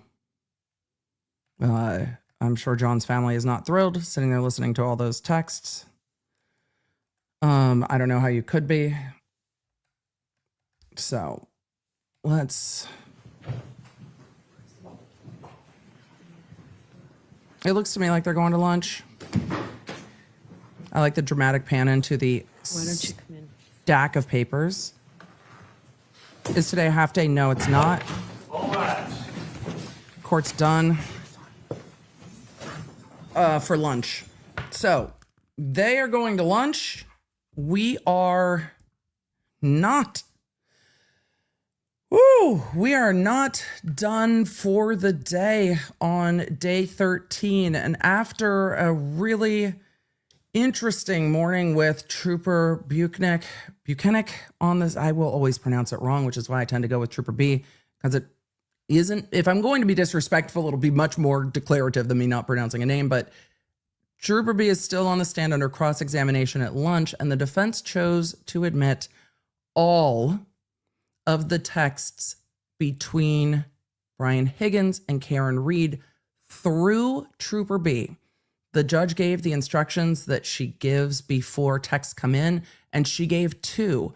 One of the instructions that the court gave was these are not being offered to admit the truth of what's being discussed, but to determine whether or not the state police had these texts back and forth and whether or not they knew about these texts. Because on cross-examination, Alan Jackson had been asking, there were flirtatious texts back and forth. And the trooper said, I can't tell you if they're flirtatious texts without the context. There were personal texts back and forth. And I think that came on the heels of Jackson asking, well, they weren't like business texts. These are personal texts back and forth. And he said, without reading all the texts, I can't characterize them as flirtatious or one way or the other. So then we read all of them, all of the texts with the dates between early, mid-January, where Karen Reed gets Brian Higgins's phone number and starts hitting him up and texting him, you're hot, want to get a drink. What are we doing? What are you doing? Well, I think you're hot. We're adults. And then there's text in there where Karen is venting about her relationship with John, because Higgins keeps saying, you have a man. I mean, my summary. And she says, it's hard. It's hard with kids. I don't want to have kids. I never wanted to have kids. And now I'm fighting with someone over parenting. And it's a lot and it's difficult. And they are going back and forth and back and forth. Higgins is saying, I don't want any drama. Karen Reed tells Higgins about the Ring cameras. We hear about Karen Reed walking Higgins out of John O'Keefe's place at One Meadows and kissing him and then telling him John made me watch the Ring camera back like 5 times and asked if we were hooking up, and Higgins is like, you can see in the text messages his soul leave his body with, oh my God, did he see? And she's like, no, there's cameras everywhere, but I know where the cameras are. That's not on camera. That being them kissing. They talk about them kissing. He's like, I thought I was going to vomit emoji. And they also had Karen telling Higgins, you know, he hooked up with some girl in Aruba, and Higgins being like, did they bang? And she's like, he was puddle. He was a puddle, which is, I think, vernacular that we will hear her say if they introduce those clips from interviews, or from her interview with law enforcement. We might see that come back. So it was a back and forth that the jury has. The defense is going to argue, I think, that, look, why didn't you look into Higgins more? There were these texts back and forth. The last text is John died. That's the very last text to Higgins. So the defense is going to argue, why you saw all these texts between them, why didn't you look into Higgins? And then the other side of that from the prosecution is Karen Reed saying their relationship's not good. They're fighting over the kids. She's not happy. I'm not married. We should talk. You should come over. I should meet you there. And I think one of the big takeaways, maybe for the jury, is there's a lot of drinking going on. A lot of drinking going on. But now the jury's in on all of the drama, and the jury might not see Brian Higgins testify. Otherwise, I think the court would have made the defense wait until Higgins comes up on the stand, because there's no way this judge is going to let them read all these texts in twice. So I think we might not see Brian Higgins testify in this trial. And I think in those texts that we see, Higgins does not come across as cringy, yes, but as unlikable as he did when he testified, because the jury has no context for Brian Higgins at this point. They don't know anything about him. They know that there were texts. They know that he's a federal agent. That's all they know at this point. And they see the text back and forth. I'm interested to see where the rest of this cross-examination will go. And I actually put up a poll for the chat asking if we think that this cross-examination will bring up the Sally Port video. 38% of you said yes, the defense will bring up the Sally Port video during cross. 53% of you said yes, the defense will bring up the Sally Port video and they will play it. And 9% of you said nope, with over 25,000 votes. So thank you, Law Nerds. I guess when we come back from lunch, we will see what happens. I am going to take, let's see. I'm going to see if court is still on lunch, and they are. I'm going to take 15 minutes or so for lunch before the court comes back for lunch. Let's see. Miguelina's probably told me what time that they will be back from lunch. The court's going to be back from lunch in just a few minutes. I'm going to take 15 minutes to get food, use the restroom, give us a little Zoom room for cross. But I want to know what you guys think of these texts. Will we see more of the waterfall video with Brian Higgins and Brian Albert? I think we will. I think that's where we're going to go next. And both sides will argue it. At the end of the day, I'm sure many will say, but what does this prove? Everything in this case gives context. This is a circumstantial case, and there are puzzle pieces.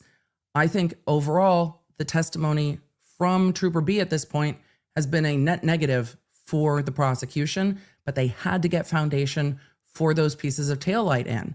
I think the cross, though, at times I had wished that Alan Jackson had all the documents he wanted ready, because you lose some of the impact of this officer not answering, repeatedly not answering. But we got through all the evidence bags and who wrote on them. And the fact that this trooper's like, I don't know who wrote on the evidence bags. I don't know who wrote them. I put the evidence in the bag, the lime and the coconut, and who knows? And who knows?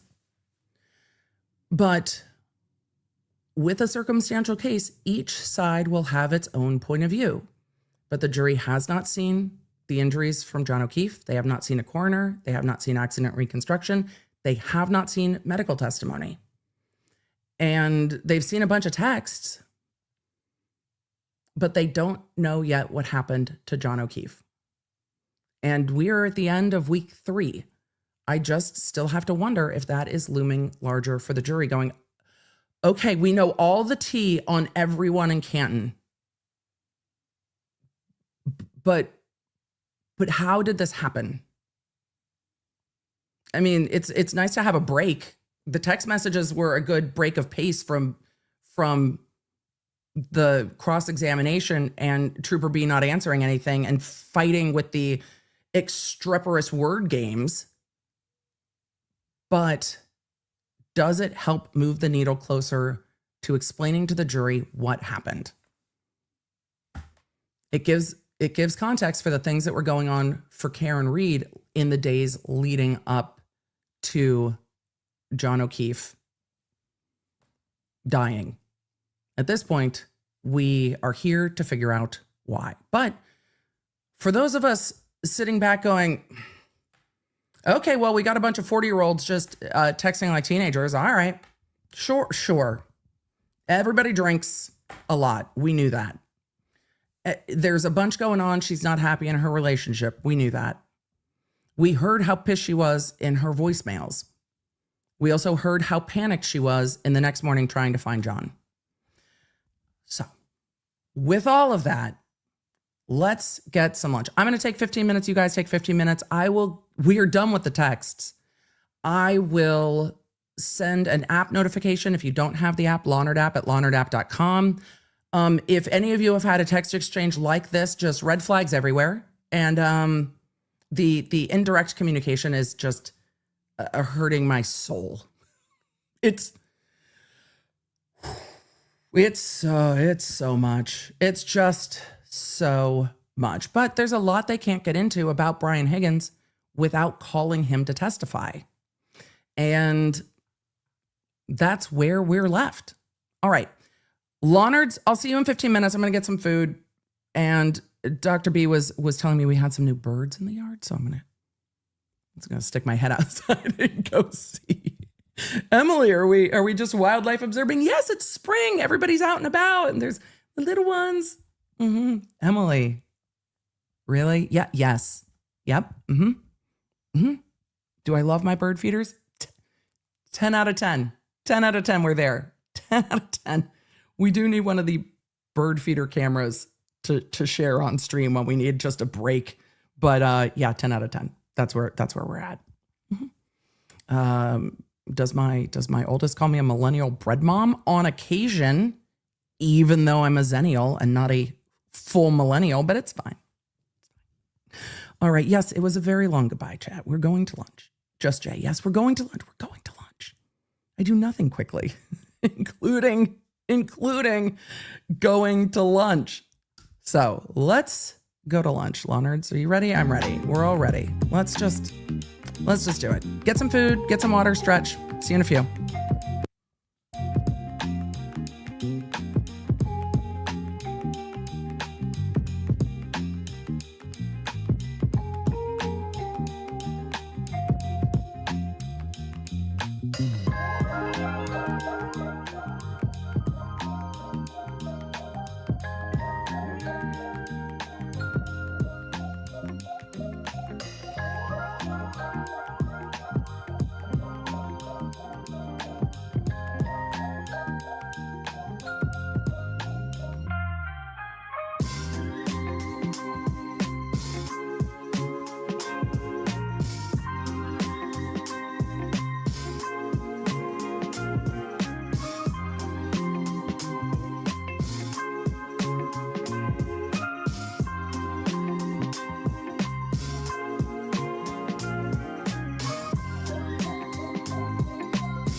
trying to stay in the loop with this trial? I know sometimes it's hard if you miss a day. That's why I've got daily case briefs dropping over on the Emily Show YouTube channel and the Emily Show audio feed on your favorite podcast app, so you can stay in the loop even when things get busy.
Court is still on break, but don't forget to download the Law Nerd app so you know exactly when we're back from break.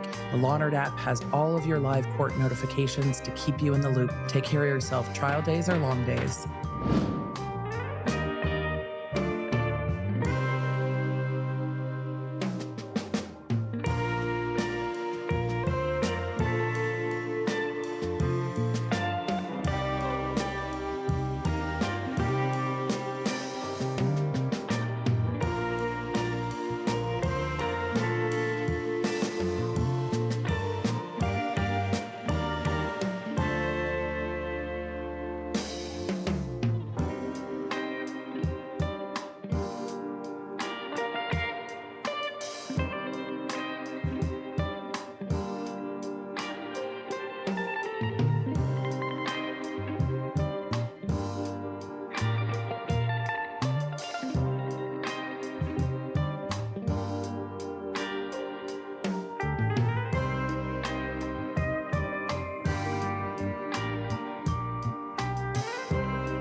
Hey Law Nerd, court is still on break, but don't forget to download the Law Nerd app so you know exactly when we're back from break, and you can get a notification from us when witnesses take the stand that you've been waiting for, when something unexpected happens in court, and during verdict watch. The Law Nerd app has all of your live court notifications to keep you in the loop. LawNerdApp.com, free for iOS and Android. And while we're on break, don't forget to hydrate, get up and stretch, and take care of yourself. Trial days are long days.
trying to stay in the loop with this trial? I know sometimes it's hard if you miss a day. That's why I've got daily case briefs dropping over on the Emily Show YouTube channel and the Emily Show audio feed on your favorite podcast app, so you can stay in the loop even when things get busy.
Hello, everybody. Are you guys ready?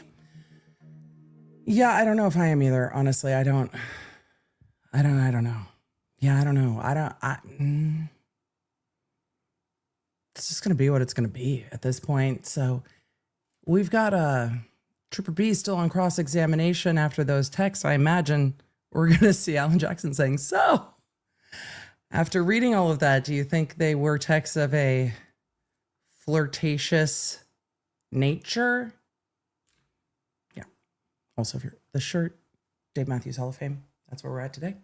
Also, I couldn't find because you all need to know what was going on at lunch. I could not find my shaker bottle because my teen seems to have it because we're just doing protein shake at lunch. It's just what's going to be easy. So did I get a Metallica water bottle at the Metallica show? Sure. Does it seem to work just fine? Sure. If you see me mute myself unexpectedly, it's so you don't have to listen to the shake, shake, shake, because that's really all I have the energy for today. Yeah, those texts are, it's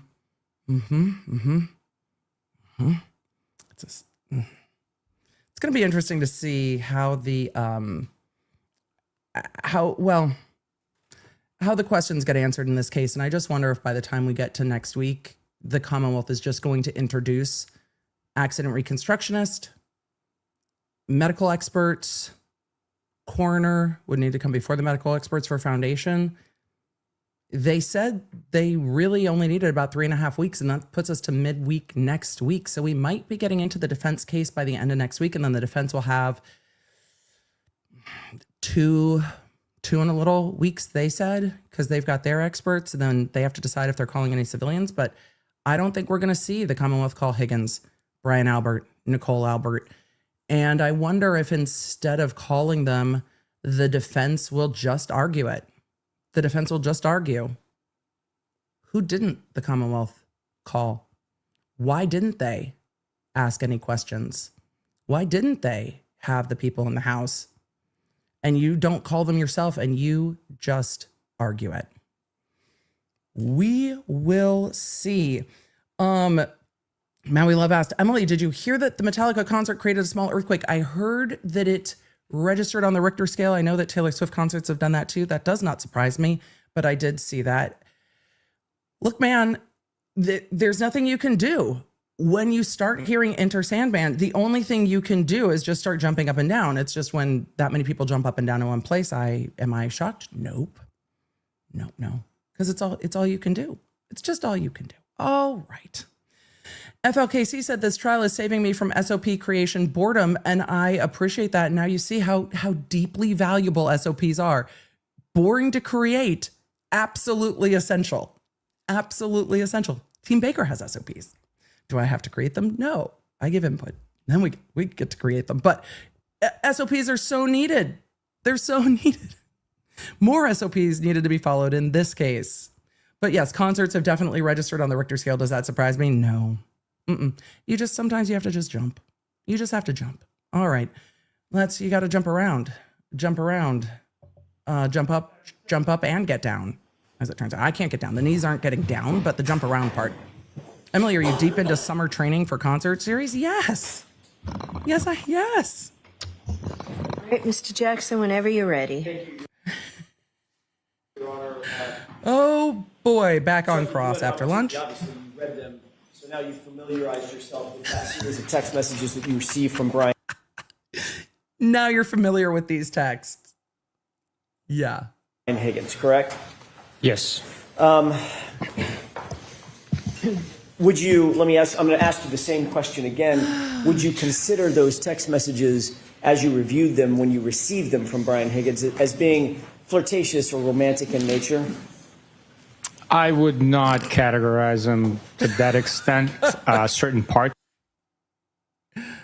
No, Mr. Jackson. I would categorize those as cringe. I don't know if I would categorize them as romantic. Seriously, Trooper? I mean, they are cringe, but were they flirting? Yes, they were flirting. Back to the semantics. Flirtatious. Same question again. Would you consider those text messages as you reviewed them when you received them from Brian Higgins as being flirtatious or romantic in nature? I would not categorize them to that extent. Certain parts of it might be, but the total conversation, if you want my opinion, I can provide you with it. Was there some flirtation? I mean, your opinion is totally not relevant to this case, but I kind of want to know. Just because now I'm curious. I just kind of want to know. in the text messages that you noted? There are terms that I used. You're hot. Kiss. Talking about witty, kissing. stuff like that. You know, talking about banging and hooking up. What word would you use to describe them if not flirtatious? Cringe. The totality of the conversation? Sure. Let's start there. My opinion is that it's a angry girlfriend trying to set up a hookup to her John. To her boy. jump? To her John. To her John. Yeah. Would you? Bag. That was totally user error. I went to pause, and then he's going to give his take on it. Because of course he's going to give his take on it. Of course he's going to give his take on it. I think we got right back to where we wanted to be. That's he said an angry girlfriend trying to set up a hookup to hurt John is what he said.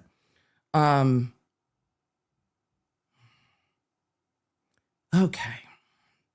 We're going to back that up because I went to pause it and then it jumped around, but he's going to give his opinion. He's a detective in this case. He thinks, well, we haven't gotten to what they think. We haven't gotten to Trooper Proctor's all of his texts. They do not think well of the defendant in this case. I used you're hot, witty, stuff like that. You know, I don't think he meant physically talking hurt. about banging I think and hooking up. that's not what he meant, but we'll see. What word would you use to describe them if not flirtatious? The totality of the conversation? Sure. Let's start there. My opinion is that it's a angry girlfriend trying to set up a hookup to her John. To her jump? To her John. To her John. Yeah. Would you consider the responses from Brian Higgins to be flirtatious in nature? There are conversation parts that are enticing, maybe a little of advances, but the totality of, to put a label on the whole thing, my opinion is that she's trying to get revenge. Get revenge Yes, get revenge. on John Yeah. for what happened in... Now we're getting on to the vacation to get revenge on John for what she thinks happened at New Year's. on New Year's Eve. Yes. Okay. When you say revenge, you don't mean physical revenge. Well, emotional revenge. She's trying to hook up with Higgins and then hurt John by cheating on him. And in fact, you did note that John O'Keefe was not privy to these text messages, right? Objection. We don't know that. I'll allow that. Do you know that? We don't know I that. do not, Your Honor, no.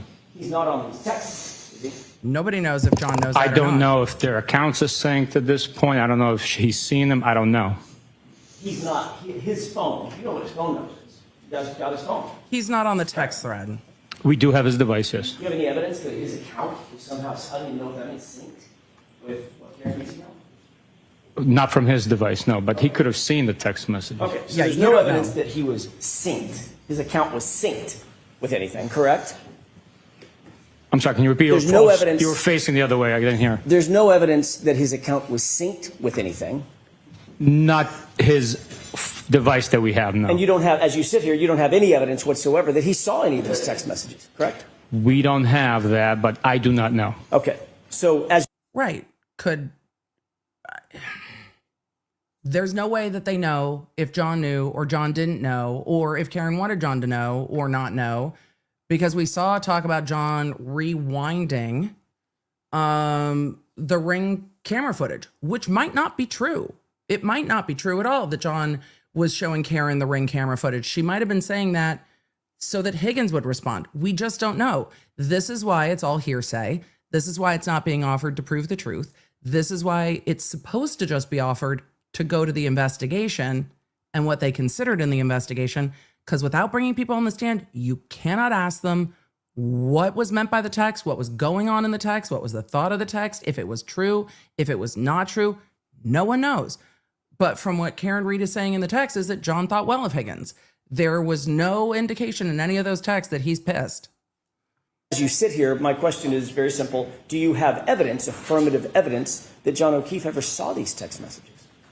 I do not have evidence that he saw them, no. They have no way to know. So, would you agree that the text messages show a romantic interest, for whatever motivation, a romantic interest from Brian Higgins toward Ms. Reed? It's from Ms. Reed towards Brian Higgins.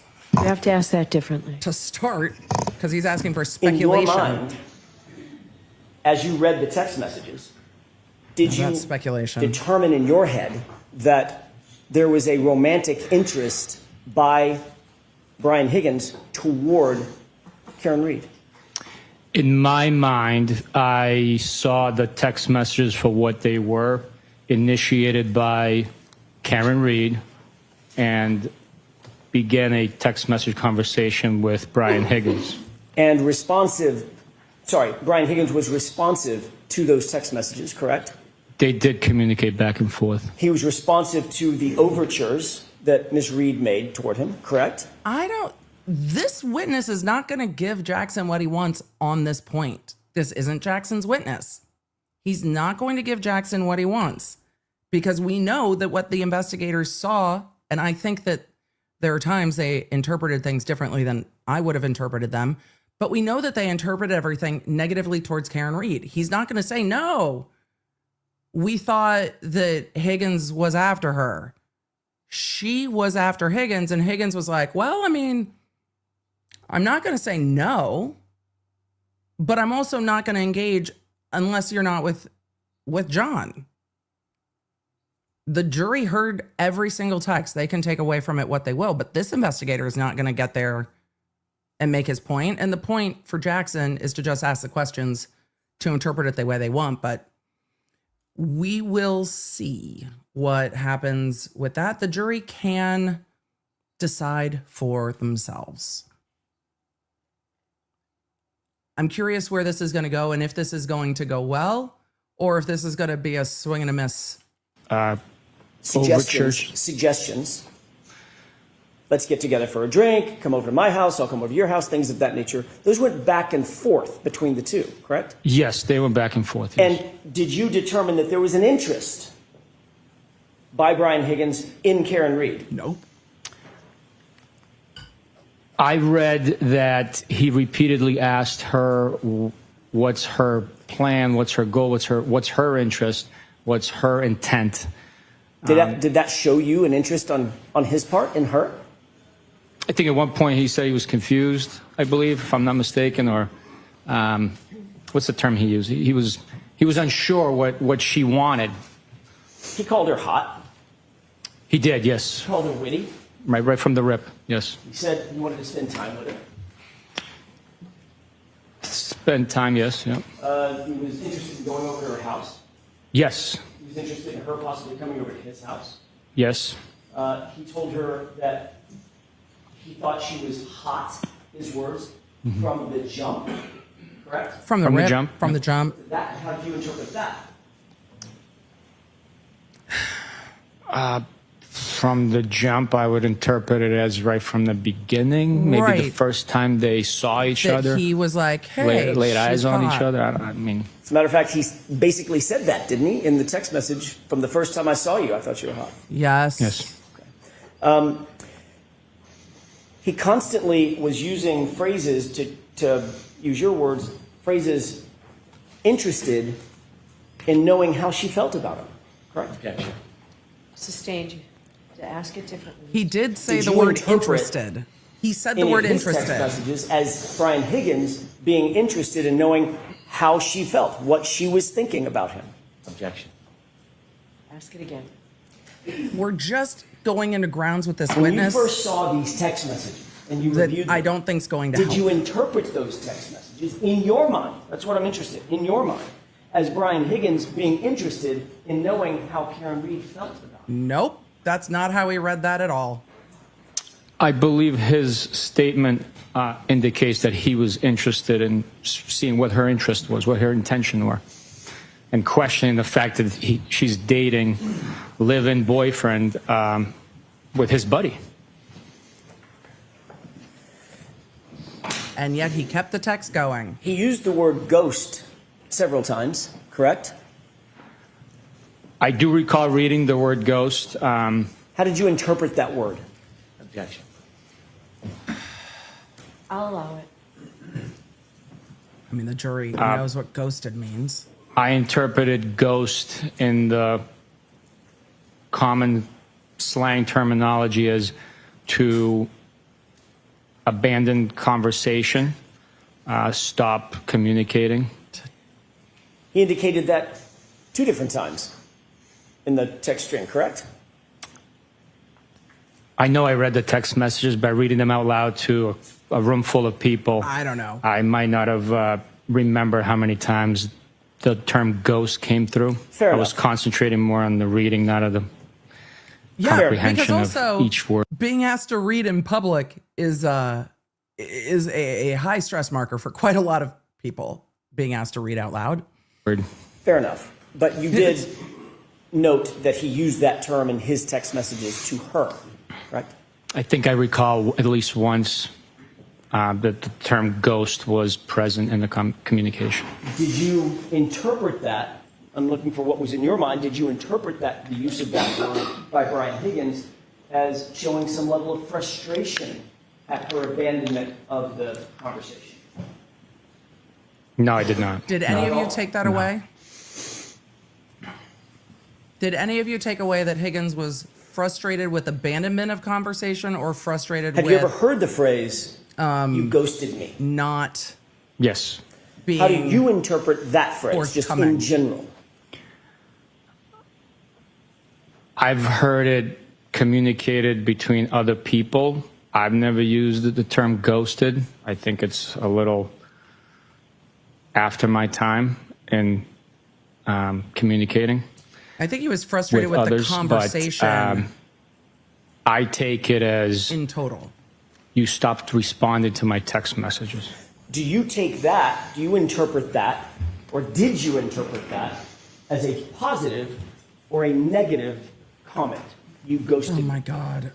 That's calling for so much speculation. I interpret it as a matter of fact, like you stopped talking to me. I never thought about it in a positive or negative connotation. I never gave it any thought. As you sit here now, Right. He never gave it any thought as kind of the if defense's you do point. give it thought, would you put a positive or a negative connotation on the phrase, you ghosted me? Objection. He did not You're aware interpret that these negatively towards Based Higgins. on the text That's the messages that point. we just saw, there was a series of text messages that went back and forth starting in mid-January and basically ending around January 23rd, correct? This chain of text messages began in January 12th and ended January 29th. Right. I'm going to get to the 29th. But the back and forth ended on January 23rd, did it not? I don't recall as specifically. I can leaf through I it would need and to tell you look. what it is. I know I read the dates out loud, and again, I was concentrating on reading. Do you have the document in front of you? I do. Could you turn to the last page? Yes, sir. I believe it's the last page. It may be the second to the last page or something.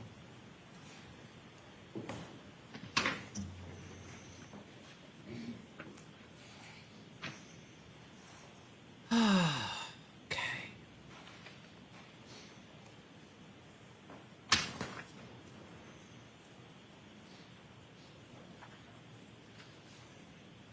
I think what's hard for the defense with this is if the Do you see, defense wants to put a ton of context into, well, Higgins was frustrated with this and Higgins was doing that, so Higgins must have wanted John out of the way. If that's where the defense is going with this, I think that it comes across,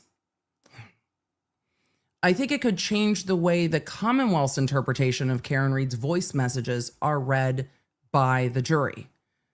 I think, I don't know how the jury feels, we're not there, but I think that the Commonwealth overplays her voicemail and the importance on the voicemails. And if the defense is trying to make a big deal out of these texts saying, see, look at how frustrated Higgins is. Higgins' frustration doesn't come close to some of the voicemails. Do I think that the Commonwealth overstates those and can overstate them? Yes, I do. But do I also think that the defense could overstate Higgins' text? Yes, because he wants this detective to get to, and you should have read these and investigated Higgins more. That's where they're going. I don't know if that's going to end up being a helpful point for the defense. Entry on January 23rd, 2022, a text message from Brian Higgins, thought you were all set. Yes. And Ms. Reed responded with talking, question mark, no, period. Correct? That is her response. Mr. Higgins then responds, with 4 M's behind the H, correct? That's correct. And then he responds again. By the way, did Ms. Reed respond to the No, she did not. And then he follows up with, you sure, with no punctuation, correct? That's correct. Did Ms. Reed respond to you're sure? She did not. The And next that's where the text defense is going. See, is on she January ghosted. 29th. She at ghosted him. 11:32 He's p.m., mad. Correct? I'm sorry, January 28th at 11:32 p.m. Is that right? Yes, it is. Is that from Ms. Reed or from Mr. Higgins? At 11:32 p.m. on Friday, January 28th, it is from Mr. Higgins. That's all I ask. And now, can you tell the jurors what that text is? And then the next text immediately after it. Well, So between January 23rd and January 28th, would you describe Ms. Reed's side of the conversation as having ghosted Mr. Higgins? no, she initiates the conversation. You had me read the second text message in the chain. Between January January 23rd, when that last text message was sent by Brian Higgins, until January 28th at 11:32, would you describe that as Ms. Reed having ghosted? And he said no, she initiated the conversation on the 23rd. Strictly looking at the text message communications and not knowing whether they... Correct. I'm not asking you to speculate. Yes, you I know are. there's other stuff you want to say. I'm asking you just to read. You're asking him to speculate if somebody felt ghosted. That's But just to answer the question that I've asked, based on the text, you're asking him to speculate, though. does it appear, He's not going to speculate the way you want. as you define the term, Mr. Higgins, from January 23rd until January 28th? One could read into that in that manner, yeah. And then on January 28th, when Brian Higgins sends, well, and Ms. Reed responds. And this is what the defense wanted to get to. No, she did not. The texts They were at together at the same location. the waterfall. Did she respond Right. to the text? No. On that day? Correct. Not on a text message, no. You said they were together. That's what the defense wants to get That to. means that Brian Higgins was together in the same room with Ms. Reed when he sent his text. Correct? Yes. And she ignored it, didn't she? I mean, he doesn't know that because what he's going to say is she might have responded to him in person when they're at the waterfall. He doesn't know if she ignored it. That's calling for speculation.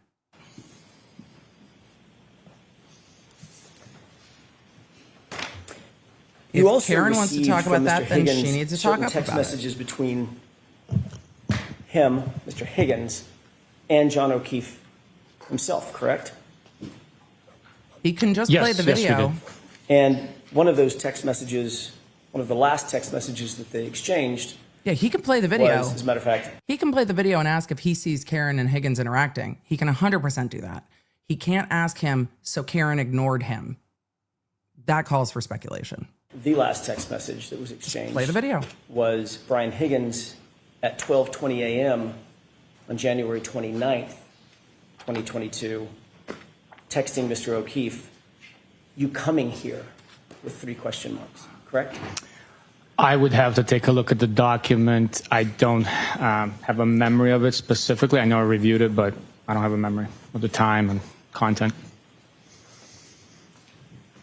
And that's where the defense is going, because Higgins texted John, "You coming here?" May I approach Your Honor? And the defense, I'm sure, will argue he didn't get a response from Karen, and then he's texting John to see if John and Karen are coming over Thank you, sir. No worries. out the Alberts.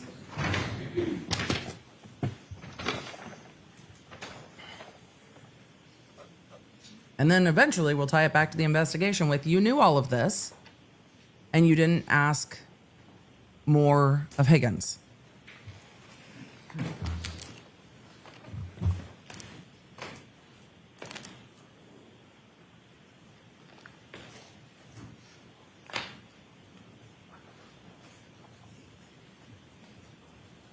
So they're looking at that. I'm going to answer some questions. Idaho Kelly said they have established that Higgins has no game. I mean, I think the chat has determined the Riz level does not rise to Rizzler when it comes to Higgins, but I also get that Higgins is like, I don't want anything that someone else is going to see. I mean, we're all going to see it. That's going to cause drama. He's like, I don't want to cause drama, but I also don't want to like just not text, which also Higgins, if John O'Keefe's your buddy, maybe you say to John, hey, your girl's hitting me up. I'm not responding. But based on this extraction, I cannot definitively say that this text message was sent on January 29th because of the file source time and and the JPEG being so small. I can't testify to that, sir. May I approach? Yes. Lupe said if the jury is on the younger side, this has to be even cringier, right? They're like, oh my God. Kindly offered to stipulate that the coming here text was sent. I would offer the following stipulation, that you coming here text was sent on January 29th at 12:20 a.m. from Brian Higgins to John O'Keefe's phone. Quote, you coming here, 3 question marks following it. What was the time? I'm good. 12:20 a.m. They're offering the stipulation because it'll be faster. And this witness is like, I can't see the text. May we enter that stipulation with the court's permission? Sure. And So, the prosecution's jurors, you've heard not that the gonna lawyers fight. agree that that fact is true. The prosecution's not going Thank to you. fight. They have John O'Keefe's phone. Thank you, Sergeant. It's represented accurately. It's So- just a fact. There is a text. You were aware of the timeline on or about January 29th when, first of all, Karen Reed had not responded to a text message from January 23rd throughout January 28th and into January 29th. Sorry, throughout January 28th by 11:32 p.m. or so. She just not responded. Correct? So the text message that she sent to Brian Higgins, the last time she sent a text message was on the 23rd. See, it's so And funny because he you can responded- tell when this trooper is genuinely confused. So the jury is now seeing him trying to follow when he can't follow, which is a whole different demeanor than when he's trying to dance around the direct answer. He's trying to answer directly, but also there's like red string from this text to this text at this time to this time. And he's just like, what? You can tell when he's genuinely like, I'm confused. But they definitely get to see the different demeanor in answering. With several text messages to which she did not respond on January 23rd. Correct? I believe she sent 2 and he said 3, I believe. So the answer is yes. There was a text message that she sent, that he sent to which she did not respond. Is that right? On the 23rd. He was the last one to send a text message on the 23rd. Okay, just yes or no. That was following multiple text messages back and forth between the two of them, spanning a couple of weeks. Correct? Yes. Then, on January 28th, 2022, Brian Higgins is at the Waterfall Bar and Grill after 11:30 p.m. Correct? He was. Karen Reed then walks into that same Waterfall Bar and Grill, accompanied by her boyfriend, John O'Keefe, correct? They did. Brian Higgins then texted Karen Reed, who's standing in the room. Well, correct? Correct. Karen Reed ignored that text, correct? Objection. Sustained. Right. Karen Reed did not respond. Calls to for that text. speculation. There's no text. Brian Higgins then, a little less than an hour later, texts John directly, "You coming here?" with 3 question marks, correct? Correct. It's been stipulated. That is an accurate timeline of the events that we've just talked about. That's a correct? timeline of the text. Yes, sir.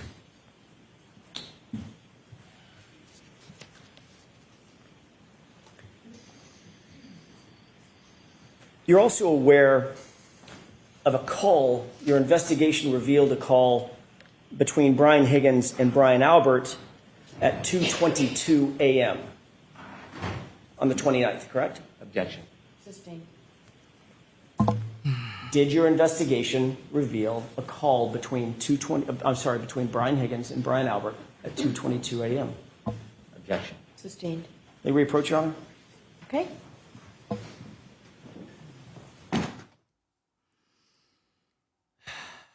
All right.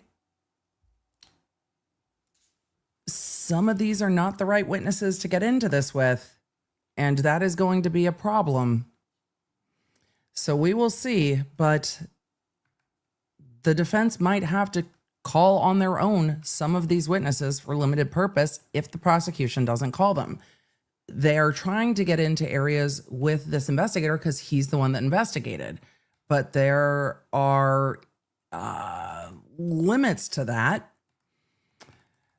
And I don't know if they have in evidence phone extractions from either Higgins or Albert. I think they only have the texts from Higgins. I don't think the phone extractions are in evidence yet at all, and there's no foundation for them.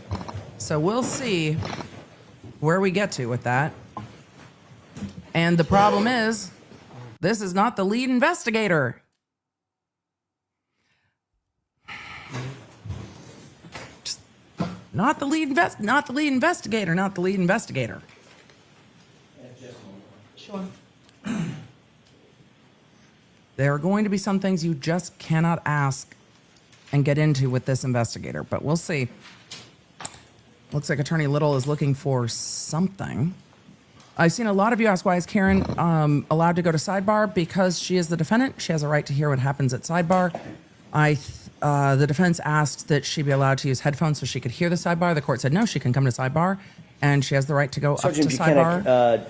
I also think it's easier for the defense team that she hears what's going on instead of the defense team in this teeny courtroom having to come back and try to explain to her what happened at sidebar.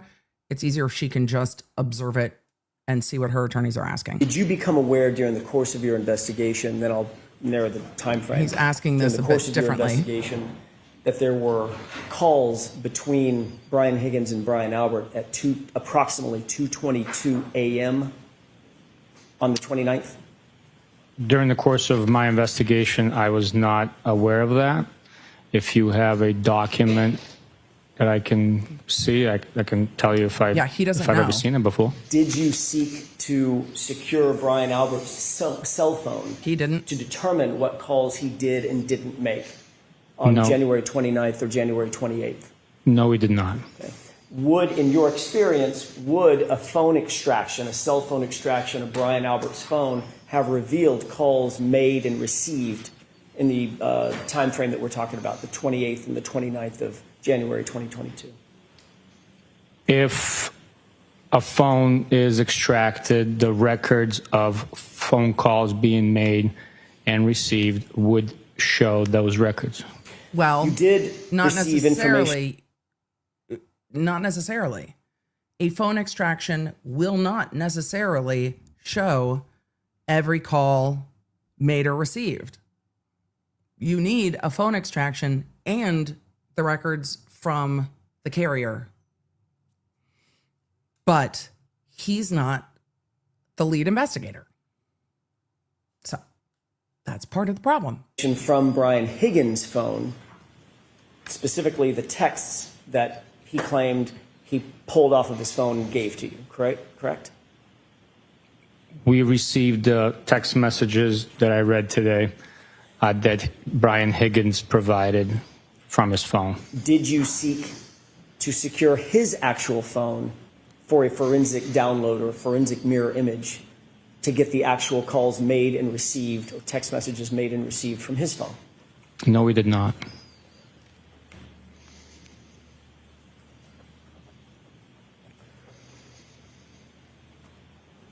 And I'm sure some the point- defense will want the jury to know that those phones were rehomed. But I don't think that's going to come in through this witness because this witness did not seek to extract those phones. They didn't ask. So they want to get into an area with this witness that is going to be hard for them to get into with this witness. They're going to need other witnesses.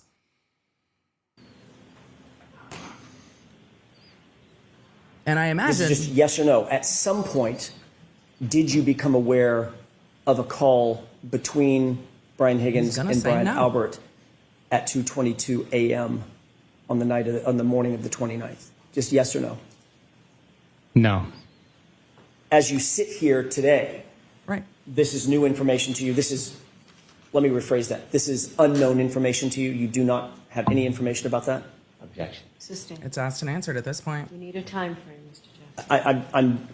He's I realize trying. that, Judge. That's why I'm asking it this way. As you sit here, are you aware of a phone call between Brian Albert and Brian Higgins at 2:22 a.m. on January 29th, 2022? He said no. Look, you just shared that with me. I have no memory or record of seeing that it actually took place. I do not know. Okay, so you've never heard that before. That was what I was getting to. You've never heard that before. No. Okay.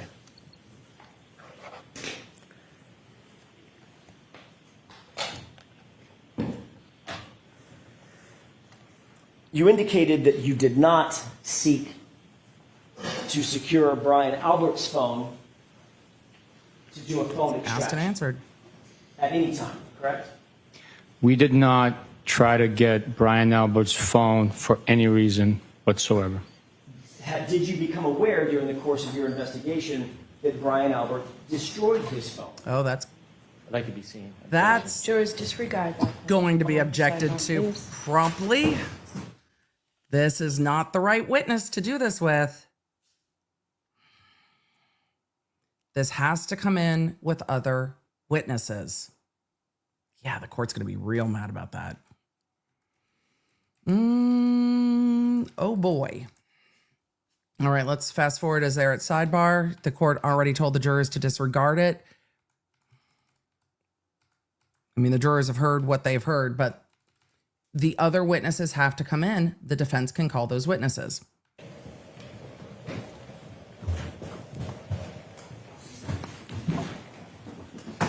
Shaylee said, Emily, I personally don't think the defense is saying Higgins wanted John out of the May I way. inquire? I interpret Yes. it Thank as you. John found out and caused a fight inside Fairview. I think that's a really fair interpretation, Shaylee. I think that's a fair interpretation. And maybe they will argue that that's why John was like, no, we're going over to Fairview. Let's go. Are you coming here? Yep. Yep, I am coming here. Yes, I am. Yes, I am. It's a really fair point.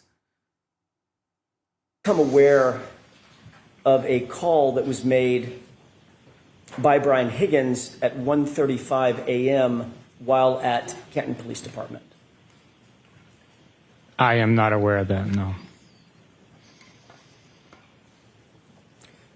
So you did nothing in terms of investigating any phone call that Brian Higgins did or didn't make while at Canton PD on the night or the early morning hours of January 29th, 2022. We never sought to get Brian Higgins' phone. He was not looked at as a individual that we would need to get his information for any reason at that point. Even after. Just a point of curiosity, though. Y'all got Jen McCabe's phone and Carrie's phone. And Jen McCabe was in the house at 34 Fairview. And Higgins was in the house at 34 Fairview. So why get Jen McCabe's phone and not ask everybody at 34 Fairview, hey, can we take a look? Did you only ask the civilians? Is it because they're cops that you were just like, yeah, I'm not asking for their phone? Because what the jury doesn't know, and what I don't know if we'll get into this trial, is that other officers were disciplined based on things found in text extractions because of this case. The text extractions, because of this case, led to other officers being disciplined because of things learned from that extraction that didn't even connect to this case, connected to other cases. So could it be that the reason you didn't ask for the phones of the officers is because they're officers? Just curious if that's why. You received and read all of those text messages between him and Karen Reed. Correct. And even after you became aware of the timeline that we just walked through, starting on January 23rd, going all the way into January 28th and into January 29th, you did nothing to investigate that. We had the information that we had. We did not need to get his phone. And the information that you had came from Brian Higgins himself, not from a forensic extraction, correct? The extraction that Brian Higgins provided was a forensics extraction of his communications with Mr. O'Keefe and Karen Reed. We had Mr. O'Keefe's phone and we had Karen Reed's phone, so we can verify and confirm that those text message communications were accurate, unredacted, not deleted, and were true representation of what their communications consisted of. And that was a representation made by whom? The totality of it. That was a representation made by whom? A person made that representation to you that it was fair and accurate. Who made that representation? It wasn't a person, it was the extractions between the three devices. Well, an extraction that you were handed on a device by someone. Extraction's different. No, I said that we had all three devices, and as I told Mr. Higgins in our interview together, I said, Brian, we have those two devices. Meaning if John's you and Karen's. correct. Okay. If there's anything deleted or altered in any way, we will have proof of it. So please make sure that you understand the magnitude of this situation.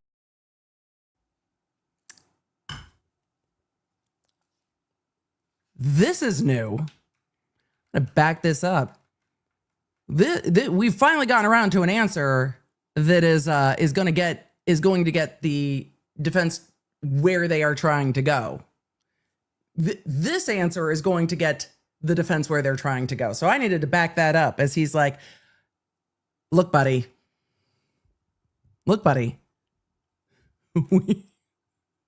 Can you just give us a snippet of your texts? The information that we had, we did not need to get his phone. I backed that up. Oh, And the information that you had boy.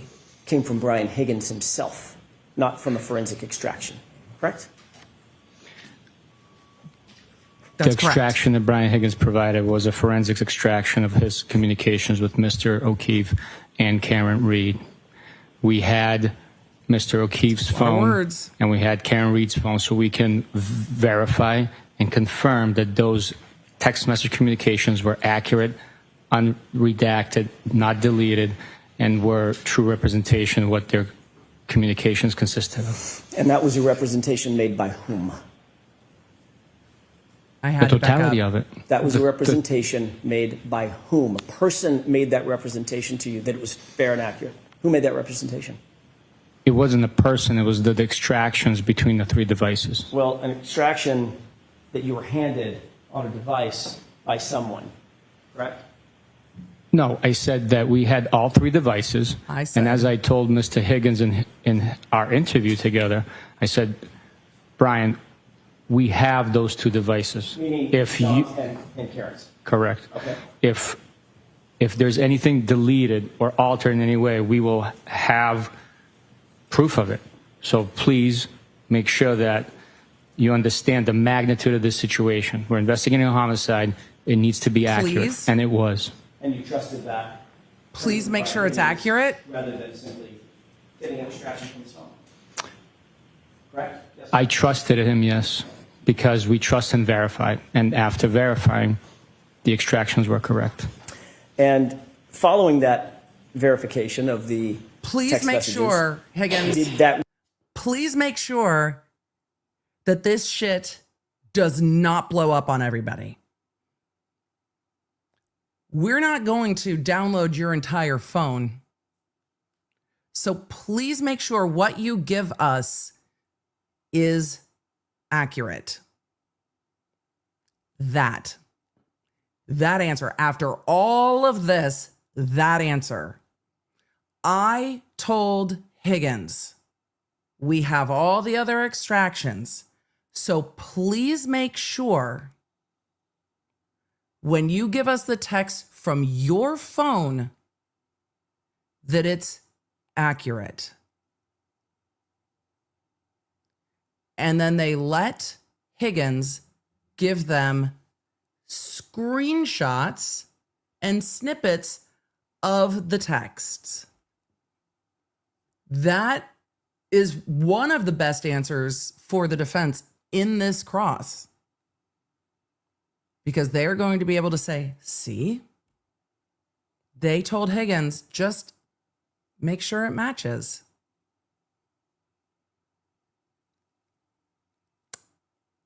I don't think that answer is going to be interpreted the way he thinks it's going to be interpreted. He thinks, yeah, we told Higgins, look, man, we know what the other texts are. Just give us what you got. We trust you. Sir. Well, thanks for saying the quiet part out loud. We appreciate that. raise any suspicion in your mind about any possible motives Brian Higgins may have relative to John O'Keefe? No suspicions. They trust him. It's their guy.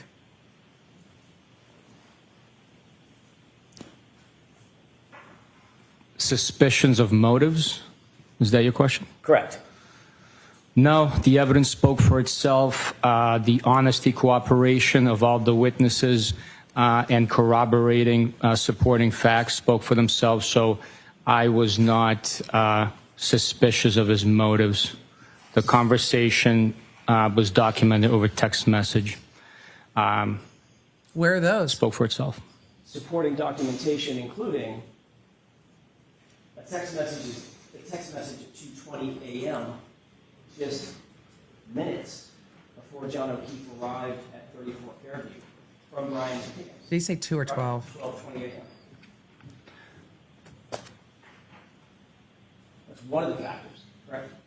That's one of the factors that is part of the entire investigation, yes. One of the other factors is John O'Keefe's body was found in the lawn at 34 Fairview, just feet from the front door, the side door, and the garage door. Correct. That is when Mr. O'Keefe was found on the left side of the lawn, yes. And one of the factors was you originally said that it appeared that it may be an incident involving a cocktail glass to the face. Initially, please. Based on verbal reports, initially, that was a possibility.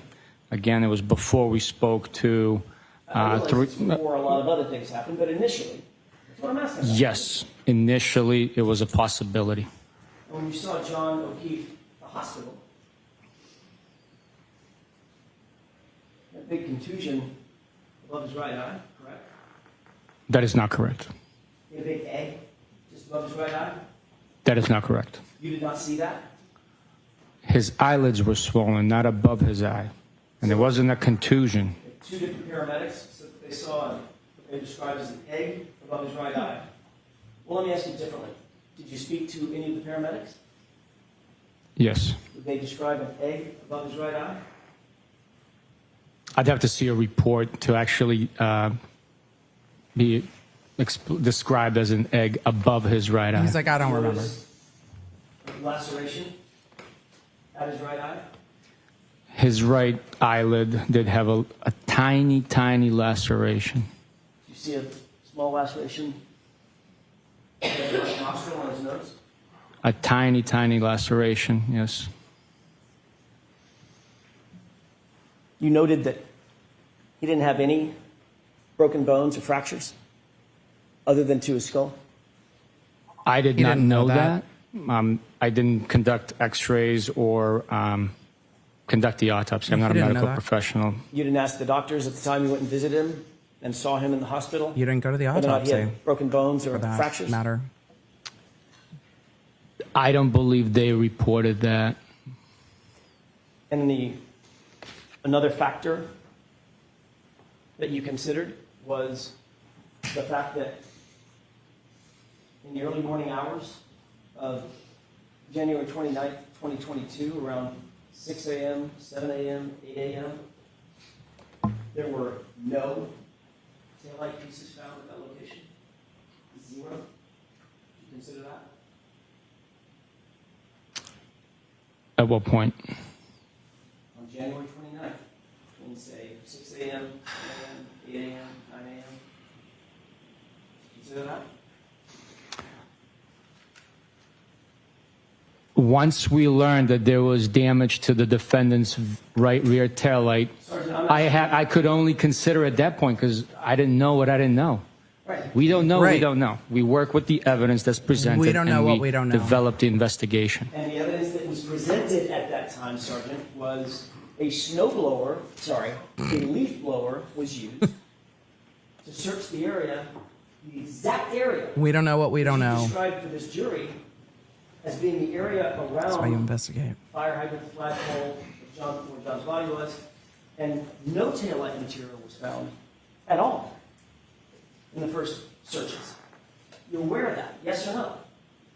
Yes. As a matter of fact, you're also aware that no taillight material was found until after that SUV was in Massachusetts State Police custody and sitting at the Sally Port in Canton. Correct? I believe the first taillight piece was found after it was in our custody. I don't know the exact time. I'd have to see it. Which gets into the Sallyport video of when the SUV arrived and the report. When you talked to Brian from Albert, I'm sorry, CERT. when you talked to Brian Higgins, did you And ask Brian Higgins about They can use that potentially video seeing with this witness because he John's recovered body it. when he left 34 Fairview and headed over to Canton PD? Yes, I did. You knew that at that time, say 1 o'clock, 1:30 in the morning, there was about 0.2 of an inch of dusting of snow, right?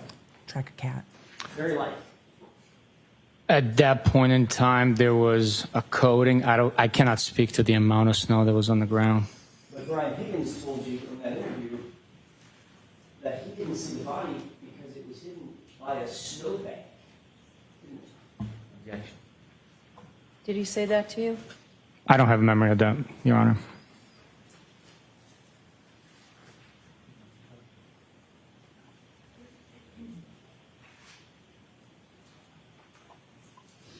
Oh boy.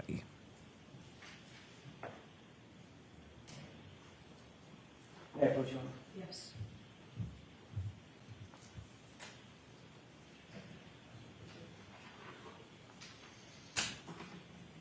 And there's the report. Take a look at page 3, the highlighted portion, if you wouldn't mind.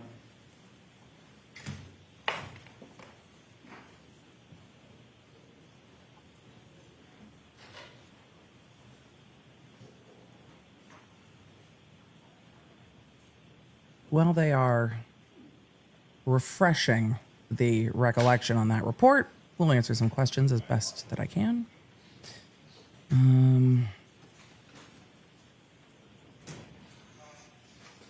Let's see. The Danish shall ask, Emily, do you think the defense will ask permission to treat witnesses hostile if they end up calling Higgins and or Proctor? They, in most jurisdictions, I don't know all jurisdictions, but in many jurisdictions, you have to get into your examination, and then there is generally a process for treating the witness as hostile. But you can't just start at the beginning, be like, they're a hostile witness. You have to get into your examination and treat it like a direct examination first, and then the court has to allow it. But there is a process you have to go through to get there in each jurisdiction, generally developed by case law. So would they be able to do that from the beginning? No, not from the beginning. Does that refresh your recollection that Brian Higgins said something about a snowbank at the time when he left 34 Fairview? He stated the reason he did not pay attention to the grass is he was concerned with his snowplow on his vehicle and was not paying attention to anything over the snowbank, just with the plow in front of him as he operated the vehicle. And of course, you knew at the time, as a detective and an investigator, you knew at the time that dusting snow. Well, they brought in the meteorologist, so now we know exactly how much snow there was, which was not a lot. He mentioned plowing the driveway for the Alberts when he arrived. So there might have been coating and he was just plowing it and then creating a line. I cannot speak to how much snow was actually being plowed with the dusting that was on the ground. So there might have been a small snowbank. Again, he was referencing it. He was not paying attention to anything behind the snowbank. So behind it. Snowbank being in the yard. Actually, he said the lawn. Yeah, he's, Sorry. He talked about the snowbank being in the lawn, not the driveway, right? That's how you described it. he said he was not paying attention anything past the snowbank being the lawn. And did not pay too much attention to the lawn area. The jury's behind glad for the that snowbank, meteorologist right now, Right, off to that area. Right. because the jury knows exactly how much snow That was in the raised any area suspicions in your mind at that time. that Brian Higgins may have been being less than truthful with you. No.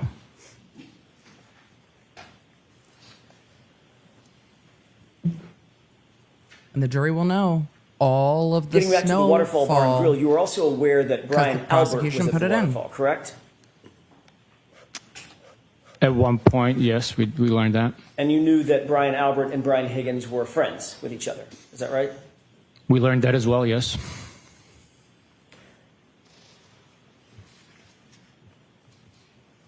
You've already indicated that you did not seek Brian Higgins' phone records. I may have asked you this, and if I did, I apologize. Did you seek Brian Albert's phone records or an extraction from his phone? No, we did not.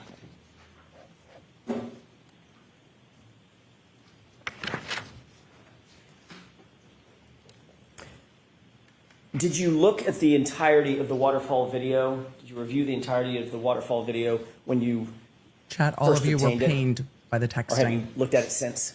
Oh, I think we're going to get I back to the waterfall have video. at one point or another viewed the entire video, yes.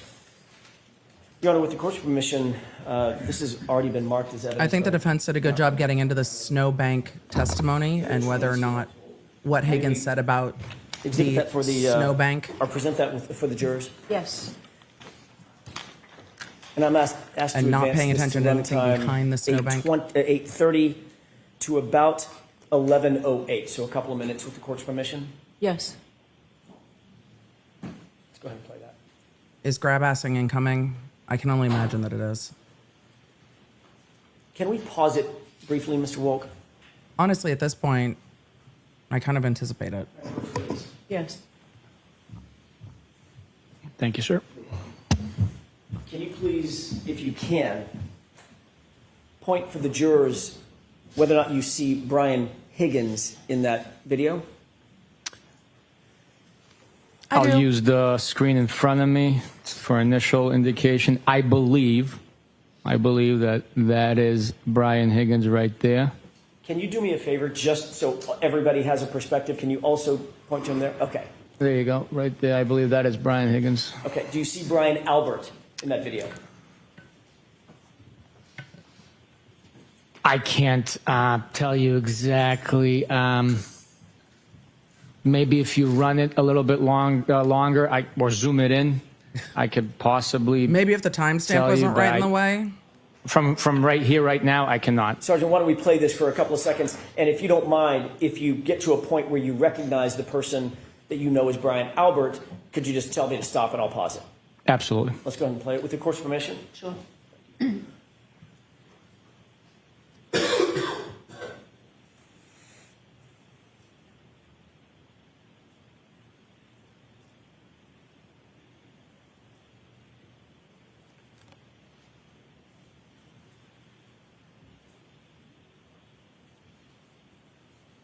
you pause it? Stop it. Go ahead, 10 Sergeant. out of 10. 10 out of 10. Brian Albert is the individual right there. Right there. Can you describe what Brian Albert and, by the way, for the record, Your Honor, the witnesses indicated the person toward the left, right under the 2-9 on the chyron on top, the 29? Yes. Can you describe what you see the two individuals, Brian Albert and Brian Higgins, doing in this scene? It looks like they are facing each other,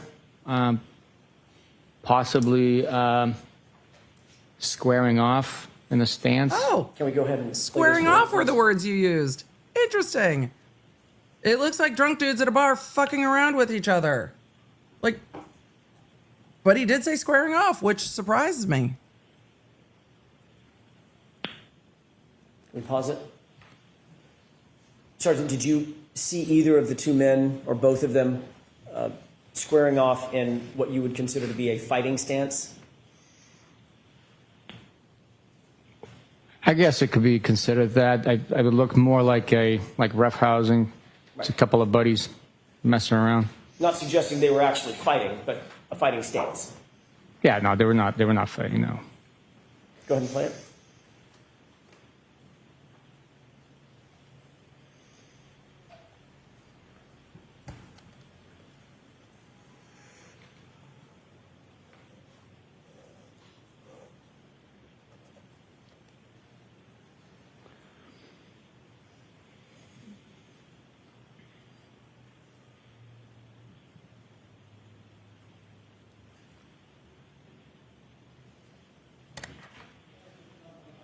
Who just called that a struggle cuddle? They do. They both just want a hug. They both just want a hug. They should just hug.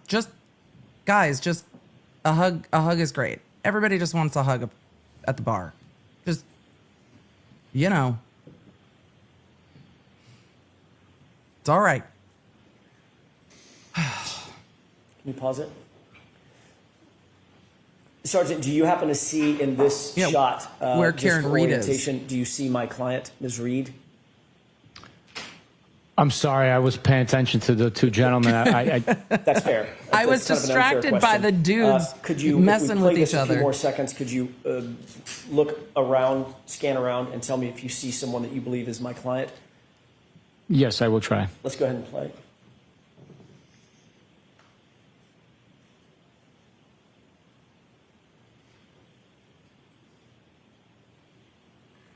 The timestamps make it so hard, and there are a number of women up by the bar with long hair, Do you which see makes anybody it that looks hard like too. Ms. Reed? Yes, I believe she's in top right corner of the frame, talking Jen to Mr. O'Keefe and I believe two other gentlemen. Long hair? And then Jen McCabe. On your client? Correct. Yes. Okay. Let's And go ahead O'Keefe play has this, the up to gray 11. sweatshirt with the different color sleeves and the hat. I think Karen Reed's back is to us, and then Jen is next to her.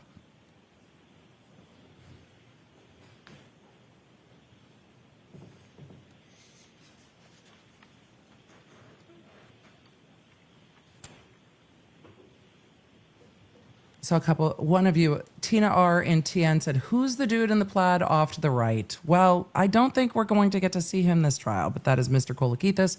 We saw him last trial. He testified. He is friends with some of the adults. Their kids play basketball together, and they said, "Hey, we're getting food and drinks at the waterfall. Do you want to come?" And so he went and hung out, and then left as everybody was leaving. Okay, thank but you. I don't think We we'll see can, him testify this trial. Take that one down. So he's a briefly. basketball parent. The other basketball parent said, "Hey, come with us." And he's like, This "Sure, is, let's if we have the go." lights. Thank you. They were Sergeant, this they were is, delightful when they At the testified. waterfall, I don't think we'll see them testify again this trial. just before midnight I'm sure they're on glad for January it. 29th, 2022, correct? What you just saw. That footage is from the waterfall just before midnight on 28th. I'm sorry, my mistake. On the January 28th, 2022. Correct. Going into midnight, January 29th, 2022. Yes, sir. All right. This would be just minutes before everyone headed out of the waterfall and went back toward Fairview, correct? Not everyone. The band didn't go to the Fairview. Well, obviously, I'm not talking about the band and the bartenders. I'm talking about Brian Albert, Brian Higgins, Jen McCabe, Matt McCabe, John O'Keefe. The Kolakithis went home. Those folks. Correct? It's before some of those individuals left the bar and headed to 34 Fairview. If we could push to run Nope, sorry, I was time just moving the. 16:35, 17:22, while you're queuing that up, did you see, after I asked you the first, the I don't initial think he was time trying to about- joke. I think he was like, "Well, I can't say everybody. I'm testifying under oath, and if you testify under oath, everybody went, then at some point they're going to come back and be like, oh, so the band went too, everybody." I think he's trying to be precise, but yes, the thing is with transcripts, even though you can tell what is intended, it can be difficult when things get read back. And this witness is well aware of what it looks like when your transcript gets read back. So I think there are times he's trying to be precise, not snarky. But it's hard because there's so many times he's trying to be snarky. About It the stance that vacillates. the two men were taking, Brian Albert and Brian Higgins. Did you see them continue to take what The band's could be, also gone now, reasonably so- described as a fighting stance toward each other? The band even is in jest. glad that they're gone. They were squaring off and roughhousing, yeah. Okay, what does squaring off mean? Facing an opponent in like wrestling or a martial art, I guess. Hands up. Yes, squaring off, yeah. Sir, you were a Marine. Don't you learn martial arts? Isn't that like part of what you... Somebody inbound with a Post-it note for AJ. I think that's probably from his client. You are former military Yes, and current law enforcement. yes. Is hand-to-hand fighting taught in both the military and paramilitary organizations like law enforcement? I had hand-to-hand combat training in the Marine Corps. Yep. I had defensive tactics in law enforcement capacity in the Marine Corps, federal, local, and state academies. Are you aware that Brian Albert is former military? Objection. I'll allow it. I am aware that Brian Albert is former military. And Brian Albert was also a Boston police officer. I am aware of that as well, yes. Are you aware that Brian Higgins was former military and a combat veteran? Now I am, yes. And are you aware that Brian Higgins, at the time this was taken, this video was taken, was also a federal law enforcement agent?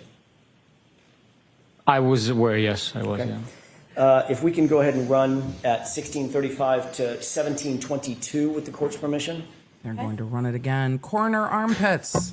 The screen name for the win said, Emily, how do you always know what they're going to say before they say it? I'm always impressed. I don't always know what they're going to say before they say it. I just let you guys know in real time what I am thinking as I am watching this from the perspective of a trial attorney. So it doesn't surprise me when the lawyers are all on the same train of thought. So it's just, that's the train of thought I'm on.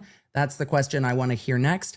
Also, as an attorney, this will probably not shock you. I was not a write out every single question and then ask them in a line attorney. I had bullet points of the information I needed and listened and then asked the next question, because I think that a lot of attorneys in trial work do not listen to what is said by the witness and just want to get through their checklist of questions, which does not get you all of the good information.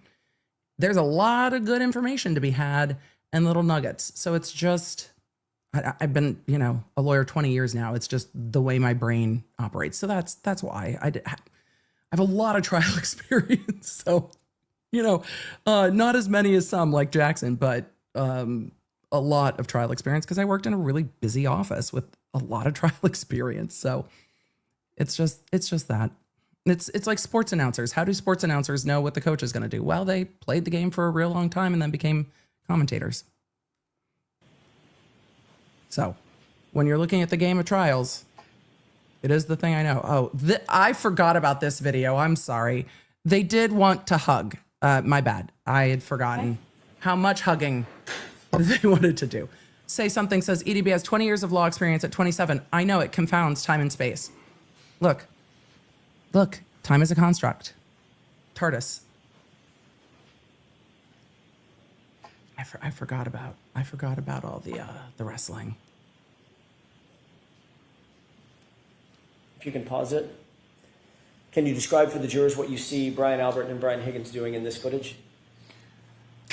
Based on my understanding, it looks like he's giving him the Heimlich maneuver or abdominal thrust, I guess. I don't know what he's doing.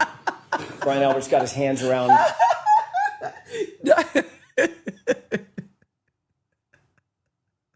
the not the abdominal thrust, sir. Brian Higgins, correct?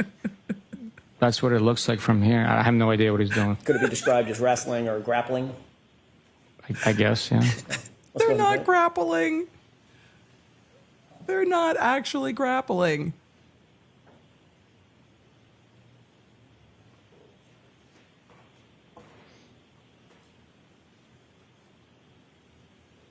He's like, I don't know what they're doing. My friends and I are not that.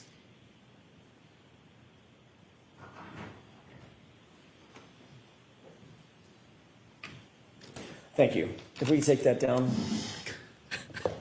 It's like, why are you asking me to describe what they're doing? Or the entirety of the video, not just the clips that you just reviewed. Did you see where John O'Keefe was, generally speaking, relative to Brian Higgins and Brian Albert? Throughout the entire time? He wasn't standing still, I understand that, but generally, was he standing with them or was he closer to the bar in the back of the video? I believe after Mr. O'Keefe arrived and embraced a few people with hugs, I guess if I had to estimate, most of the time he was on the other side of the table, which would be closest to the bar area. And after you saw Mr. O'Keefe walk in and greet everybody with salutations, did you ever see him interacting with Brian Higgins and Brian Albert throughout the evening again? I mean, he walked in and gave Higgins like a... On this video, I did not know. Like a hug. I don't think the Heimlich was being I'd like to play administered. runtime, one more clip, Your Honor. Runtime 1915 to 1957, about 45 or 50 seconds.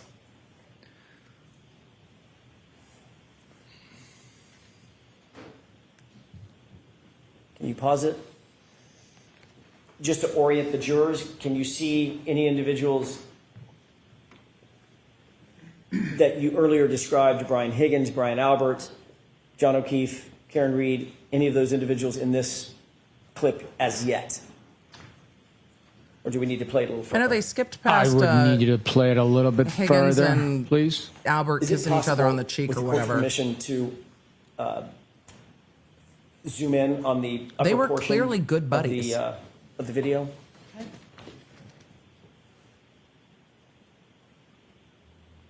Which I think is the direction You can I would center that go just a if little I was bit the to defense the with right. Higgins and Albert. I wouldn't go with like they're being aggressive with each other. I would be like, these dudes are really good friends. Like really good friends. really comfortable with each other. They're messing with each other. They're hugging each other. They're kissing each other. They are just besties. Not, look, they're being combative. Look, they're besties. Such good besties that their phones magically dial each other in the middle of the night. They're not being aggressive because they trust each other so much. They know it's not going to be a problem that they're both drunk and kind of messing with each other. They're fine. Bro hugs. Because they're besties. So I don't think I would go with the aggressive fighting stance. I would go with the look how close they are. Kind of like besties that would do anything for each other. Kind of like besties that trust each other. You know, maybe Higgins wanted somebody to pay attention to him and his bestie. That's the direction I would go in with that. Not the Thank you. they're squaring Go off. ahead and play that and they're from mock 1950 to fighting. about 1957.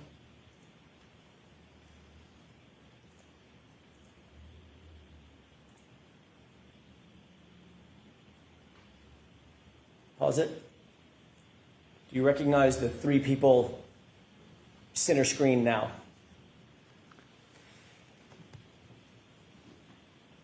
I really can't make it out. I would have to be assuming. Don't assume. I don't want you to assume. Guessing. I can't make it out Okay, let's to play identify each individual. Let's play it forward if we can. One more time. At this point, go ahead and pause it. At this point, can you make out any individuals? Yes. Okay. At this point, I can say Albert that Higgins. looks like Brian Higgins in the middle of the three gentlemen. What is he wearing? Harley David. It looks like a hooded sweatshirt. Okay. It has a And the Harley person to Davidson logo on the back. Sorry, let's do it from your perspective or the juror's perspective. The person to the left of Brian Higgins. I believe that's Brian Albert. And the person to the right of Brian Higgins. I have no idea who the dude To the right from my perspective. Yes, sir. Yeah. I believe that's Chris Albert, but I'm not positive. I'm Okay, not let's go ahead and positive. play it. Stop. Did you see Brian Higgins just do something? I was not paying attention to his gesture. We have to replay that, please. Does it appear he's looking a particular direction? He is looking in a back towards particular the bar. direction based on that frame, yes. Is that toward the bar area? It's in that direction. I don't know exactly where he's looking, whether he's looking at the bar, to the right of the bar. I can't tell from this. Okay, okay. And John O'Keefe, you indicated earlier that John O'Keefe, that's where you saw him most of the video, toward the bar area. Can we to the zoom right of back the bar. out? Because we're way If you zoomed scroll in. to push the screen to the right, I can tell you where Mr. O'Keefe is. Yeah, I think they should play this interaction again and zoom it back out to see where John O'Keefe is. Do you see Mr. O'Keefe in that group of people? It looks like that's him back by the I bar with cannot the hat make him on. out. Could you play the video? Maybe he is behind an individual. Let's go back to, if with the court's permission, I'd like to go back to the full video, and let's play it from here. Oh, they just backed it up a little bit. Oh, that's not helpful. People are hugging and leaving. And then the arm grab.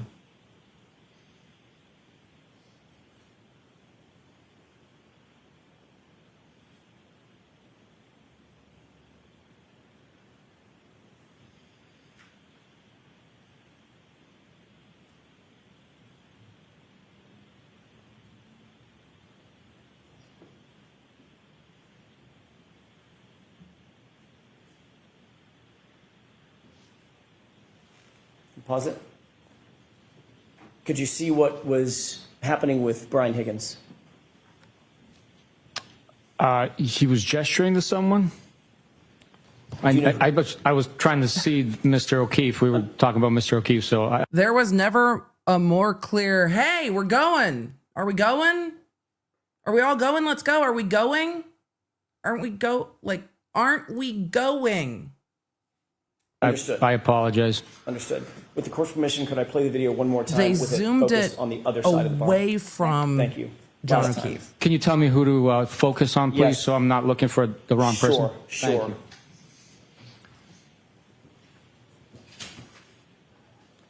Pause it. That's easier to see John O'Keefe You up see at the John bar. O'Keefe there? Yes. Yes, I do. Okay. That's can you easier point to see. where he is for the jurors, please, on both television?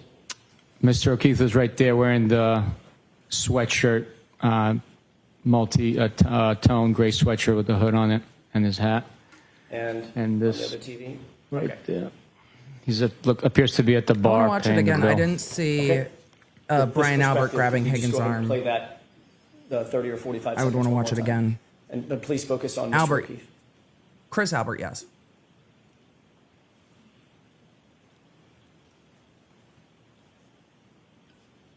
Looks like he's paying at the bar, is what it looks like to me.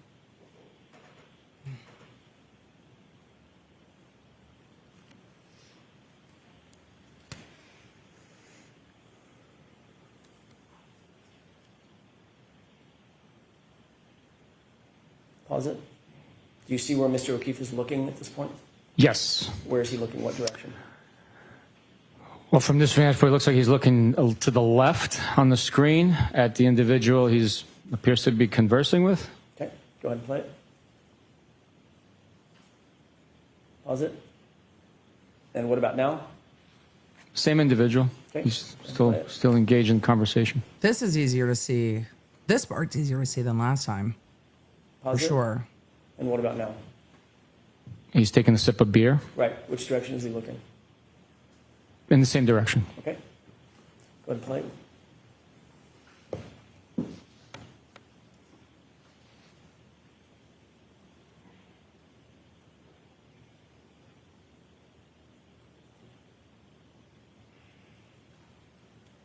And go ahead and pause it. We could go back out to the full screen. It would be helpful to see At the this whole point, screen. Does it appear in the video that Brian Higgins, Brian Albert, Chris Albert have all left the bar? There's someone standing across the table from Mr. O'Keefe to his rear. I don't know who that is, so I can't testify to that. The others have left. Given this perspective, now that we've seen both of them zoomed, do you have an opinion as to whether or not it appeared that Mr. Higgins was gesturing toward John O'Keefe just before he left the bar? Can we just watch it at this size? Given this perspective, he might have been. I don't know Can who we he was just gesturing at. watch it at this size to We have the get lights up. to what you want to ask? Can we just rewind it and watch it again from that full view? I want to change gears No? for a second. Let me ask one more series of questions, if I could.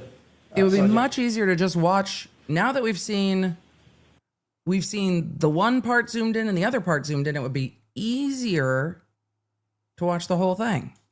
What we've just seen was literally Brian Albert, Brian Higgins leaving Waterfall to go to a different location. What was the location they were headed to, based on your investigation?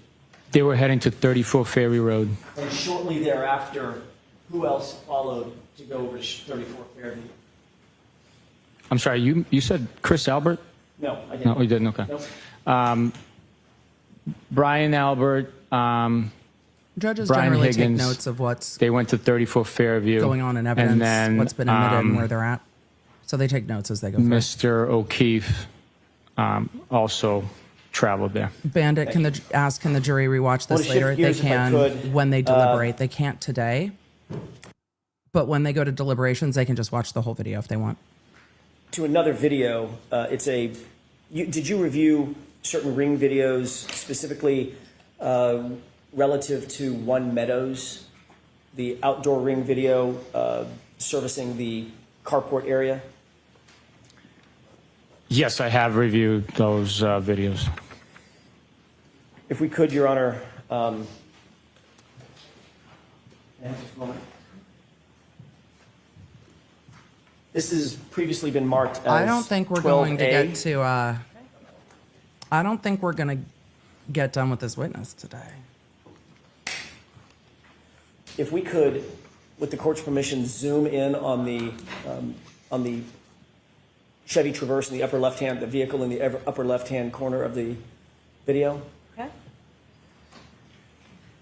This is also clearer than last time. Pause it.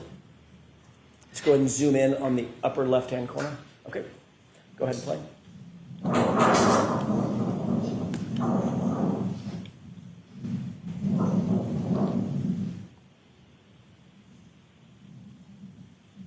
Pause. Did you see anything happen with the left rear tire of the other car in the driveway? Which car are you talking about? Oh my God. The highlighted portion, the parked car, which is the left rear tire that's zoomed in on. I wasn't paying attention to the tire. Can you play it again, please? With the court's permission? Okay. Let's try that one more time.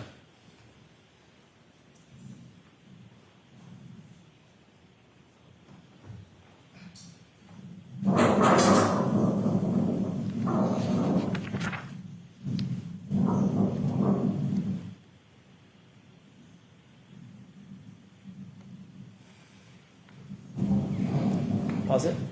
Okay, you can take that down. Did you see anything happen with that left rear tire of the Chevy Traverse?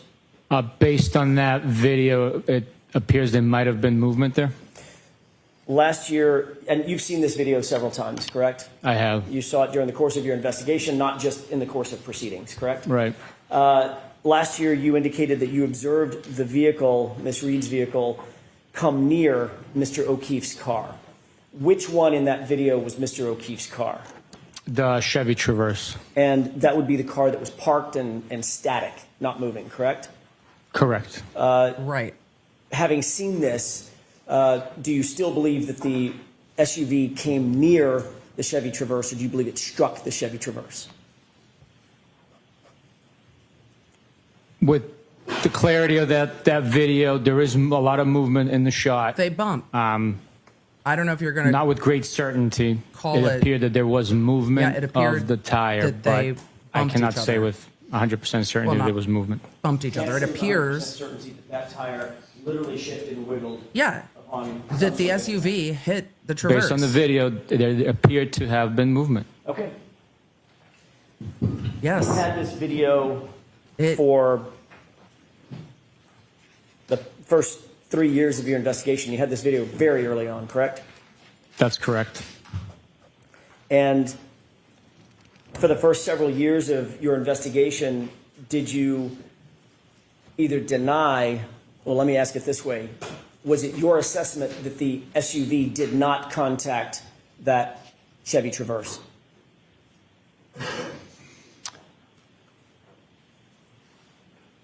My assessment with the totality of it all was that based on the video, there was no damage that occurred to either vehicle at that point in time. That wasn't my question, Sergeant. My question was your assessment that there was no contact between the two vehicles? Is that what you assessed in the course of your investigation? I did not assess that there was no contact, no. Even as recently Really? as last year, you I think testified in another you have proceeding some... that the SUV came I think close you might be contradicting yourself. Yes, I said there's a lot of I think movement in that's that probably gonna shot. come It's up. difficult to tell if there was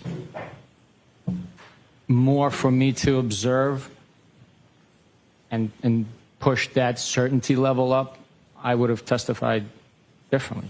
As you've seen the video enhanced, zoomed in on, do you wish to amend that testimony from last year? Ask it differently. Sure.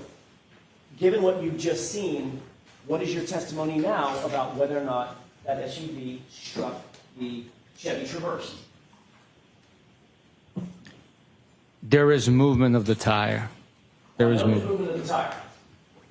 Could be an earthquake, could be someone standing there. I mean, nobody's like shaking the car. Based on what you just saw in this video, you Just, believe that the SUV struck. can we please just grab the transcript of what he said last time and be like, on this date, you said this. watching that video? Do you stand by that now? Can we just grab the transcript and just, sir, you said, because he's not going to answer. The Chevy Traverse. Logically speaking, the two vehicles had to have come into contact for the tire to move. They have to have collided, correct? At a slow speed, yes. Which area of the SUV He might not know that. collided with the Chevy Traverse? And it would be fair if he didn't know that. Front, the rear? It appears from the video it's the right rear area of the Lexus SUV that comes into contact with the Traverse. I'm actually What surprised he time answered that. Was this video? Real taken? surprised that he said that. I believe that is at 5:07 a.m., if I'm not mistaken.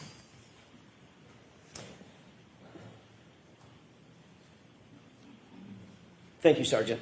I want to change gears again, if I could, and ask you about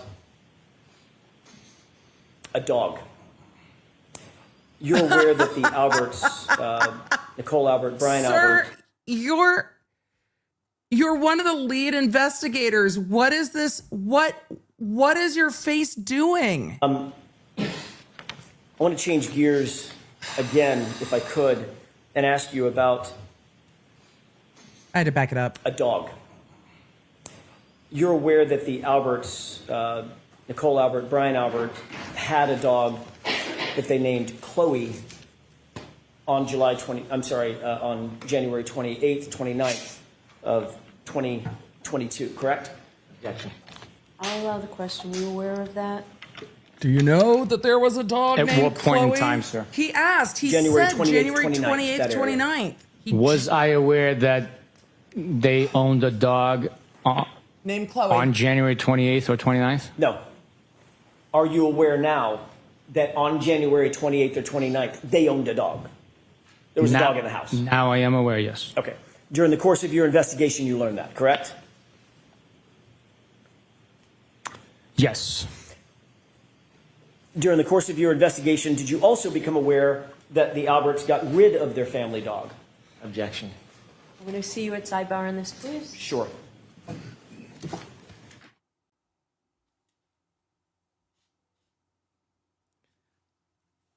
There are going to be accident reconstructionists that testify, and I believe the defense has someone to testify about the two cars.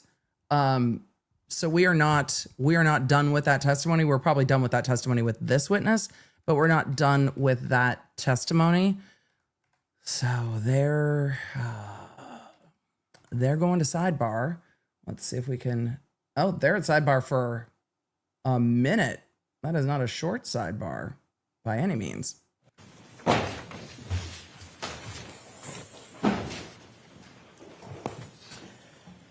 think I forgot where I left off. May I, Your Honor? That's fair. Thank you.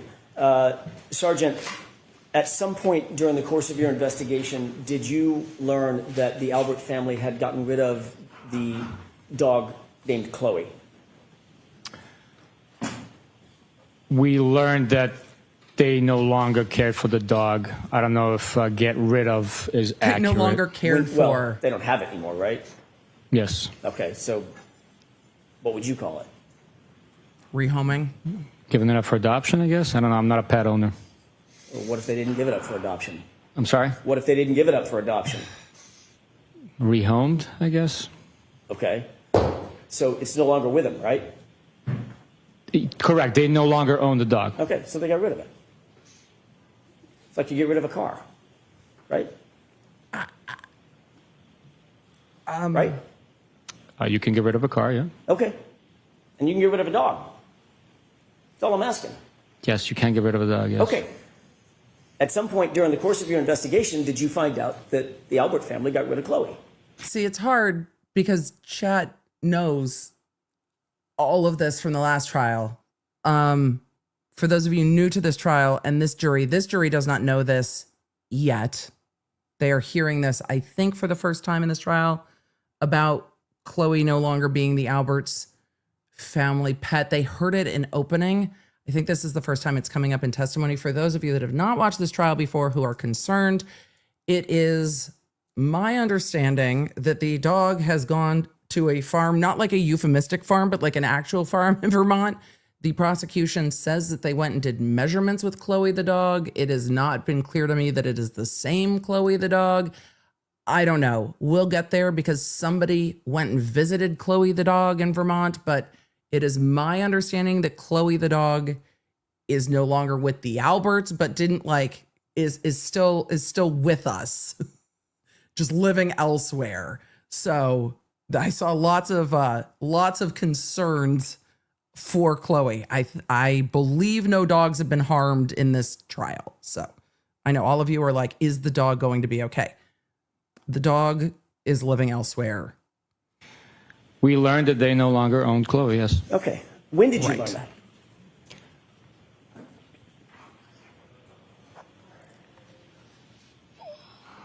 And I think on redirect, he's going to ask, did you learn why they no longer own Chloe? And I don't know if they're going to go there because Chloe was involved in a dog bite incident and a fight with another dog and was rehomed tell after you that. Exactly. That might not come I in. can tell you when He's like, I don't know. we looked into it officially. When did you Look into it. officially? I traveled to the dog's home and When? assisted with identifying the dog and investigating that animal. Okay. When? When? What documentation did you use to identify that animal? Ooh, these are the questions I wanted the answer to. It was veterinary records. I want to stop you there. Veterinary records from whom? From the Albert family? When they, I did not get any veterinary records from the Albert family. the veterinary records that you did get were veterinary records that had been utilized with the Albert name? Where were these veterinary records? The This is all veterinary new. records were with the vet that's caring for the dog and also owns the dog now. Okay. And those records also had been dated prior to when the dog was owned by the Alberts. Okay. So, I mean, other that than makes some sense. veterinary records that, and by the way, the dog's not even named Chloe, correct? The new owners renamed the dog, yes. Korra? That's correct. Yes. And the new owners did not get that dog from Brian and Nicole Albert, did they? No, they did not. They got it from a separate person. Is that right? That is correct. Separate person named Riley? That's her last name, yes. And did this person Riley have any records What? showing purchase of Chloe? Or This is not just a name of. from the Alberts? This is not just a game of telephone. It's a game of who's that dog. I would die for Riley. Who? That is correct. I'm gonna back that up. Person named Riley? Riley? That's her last name, yes. Okay, Riley's the last name. And did this person Riley have any records showing purchase of Chloe or adoption of Chloe from the Alberts? No.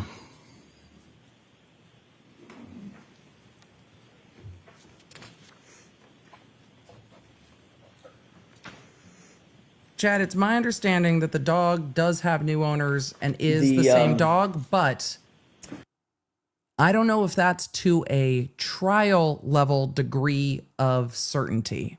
So there are still questions. You did write a report about the newest owner of this animal, this dog, correct? I documented my trip to the location and the steps I took and services I provided in the investigation. And in that report, you omitted the name of the new owner? I'm not sure. Did you omit the location of Yes. where you actually The Alberts were not the came in first contact owner. with this animal? You're going to have to show me my report. I don't remember.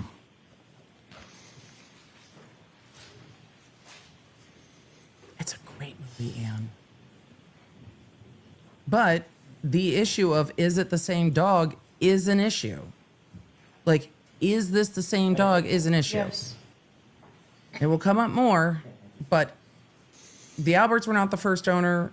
In the first trial, we learned that the dog got in a fight with another dog, and then a human stepped in, and then the dog bit the human. We went all over that in pretrial motions. The jury doesn't know that. So, how they know, I think it's important to know who, if this is the same dog. I was wondering if we were ever going to get to this information. And it seems that it was this trooper who went to go track down Chloe the dog.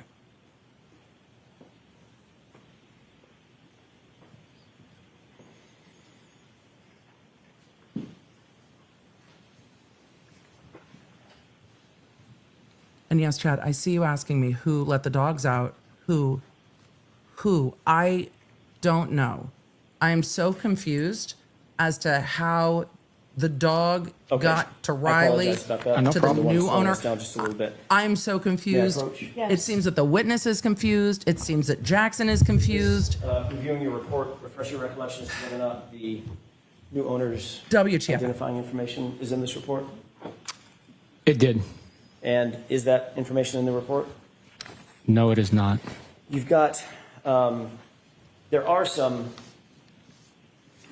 veterinary records that you supplied along with your report, correct?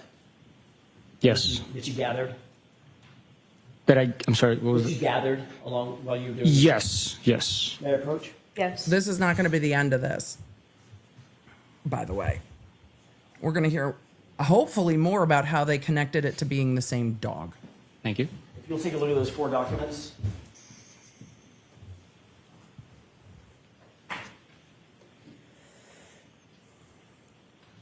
Do those appear to be the veterinary records that you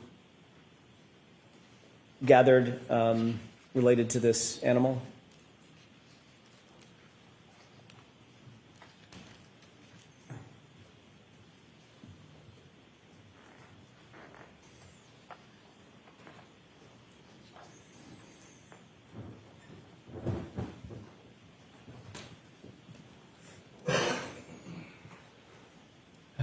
Okay.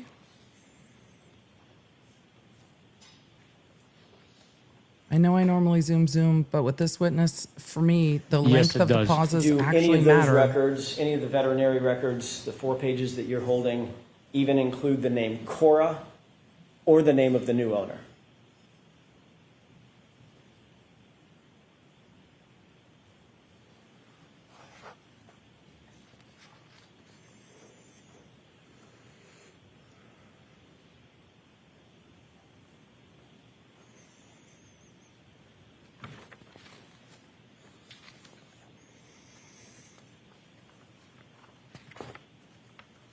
It's your report, dude. How do you not know this? It's your report. I browsed through it, and no, it does not appear that Korra or the new owner are included in any of these 4 pages. May I approach? Yes.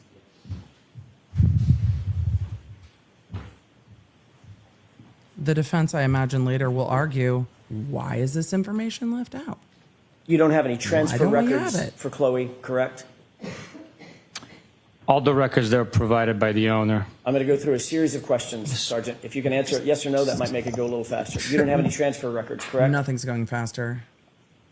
I would know what it looks like. That's why it's taking quicker me telling you that. I don't know that's what a all the transfer records that I record have. is. Okay. I want an answer to my question. You Okay. don't have any transfer records. He's like, I don't even know what that means. I don't know what a transfer record would look like, so the I answer can't. is no. I don't know. Okay. You don't have any rehoming records. I don't know. You don't have any purchase records. I don't know. The only records you do have are those 4 pages of veterinary records that don't have the name Korra and don't have the new owner's name. Yes, Correct? that's the point. That's correct. You would agree, shifting gears for a second, that timely report writing obviously is an important aspect of any investigation, correct? That's the point. It is important, but we can only write reports as feasibly and possibly we're capable of doing. Sometimes investigations are rapid, so you can't write a report. You take notes, and it's some time goes by before you actually document the information on an official report. The information's there, it's gathered, it's maintained by the investigator, it's shared, it's acted on at times, but the official reports might take some time to write. So obviously, if you're, like you said, things are fast moving in an investigation, it might be that you interview a witness on a Tuesday, you're super busy on Tuesday, Wednesday, Thursday, it might be Friday before you can even sit down and draft a report. Trooper, are you telling me that y'all don't log some overtime to finish your report writing? Because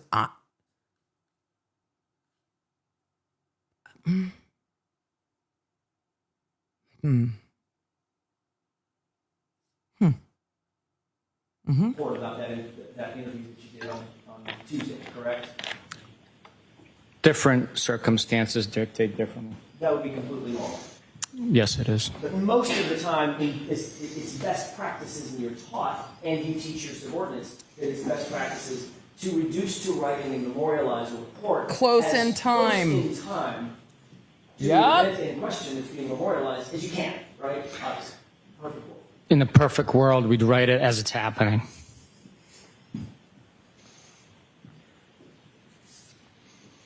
I would just like to suggest, I mean, I'm not an expert in police procedure. I would just like to suggest that one of the things that is like writing a report contemporaneously, like as it's happening, is maybe just recording it so then it's memorialized on a recording, like exactly as it's happening.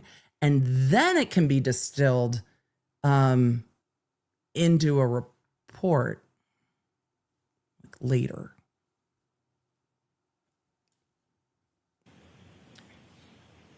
Okay. I mean, I'm not an expert. Are you aware that Body cam. more than 20 official police reports in this case were not recorded for more than 100 days from Wow. the time that the event in question was done, was being memorialized? I did not know the exact date. Good. We're gonna back it up and hear that one more time. We're good. We're gonna back it up because I was writing a note and I want to look at your face as he says that.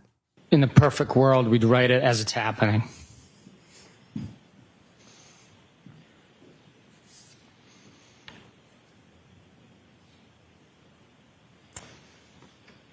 Are you aware that more than 20 official police reports in this case were not recorded for more than 100 days from the time that the event in question was done, was being memorialized? I did not know the exact date and delay. Are you aware that there are 11 reports that are more than 300 days from the time of the event that was Good being line of questioning. memorialized? I was not aware, no. Are you aware that there are 3 reports that are more than 400 days Aren't you the from supervisor? the time of the event that was being memorialized? I am not aware, no. Are you aware that there are 4 reports that are more than 500 days from the time of the event that's being memorialized? I am not aware, no. Are you aware that the longest delay of any report in this investigation was 581 days? I am not aware of that, no. Woo, buddy. You became aware early on in Not your aware. investigation of 2 individuals named Ricky D'Antano and It's a Heather Maxson, real correct? good question. They are witnesses, yes. Both Ricky D'Antano and Heather Maxson, you learned, were outside 34 Fairview in the early morning hours of January 29th, correct? We did learn within our investigation at some point, yes. And you learned, Sergeant, very early on in that investigation because you interviewed Ryan Nagel in February of 2022, just days after the event, correct? I'm not sure of the exact date. Obviously, as you just said, you became aware that Ricky D'Antonio and Heather Maxson were witnesses in your homicide investigation, important witnesses, you'd agree, correct? They were witnesses. You learned that they arrived at the house at 34 Fairview sometime after Karen Reed and John O'Keefe arrived and pulled up behind their parked SUV, correct? Objection. That's. I think the Can you objection. repeat that, please? Sure, I think the objection was misstates facts and evidence because he said sometime after they arrived almost contemporaneously. I think that's probably what the objection was, and the court's like, I'm just going to allow it. It's learned. Can we that just where they fit into the investigative puzzle is that they pulled up behind Karen Reed's SUV when Right. Karen Reed and John O'Keefe arrived at 34 Fairview. They pulled up sometime after that and pulled up right behind them, correct? That's not correct. What is not correct about that? They arrived simultaneously. Karen Reed Right. took a right onto Fairview. They yielded to them and followed towards 34 Fairview, stopping at the driveway as Karen Reed proceeded. you remember further that up. without a Did you report? listen to the testimony in this case up to this point? No. There's a sequestration order, correct? Correct? Yes, yes. Which means you can't listen to the testimony of witnesses, eyewitnesses who are testifying in front of these jurors. Correct. Yes. You don't know how witnesses have testified from that witness box in front of these jurors, correct? I have no idea. Okay. So your information is that they pulled up simultaneously, correct? Objection. Is that what you just testified to? That's my memory from what the interview produced.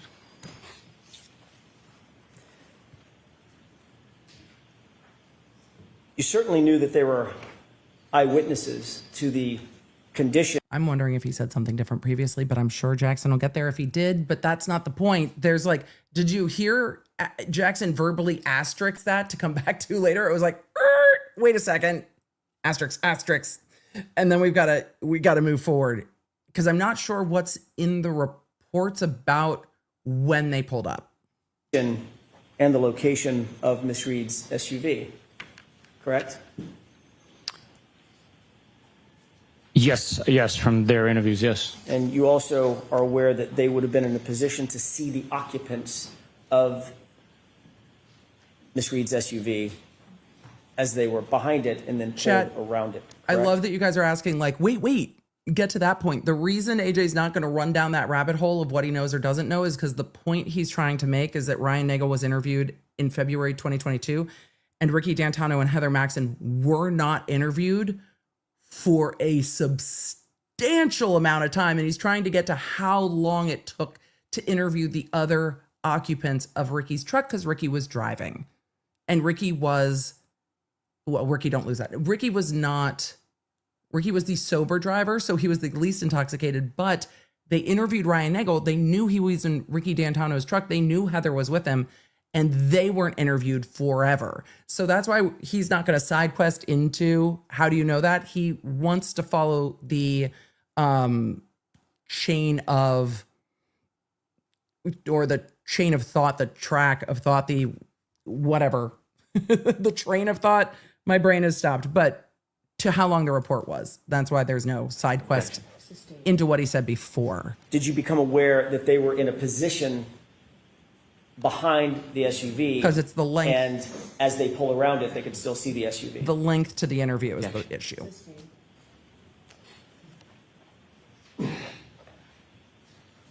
You knew what potential role they played in your investigation as eyewitnesses, correct? Generally?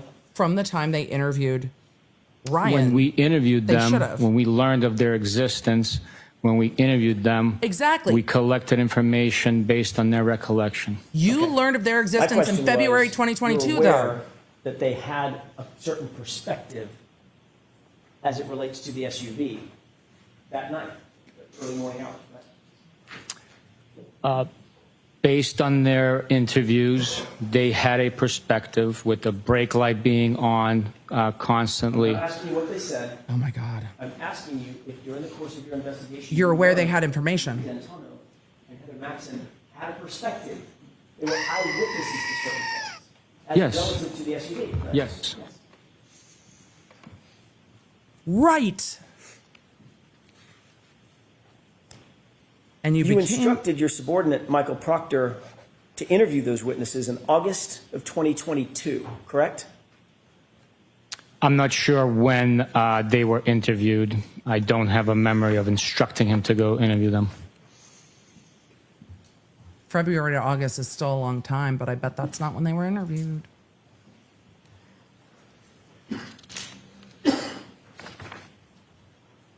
Because from Ricky's interview, they would have known that they existed. They would have known they existed in February of 2022. And Ricky would have had a better view. He was the Thank you. driver, You take a look at that document and tell me if you and he was the sober Just driver, tell me if that, to the whether or not best that of our refreshes knowledge. your recollection as to communications you had with Michael Proctor specifically.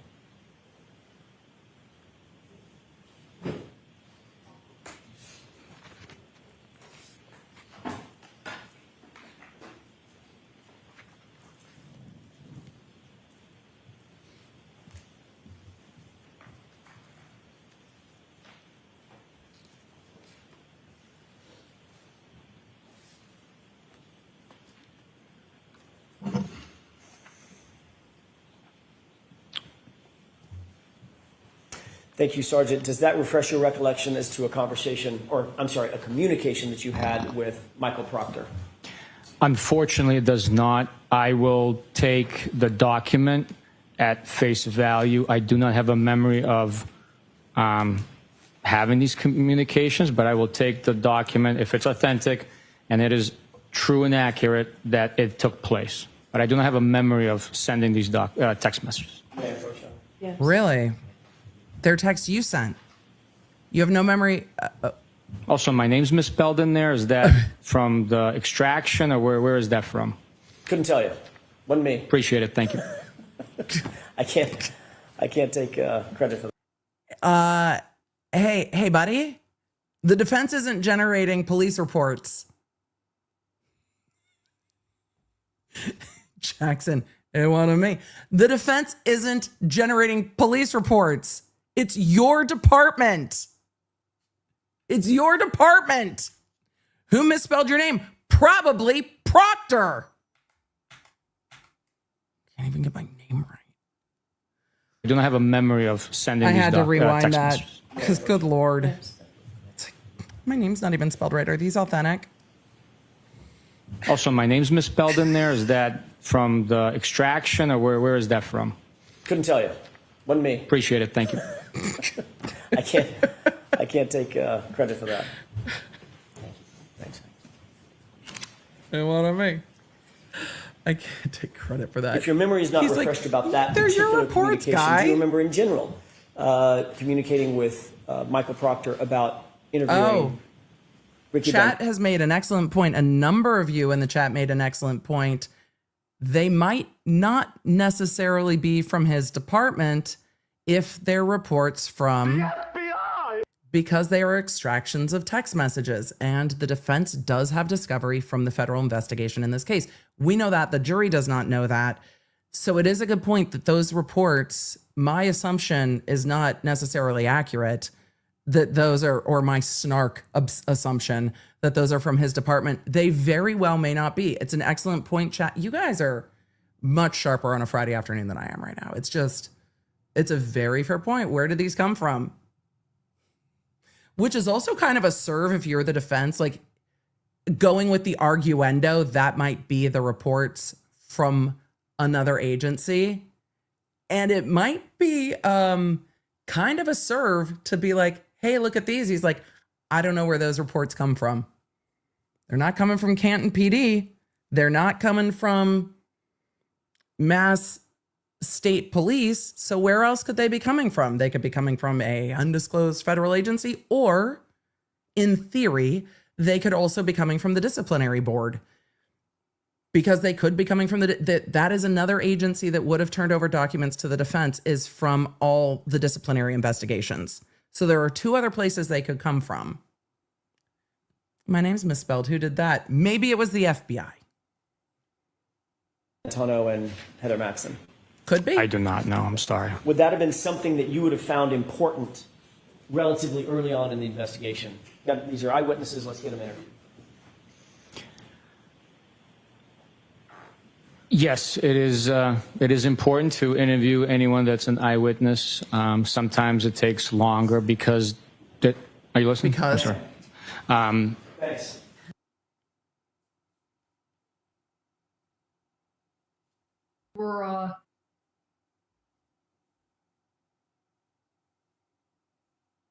Are you listening?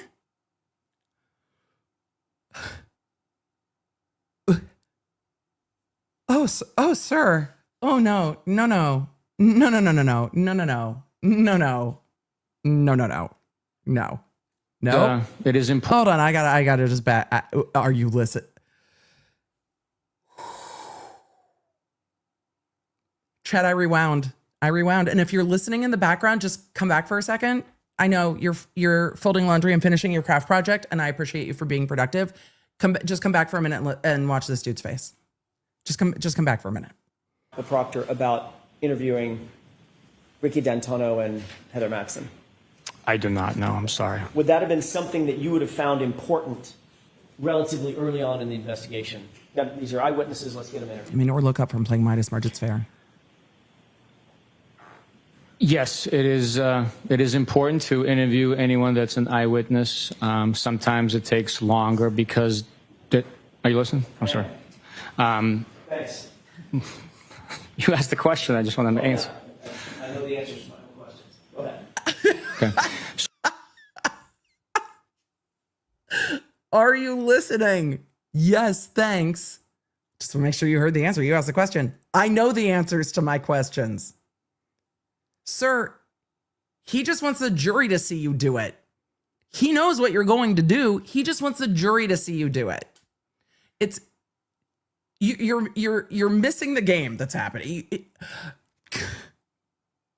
Oh my God. So while we want to interview every eyewitness, sometimes an important fact is already detailed and witnessed by another witness. So in this situation, we had already interviewed one of the occupants, the one that was driving, the one that had the observed the events taking place, and we asked him if we were going to talk to the other two, would they have the same recollection, observations? Did they leave the vehicle to go in the house at all? Anything like that? Anything different? So when he said, "Are you listening to Alan Jackson?" Because Jackson's not supposed to make comments in court. There's not supposed to be commentary, but the witness did ask him a question, and the judge can't really chastise him for that. What do you think Jackson wanted to say? Sir, you're not going to answer my question anyway, so no, I've actually tuned you out because I'm going to have to ask it again because you're just not answering the question I asked. So, yeah, no, I was just waiting for you to be done because I have to ask it again. So no, I was paying attention to something else because I just can't. I literally can't with this. that's Okay, so it would be important, obviously, to interview witnesses in a timely manner. in some instances, yes, yes. Do you remember? That answer is such bullshit.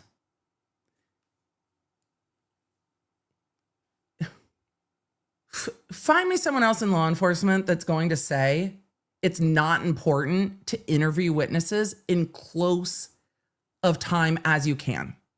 Sometimes it's just not practical. But the goal is to interview everyone in real time as close as you can. Why? Memories. And you never know what can happen next that can change their memory of what happened. You want to interview people close in time to when the thing happened that they remember. Not in some instances. If they are witnesses, You want to interview them as soon as practicable. Sometimes you don't have the manpower to do that the same day. But no one is saying in some instances that's the best case scenario. No one. It's all the time. It's every day, bro. Like, what are we doing? When Told Proctor actually interviewed Ricky D'Antona and, I'm sorry, when Michael Proctor interviewed Ricky D'Antona and Heather Baxton. I do not have a memory of that, no. I'm sure a report would indicate when. Cases.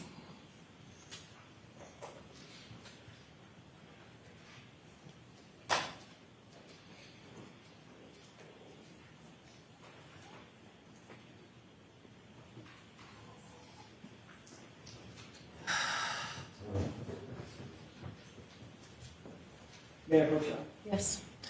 The reason I'm not zooming him is because his face is subtitled, and I am so Report from curious. somebody else. It's a report from you, actually.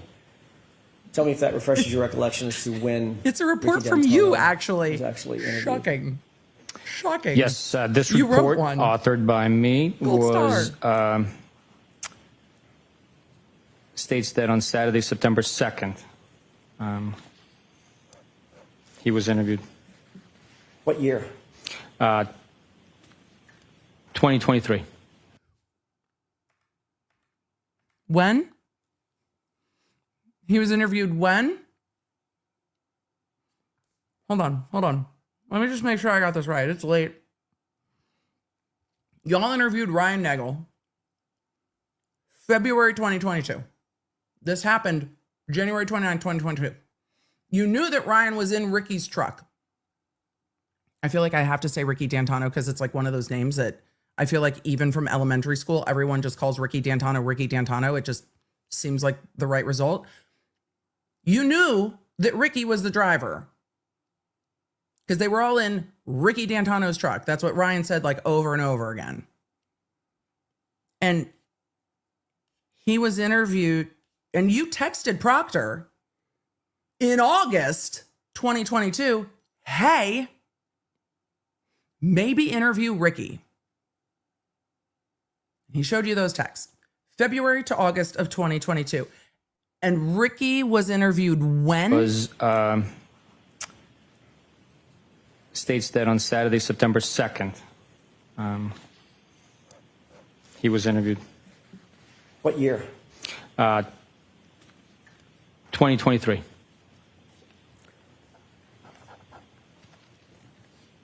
So that would have been a year and a half later, correct? Yes. Do you believe that's a timely report, or rather a timely interview Nope. for an eyewitness, the gravity of which is described in your report? We again, perfect ideal world scenario, it would be quicker. Fucking miss me. We're not talking about. No one believes you. Ideal scenario. What else were you doing if not investigating the death of a police officer?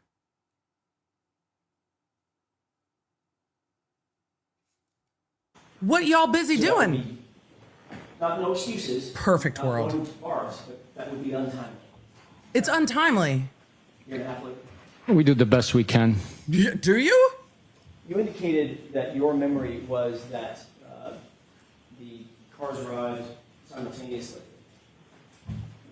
That's a interview. We do the best we can. The highlighted portion. In a homicide. I see it. Ricky D'Antona actually told you that the car was Objection. parked, correct? Objection. The objection sustained. Your Honor, may we approach with them? Yes, can I see that, please? In an ideal world, this case would have been investigated, trooper. And again, I think that all cases should be well investigated. It has been my experience that when a case involves injury or death of a police officer, there tends to be a lot of resources and attention paid to that. But not here. So I see all of you saying I've summoned you from your crafts. I think the faces were worth it. I hope they were. Please feel free to resume watching in the background. I will let you know when the faces are facing. Because I know listening in the background is the way you get stuff done, but I will let you know when the faces are facing. Don't worry. May I, Your Honor? Yes. We're Thank back you. from Isn't it true sidebar. that when you interviewed Ricky D'Antano, he indicated that upon their arrival at home, 34 Fairview, quote, a dark-colored SUV was parked in front of the home facing up towards Chapman Street. That's what he told you, correct? That's what the report indicates for Ricky's interview, yes. And in fact, you wrote this report based on Ricky's interview. I wrote that report, yes. Thank you. I think the shocking part of that is how long it took to interview Ricky D'Antano. If I may have just a moment, Your Honor. Yes. I know I say D'Antano, in my brain I hear Jordan Catalano, but that's just, my generation.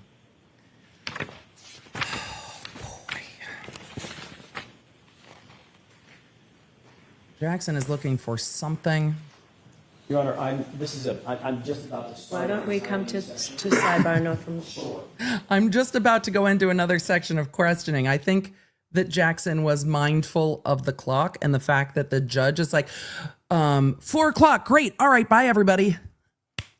That's enough for this fine day. So I appreciate that Jackson is like, Your Honor, I don't want to get cut off in the middle.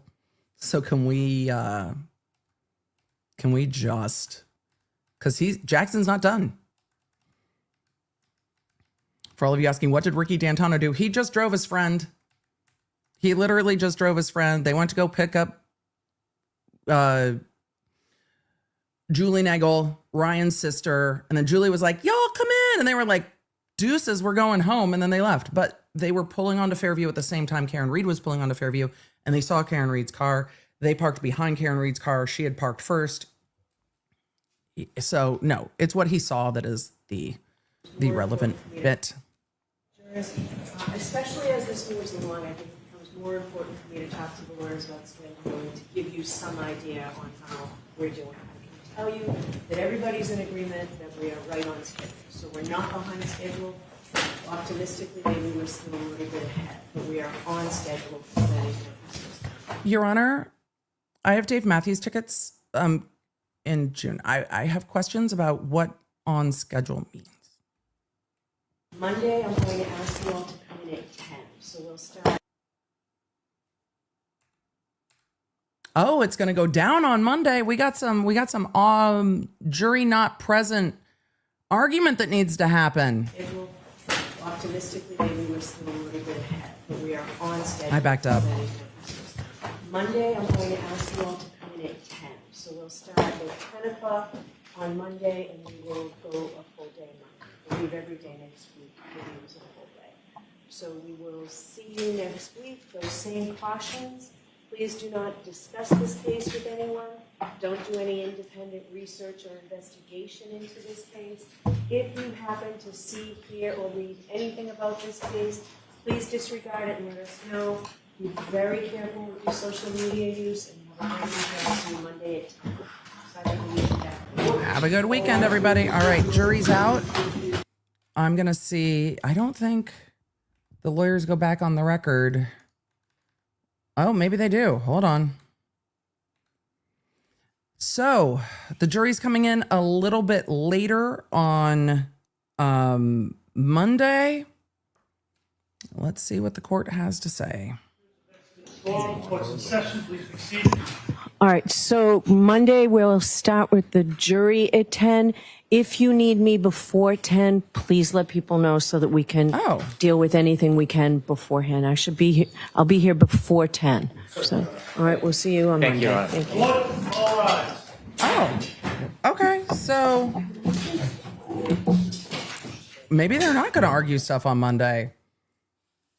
it sounds like they're just starting later on Monday. And the court said, if you guys need me, let me know. And maybe they are just coming in later on Monday. So I will schedule us for later. If the court gets started a little early, make sure you have the Lawnerd app because, well, I don't mind starting a little bit later and I will be ready to go if the court does start with the lawyers a little bit earlier. So I appreciate that the jury and the lawyers are coming in at 10, it seems, on Monday. And they said, the court said, if you need me, I'll be here a little bit before 10. So we will probably start a bit later as well. Great. A lot of you are saying traffic coming in from the Cape after Mother's Day weekend is going to be a mess. I mean, that's fair. Let's try to summarize as best we can what happened at the end of today, because that is it. Jury out for today. We're going to do a quick summary and then we're going to, well, answer a few questions, and I'm going to scoot as well because it is Friday. I'm tired. Long week. At the end of week 3, day 13, Sergeant Yuri Bukhenik is still on the stand, still under cross-examination.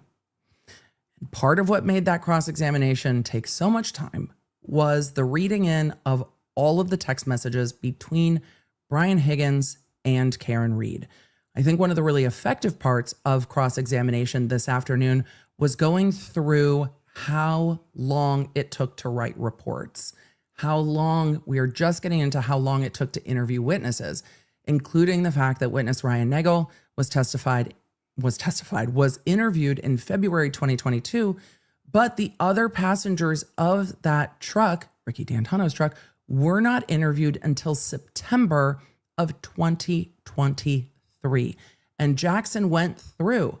There's more than 20 reports that were written more than 100 days after the thing happened. There are reports that were written 200 days, 300 days, and one that was written more than 500 days after the thing that they're being reported about happened. And then we got into a little bit of testimony about the Alberts' rehomed dog, Chloe. Turns out it was this sergeant that went to track down Chloe. I'm still not certain that the dog that this trooper went to track down is in fact the same dog. I don't know. It was pointed out, I think, well on cross-examination that the vet records that this sergeant procured don't indicate who the new owner is, don't indicate the dog's new name, because apparently the dog has been renamed. And it seems that the new owner did not get Chloe from the Alberts, but the Alberts gave Chloe to somebody, and then that somebody gave Chloe to somebody else. And their information was not in the vet records that were provided. So we're going to have to wait and see what happens with the dog that the Commonwealth says is Chloe, because I still don't know how they verified that the dog that the Alberts owned is the same dog that they went and found. We need to know if there's going to be testimony that the Commonwealth's expert evaluated the dog. It was a lot of cross-examination. I think there were moments that highlighted how difficult this sergeant was being in answering questions. And at one point, he actually said to Attorney Jackson, "Are you listening?"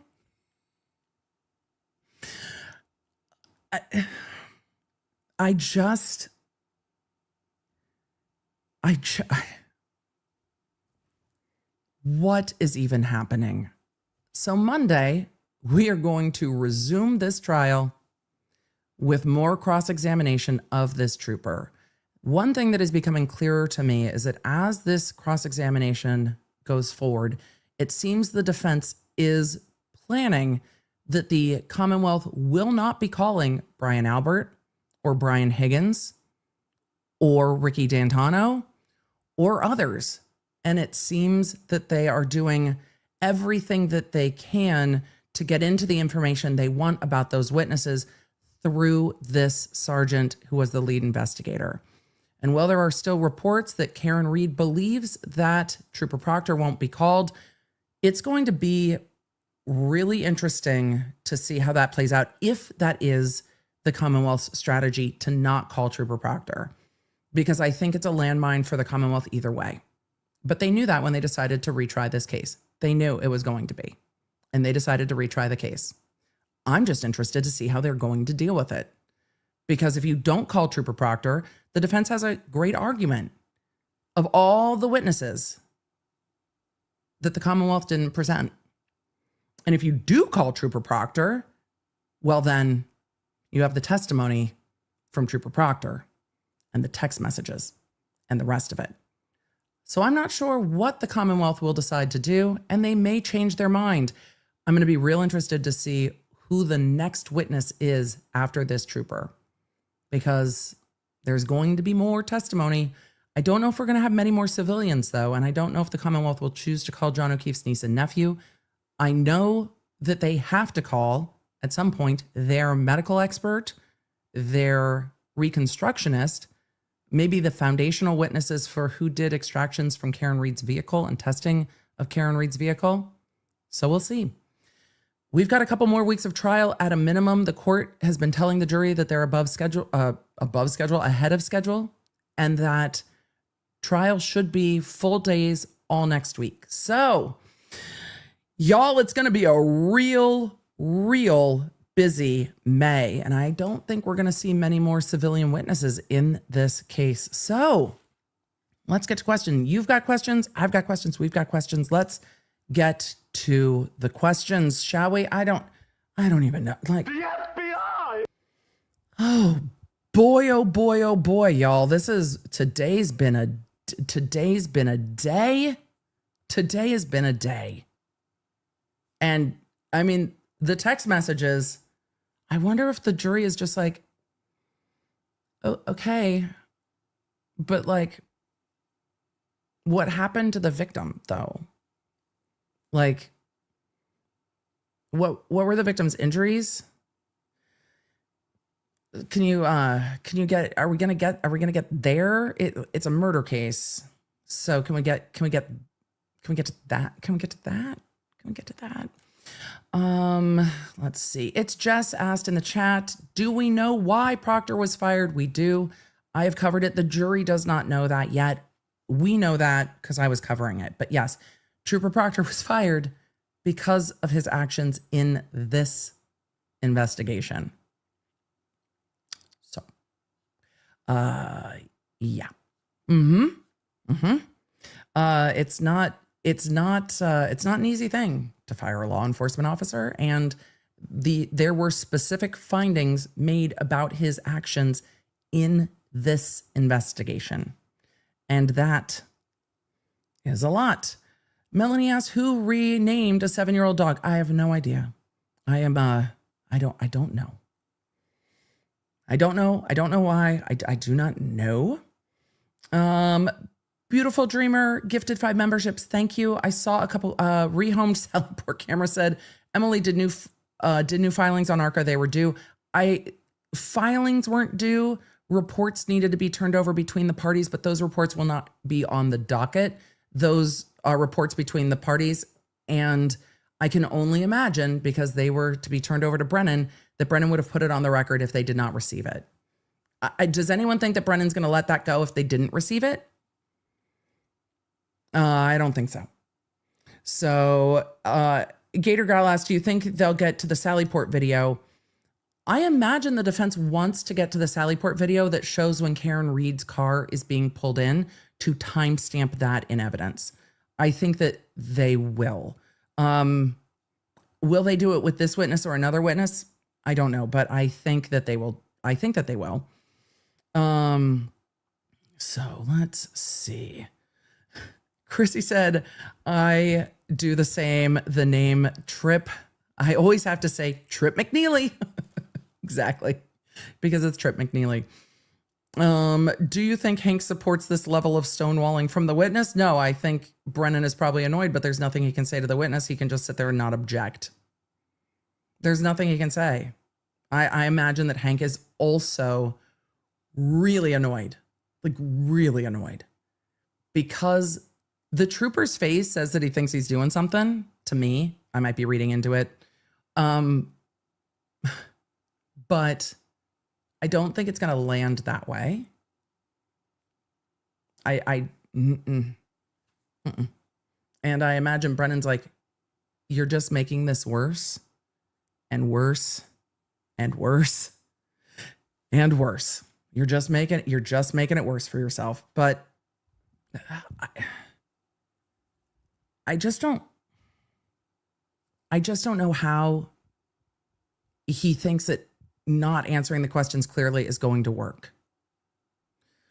Because it's not. Duana Montoya said, it's my NICU baby's 5th birthday today. Happy 5th birthday. I mean, mine just turned 17 and I still can't believe it. Like, I still cannot believe it. It's wild to me, but happy 5th birthday. 5th is just, it's such a fun, it's just so, 5 just is such a big birthday. It's so much fun. I'm here for it. The ghost of Brian Higgins' SIM card said, Chloe and I are in a better place. The thing is, I don't know if this jury's going to get to know about Brian Higgins' SIM card. Sally asked, can the defense call witnesses? Oh, the defense is going to call a whole bunch of witnesses. The defense is going to call a whole bunch of witnesses. And Alexandria, I want to grab your question. The chat's just jumping, so I'm going to try to do it quickly. Okay. Yay me. Emily, are we patting ourselves on the back at the end of today? Chat's moving. Alexandria said, what's your opinion on whether the defense should call Proctor and the Alberts if the Commonwealth doesn't call them? I have not given it extensive thought because we haven't seen the end of the Commonwealth's case. However, top level thought, and I'm sure we're going to talk about this more. Can the defense call them? Yes. Is it a better argument to argue what's the Commonwealth hiding? Commonwealth doesn't want you to hear from these witnesses. Commonwealth doesn't want to show these witnesses to you. Is that the better argument? Or do you call Proctor to the stand and go on a full side quest about, well, why he was fired? I think with Proctor, you do. I don't know about the Alberts, but I think with Proctor, you do. Because the argument's going to be, this investigation was biased and outcome determined from the beginning. And isn't that why you were fired? I think the jury needs to know that. And I think the defense wants the jury to know that, because how do you not? How do you not want the jury to hear that he was fired for behavior in this investigation? And then argue the investigation, and then argue the Commonwealth didn't bring anybody else in here, because they know how bad it is. So I think maybe half with Proctor, because the Proctor is the boom goes the dynamite. And then if the argument is really this investigation is riddled with issues, and how can you have anything but doubt? I think that's a strong argument. I think if you get down the Alberts rabbit hole, it can distract from the point for the jury. And the point for the jury is, how can you believe anything in this investigation? And if you have that many questions about the investigation, how can you convict someone of anything? The jury might think Karen Reed was drinking and driving. You might think she was drinking and driving. Okay. But how can you convict her of an intentional homicide on this investigation?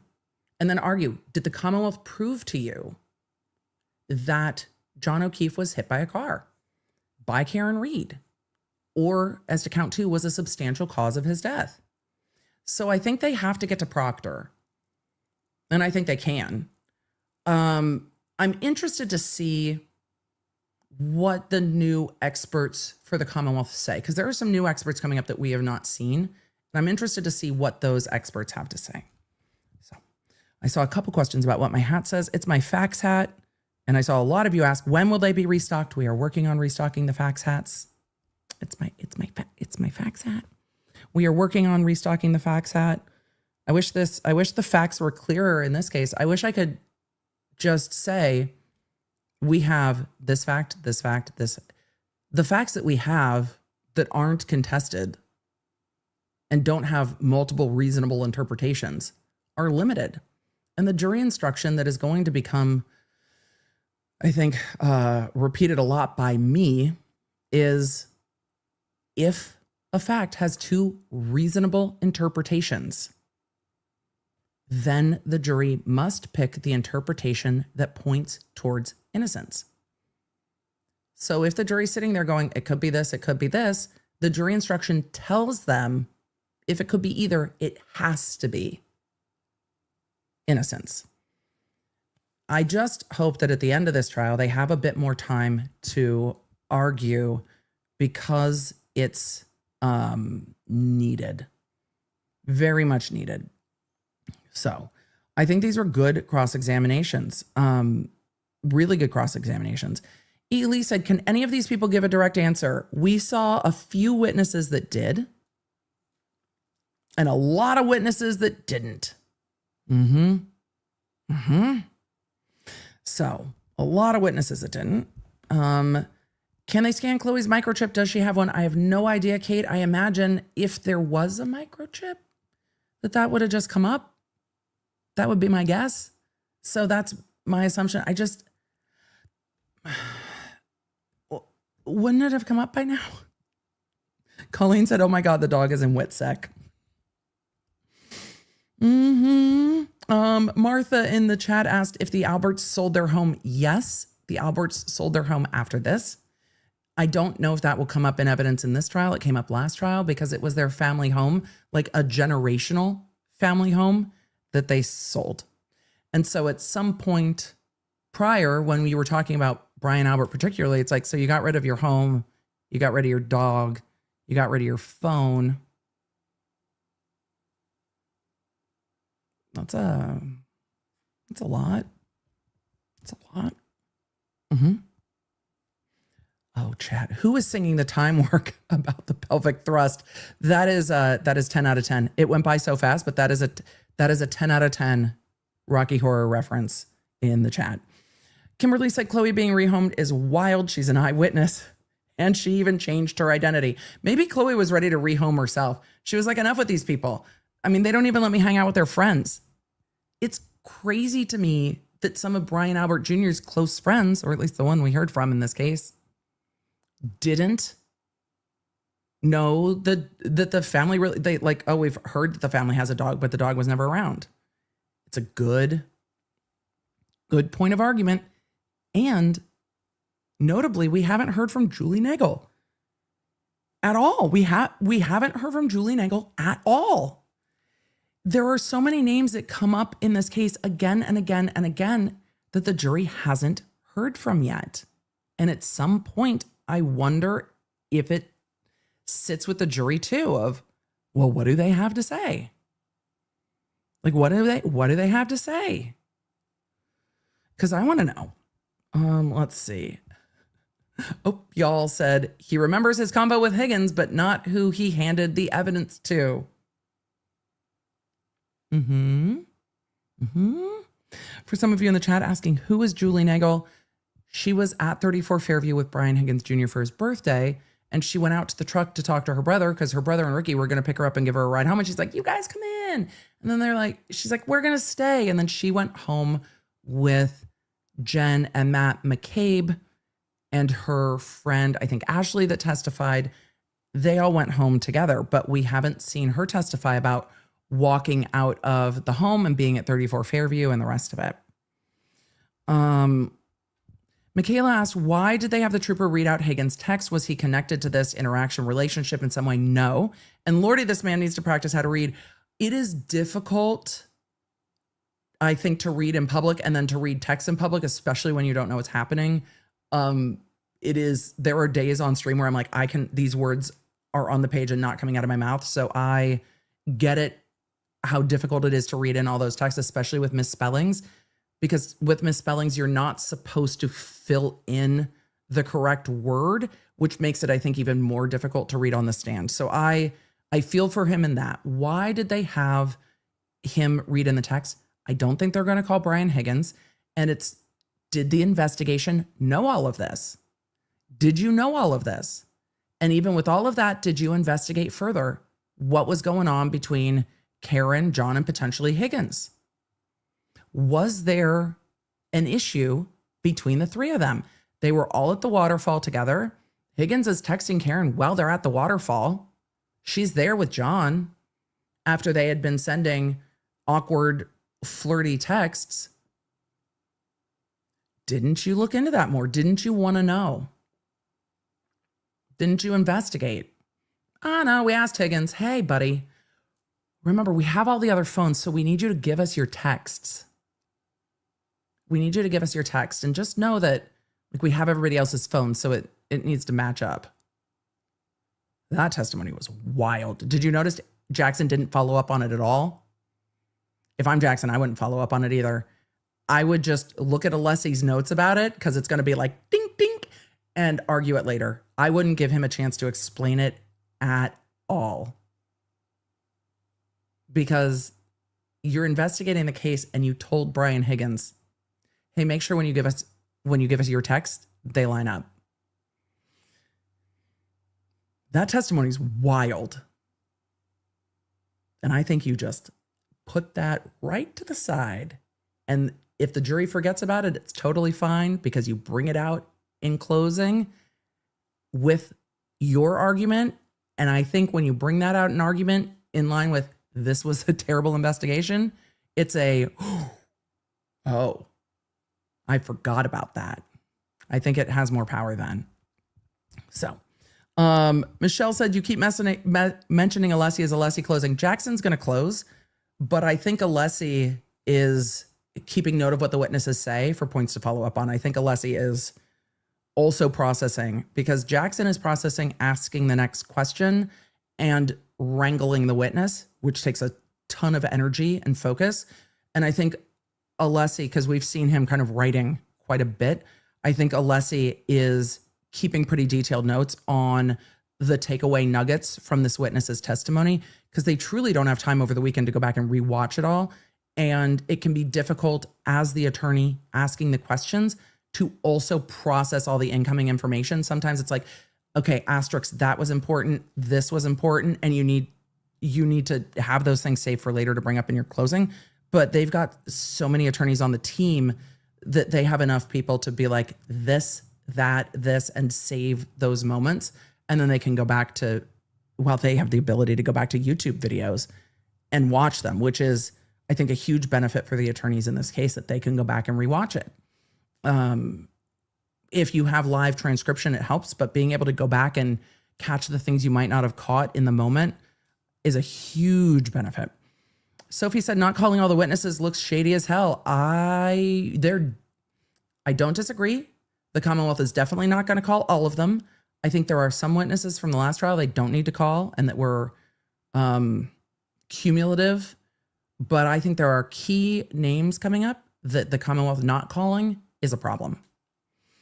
This was a great question for Misperception earlier, asking, how does the supervisor not see the court order for the phones? I thought this was a really good question, because the court order for Higgins' phone and for Brian Albert's phone did not involve the law enforcement investigation. Those were through motion practice through the attorneys. So the lead investigator in the case would have been told about it, but I don't think necessarily that this trooper would have seen that. He might have been aware of the situation, but I don't think he would have seen it. Now, how much Proctor knew about whether or not the court was going to order them to preserve their phones is a big question, because it seemed the phones disappeared the day before that preservation order was issued. Weird.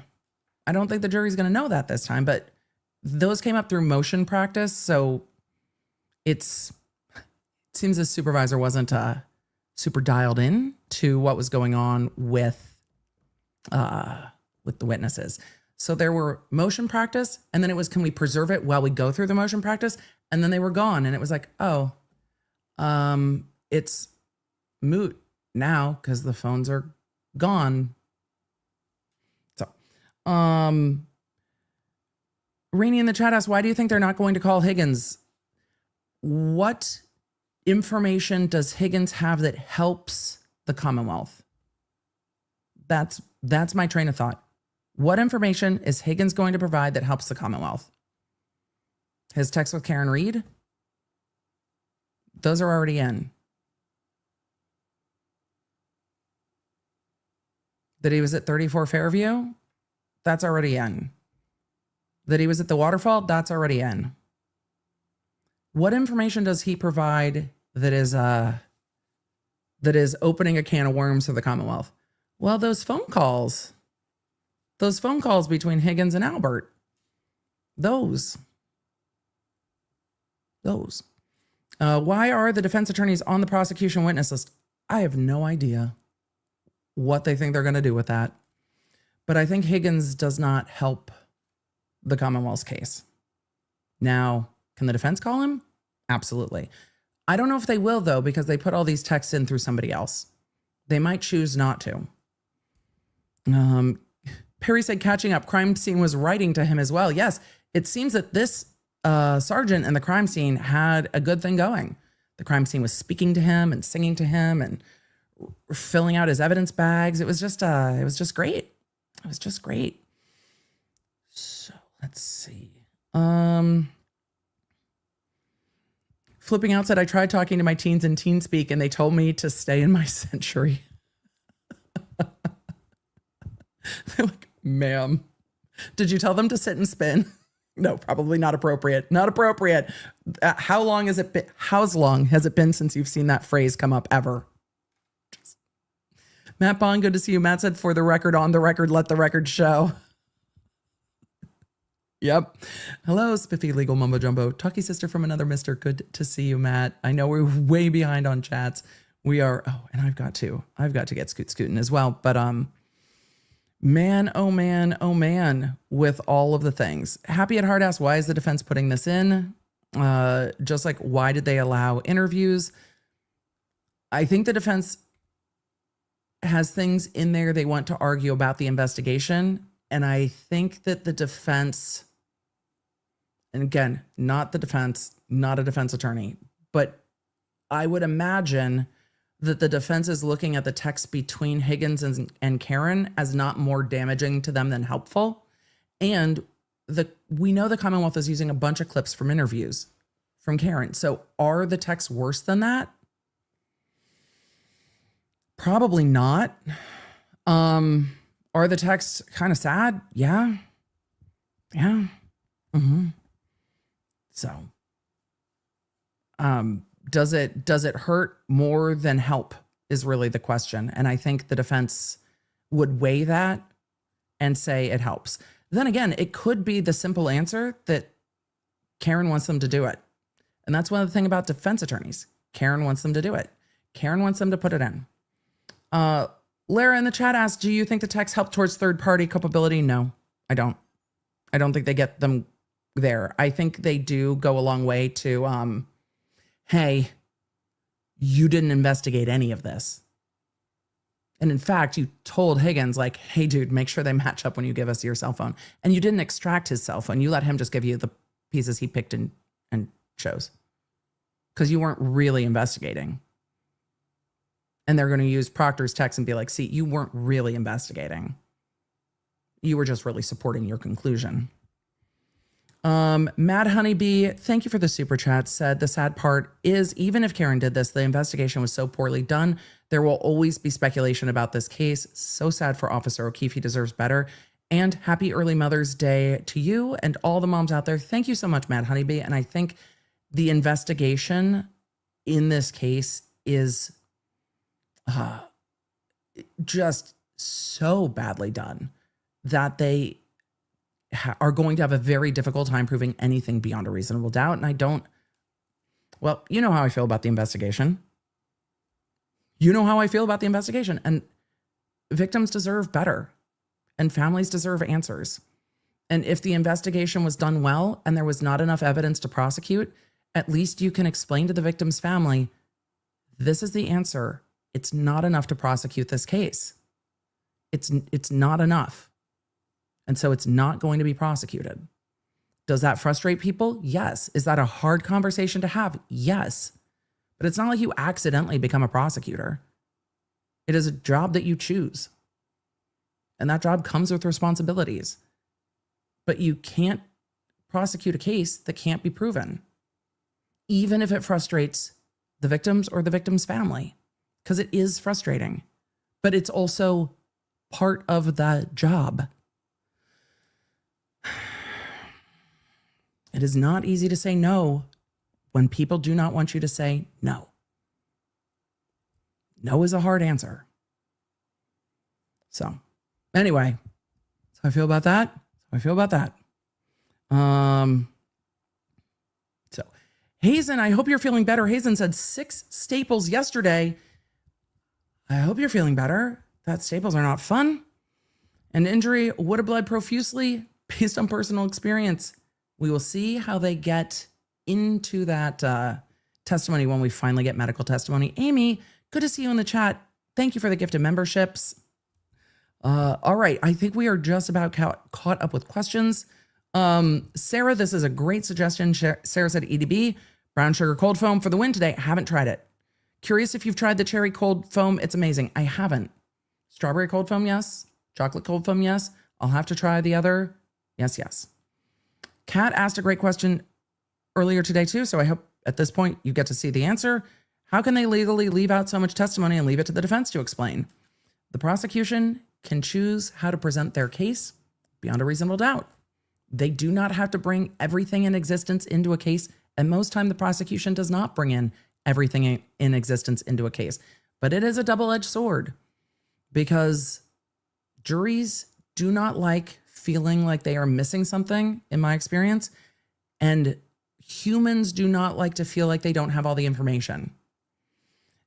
And when you have names coming up repeatedly, if you don't see those witnesses, feeling like you don't have all the information is something the prosecution is going to have to consider and overcome. And I don't think the clips of Karen Reed's interviews are going to overcome those questions of, we've heard these names a lot, where are they? I just don't think that they will. And I wonder if the prosecution thinks that they will. I'm curious. I'm just curious. We'll see. Coffee Fanatic said, Trooper B, did your suit speak to you this morning saying, wear me, wear me? Maybe. Oh, you guys, we've got a podcast I have to prep. So members, I am optimistic that we will be doing that tomorrow. I do not want to do it on Mother's Day, but we have a podcast to record. Because there are 38,000 of you left in the chat, can I just tell you real quick, not on this topic. I'm going to go off topic for a second, then we're going to zoom on a Friday. Y'all, the TikTok psychic filed a motion in the Kohberger case to get the information from the Kohberger case that is sealed, and the judge immediately yeet. The judge was like, no. Wild. This was not a filing in her own case. She filed it in the Kohberger case. And the judge was like, you don't go here. We're going to talk about it on the podcast. But yeah, filed it not in her own case, filed it in the Kohberger case. And the Judge Hippler.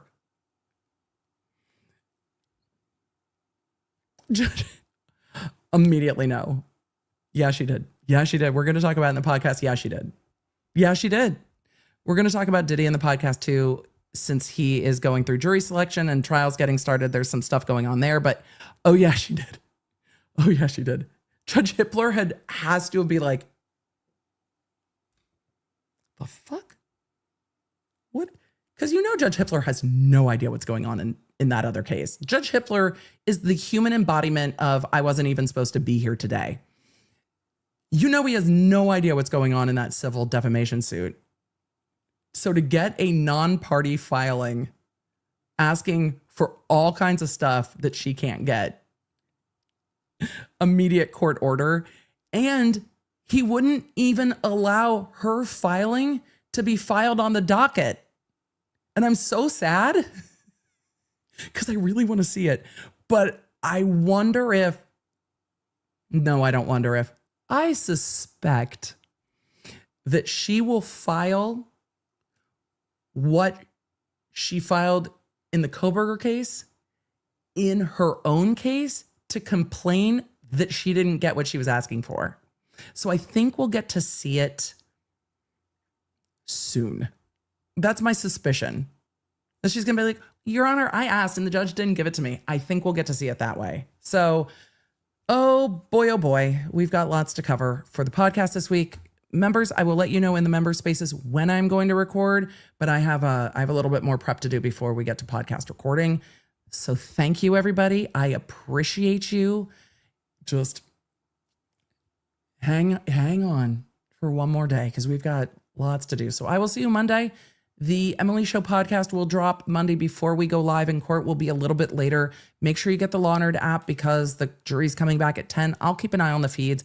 If the court goes on the record with the attorneys going back and forth before the jury comes back, I will 100% let you know in the Law & Order app that we are going live. You cannot rely on the YouTubes to notify you. Your experience may vary, but with the Law & Order app, I can tell you. So with all of that, it is time to go. Have a great weekend. Take care of yourselves. Take care of each other. Everyone's celebrating Mother's Day, themselves, with their mothers, with their sisters who are mothers, with their friends. Enjoy the weekend. Have a mimosa. We did it, y'all. Week 3. Get some rest. Next week's going to be busy. Will we get to the defense case? Will the Commonwealth be done? Will we get to the experts? I guess we'll have to wait and see. Have a good one. Take care of yourselves, Law Nerds. Bye. Thanks for joining me on this stream. If you don't want to miss a moment in court, you need the Law Nerd app at lawnerdapp.com. It's a free download on iOS and Android where I can keep you in the loop with everything happening in court and, of course, when the jury has a verdict. So if you don't want to miss a moment of this trial coverage, make sure you get the Law Nerd app. Thank you for being here, and thank you for being a Law Nerd.